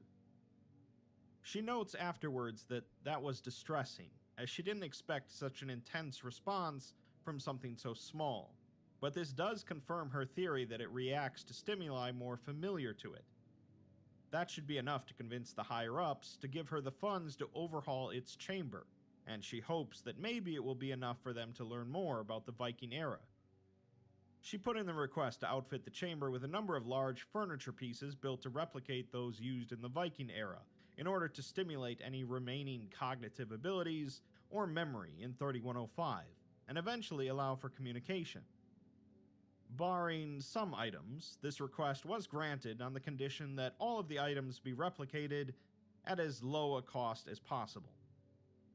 The chamber was subsequently outfitted with a large bed with fur blankets, a large fur rug, several hanging decorative and fragrant herbs, a small table with 2 chairs, I really wish this thing didn't a take simulated forever to hearth, slice. and a number of small items and trinkets. Despite the reaction in the previous test, the small doll was also included at Jansen's request, with security on standby. Upon 3105 being reintroduced into its chamber alongside Jansen, it stood for a moment observing its surroundings. It then looked back to Jansen, who gestured it in, and proceeded to wander around the room, interacting with several of the items in its vicinity. It tested the bed, warmed its hands over the hearth, and picked up a number of items and brought them to Jansen to observe. After a while, Jansen began to play the replica flute that it had brought her, causing it to walk over and sit near her. It watched her play as it clutched the small doll from the previous test, and also quietly vocalized while looking towards her. After she stopped playing, she held out her hand, and it placed its hand in her palm. She then bid it farewell and left the chamber.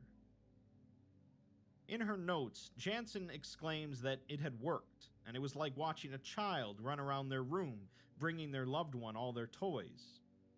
If they can manage to keep this level of attentiveness from it, then they may even be able to facilitate some form of communication. It will take a lot of work, though, as it's a big leap. Music has been shown to elicit major responses, so maybe that can bridge the gap.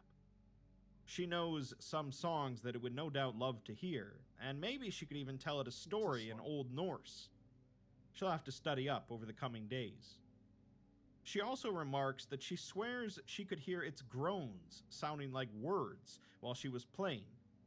It sounded almost like a name, like Sigrid, although it could just be her imagination. The 8th test was going to involve exposing 3105 to various auditory stimuli in the form of Jansen playing traditional Scandinavian songs and reading stories in Old Norse, of which she has been practicing. The test was terminated, however, due to subject expiration. Upon entering its chamber for the test, she noted that it had not moved from its provided bed for the past several hours. She attempted to rouse it with no success, growing more frantic in her attempts, violently shaking it and shouting, but it remained still. Eventually, Jansen was escorted from the room by security. After examination, it appeared that its anomalous effects had dissipated, and now it was a non-anomalous human corpse. In light of this, its body was moved for autopsy, which revealed that it had somehow removed the rusted sword from its right hand, and now held the replica flute that Jansen had played in the tests.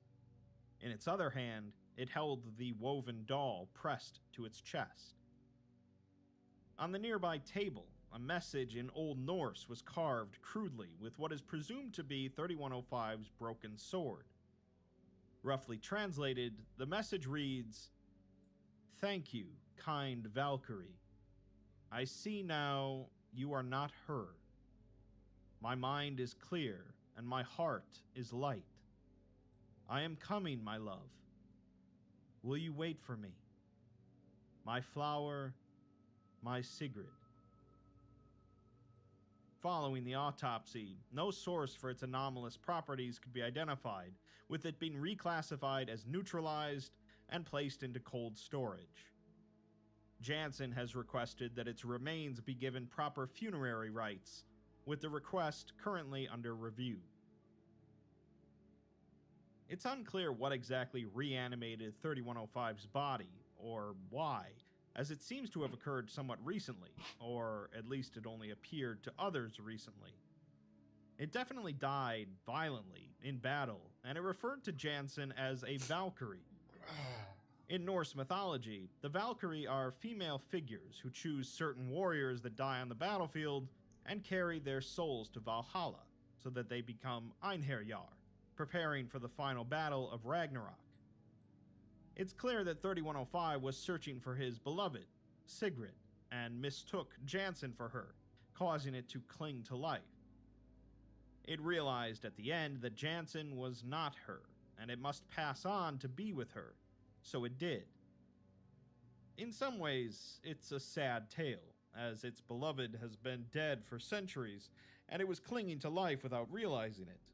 But in another way, it's a happier ending compared to it being stuck in Foundation containment for who knows how long.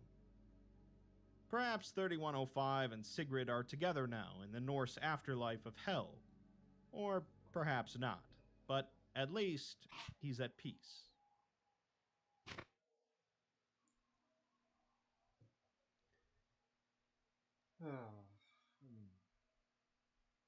Man, I'm getting tired. It's been a hot minute since I listened to the SCP Foundation.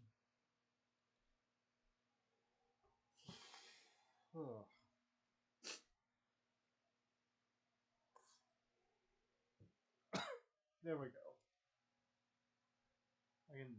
We can talk now.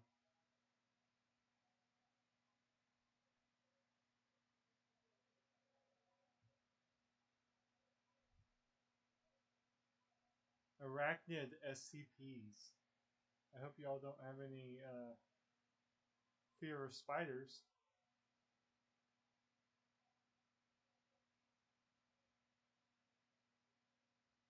Ooh, they got some more Warhammer stuff. You can play that. The future. It's almost 4 in the morning. Magnus the Red, the Sorcerer King. The Horus Heresy is in many ways a Greek tragedy, a collection of tragic figures and ironies that result in irrevocable damages to the Imperium. Horus rebelled against his father for working with elements of chaos despite banning all others from coming into contact with them, and yet in the process, Horus became fully corrupted by chaos himself. Most of the Primarchs have a tragic story to some degree, as the heresy is filled with betrayals, downfalls, and sacrifices. Magnus the Red certainly has one of the more tragic stories, with his exemplifying the adage, "The road to hell is paved with good intentions." Let's take a brief look at Magnus's origins, his role in the heresy, and the aftermath. Like all of the Emperor's Primarchs, Magnus was scattered across the galaxy at birth, where he landed on the remote colony planet of Prospero. His psychic prowess was evident even at birth, allowing him to be aware of his own natal development, and his landing on Prospero turned out to be quite fortunate, as it was a colony of outcast human psychers. Anywhere else, and his psychic nature would have immediately marked him as an outsider, to be shunned and hunted.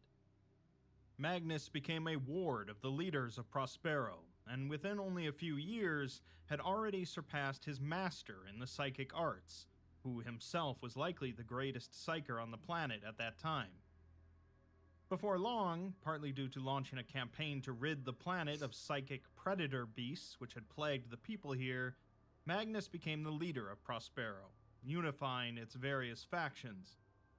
The capital city was transformed into one of breathtaking beauty, and the civilization here entered an age of peace and prosperity. Magnus also set himself to consolidating and expanding the people's knowledge of the Immaterium and the unseen but immensely powerful energy that powered its currents. To help with this, Magnus built a massive library in the center of the capital, brushing aside the warnings of his teacher about the dangers of delving too deeply into the Immaterium. He began to undertake long and far-reaching psychic journeys into the furthest reaches of the warp, and so it was not long before the Emperor of Mankind took notice. The two shared many conversations across the warp before the Emperor's fleets eventually arrived on the planet, making for a warm and pleasant first encounter. Following this, the two spent decades studying the Immaterium and traveling through it, with the Emperor sharing his knowledge with his son, while also warning him of the dangers present in the warp. The Legion of Space Marines created from Magnus's gene seed were known as the Thousand Sons, as by this point they numbered only around 1,000 due to their genetic instabilities. Due to Magnus's gene seed, many of them were gifted with powerful psychic abilities, which made them quite formidable and useful during the Great Crusade, while also making them a target of distrust from other legions. This was made even worse due to the large number of psychic mutations that the Legion experienced, a degeneration that became known as the Flesh Change.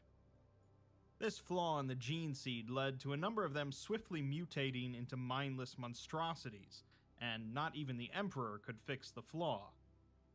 Many of them were put into stasis in the hopes that someday a cure could be found for them, leading to the dwindling numbers of the Legion by the time Magnus took leadership.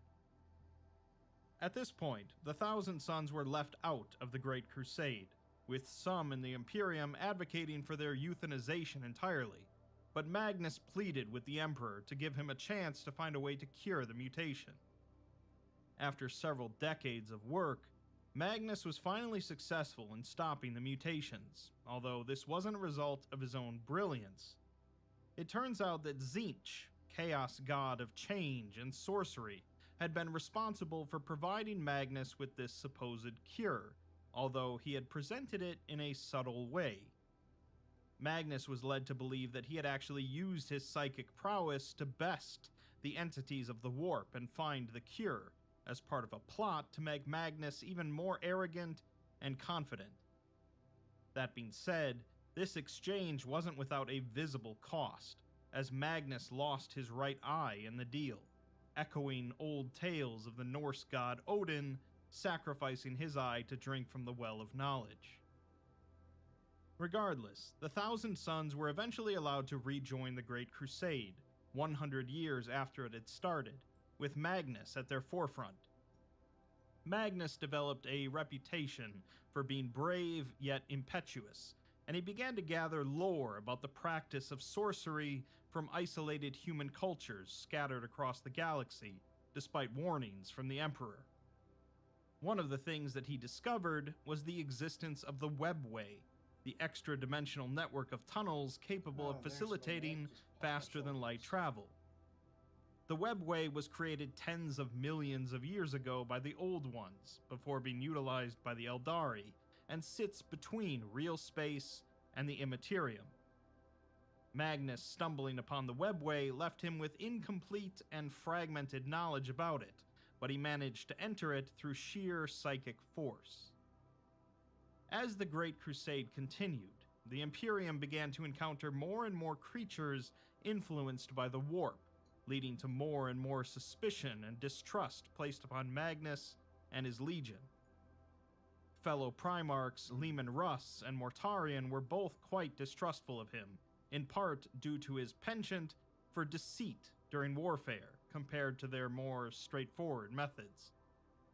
The Thousand Sons also shared their Primarch's love of knowledge, gathering up as much new information as they could from each world they conquered. The other legions found this obsession to be counterproductive with the goals of the Great Crusade, and also inherently dangerous. During a mission involving both the Thousand Sons and the Space Wolves, Magnus and Leman Russ nearly came to blows over their differences, avoiding conflict only thanks to Lorgar stepping in.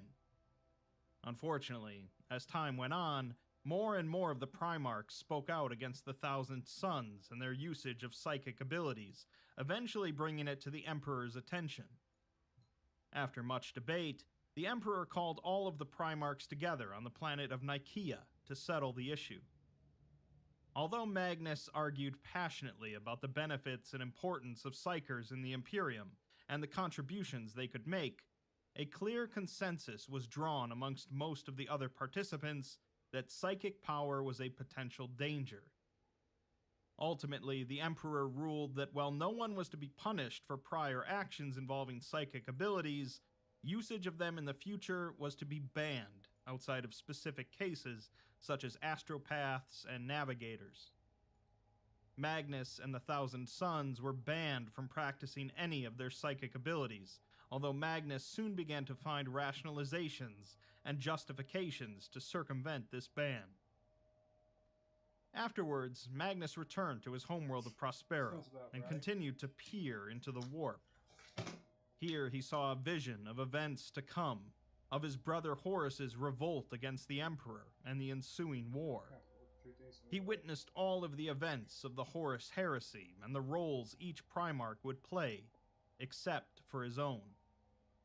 Burdened with this terrible knowledge, Magnus first attempted to psychically contact Horus, who was currently gravely wounded and undergoing a chaos ritual instigated by the traitor Erebus. Magnus appeared amidst Horus's visions, attempting to sway his brother from his path, but Horus was already too far gone and refused to listen. Failing that, Magnus next decided to contact the Emperor himself, but rather than using the legal means of astro-telepathy, as it would be slower, Magnus decided to project himself through the warp to contact his father.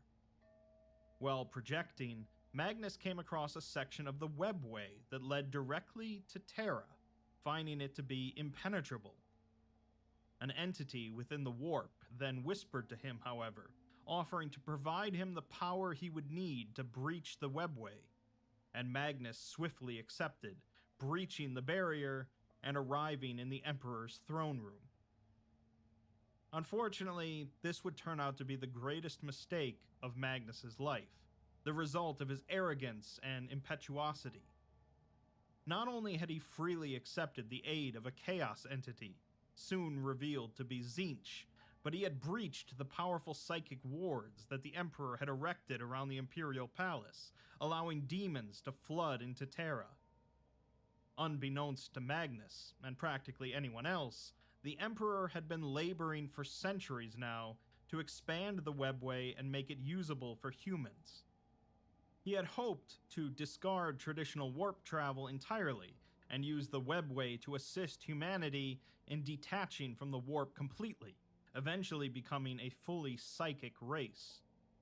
Now, all of that work was undone, as multiple warp rifts now resided within the webway, and the Emperor was forced to sit upon the Golden Throne in order to close the open portal into the Imperial Palace. Magnus informed the Emperor of what was to come, but enraged as he was at what Magnus had done, the Emperor dismissed him, refusing to believe that his beloved son Horus would betray him. The Emperor instead ordered Leman Russ, who never had much love for Magnus, to travel to Prospero and bring Magnus back to Terra. Had this occurred, perhaps things could have turned out differently for Magnus, but unfortunately on the way to Prospero, Russ was contacted by Horus, now fully corrupted by chaos. Horus told his brother to destroy Prospero and the Thousand Sons rather than bringing them to Terra, and Russ, still under the belief that Horus was serving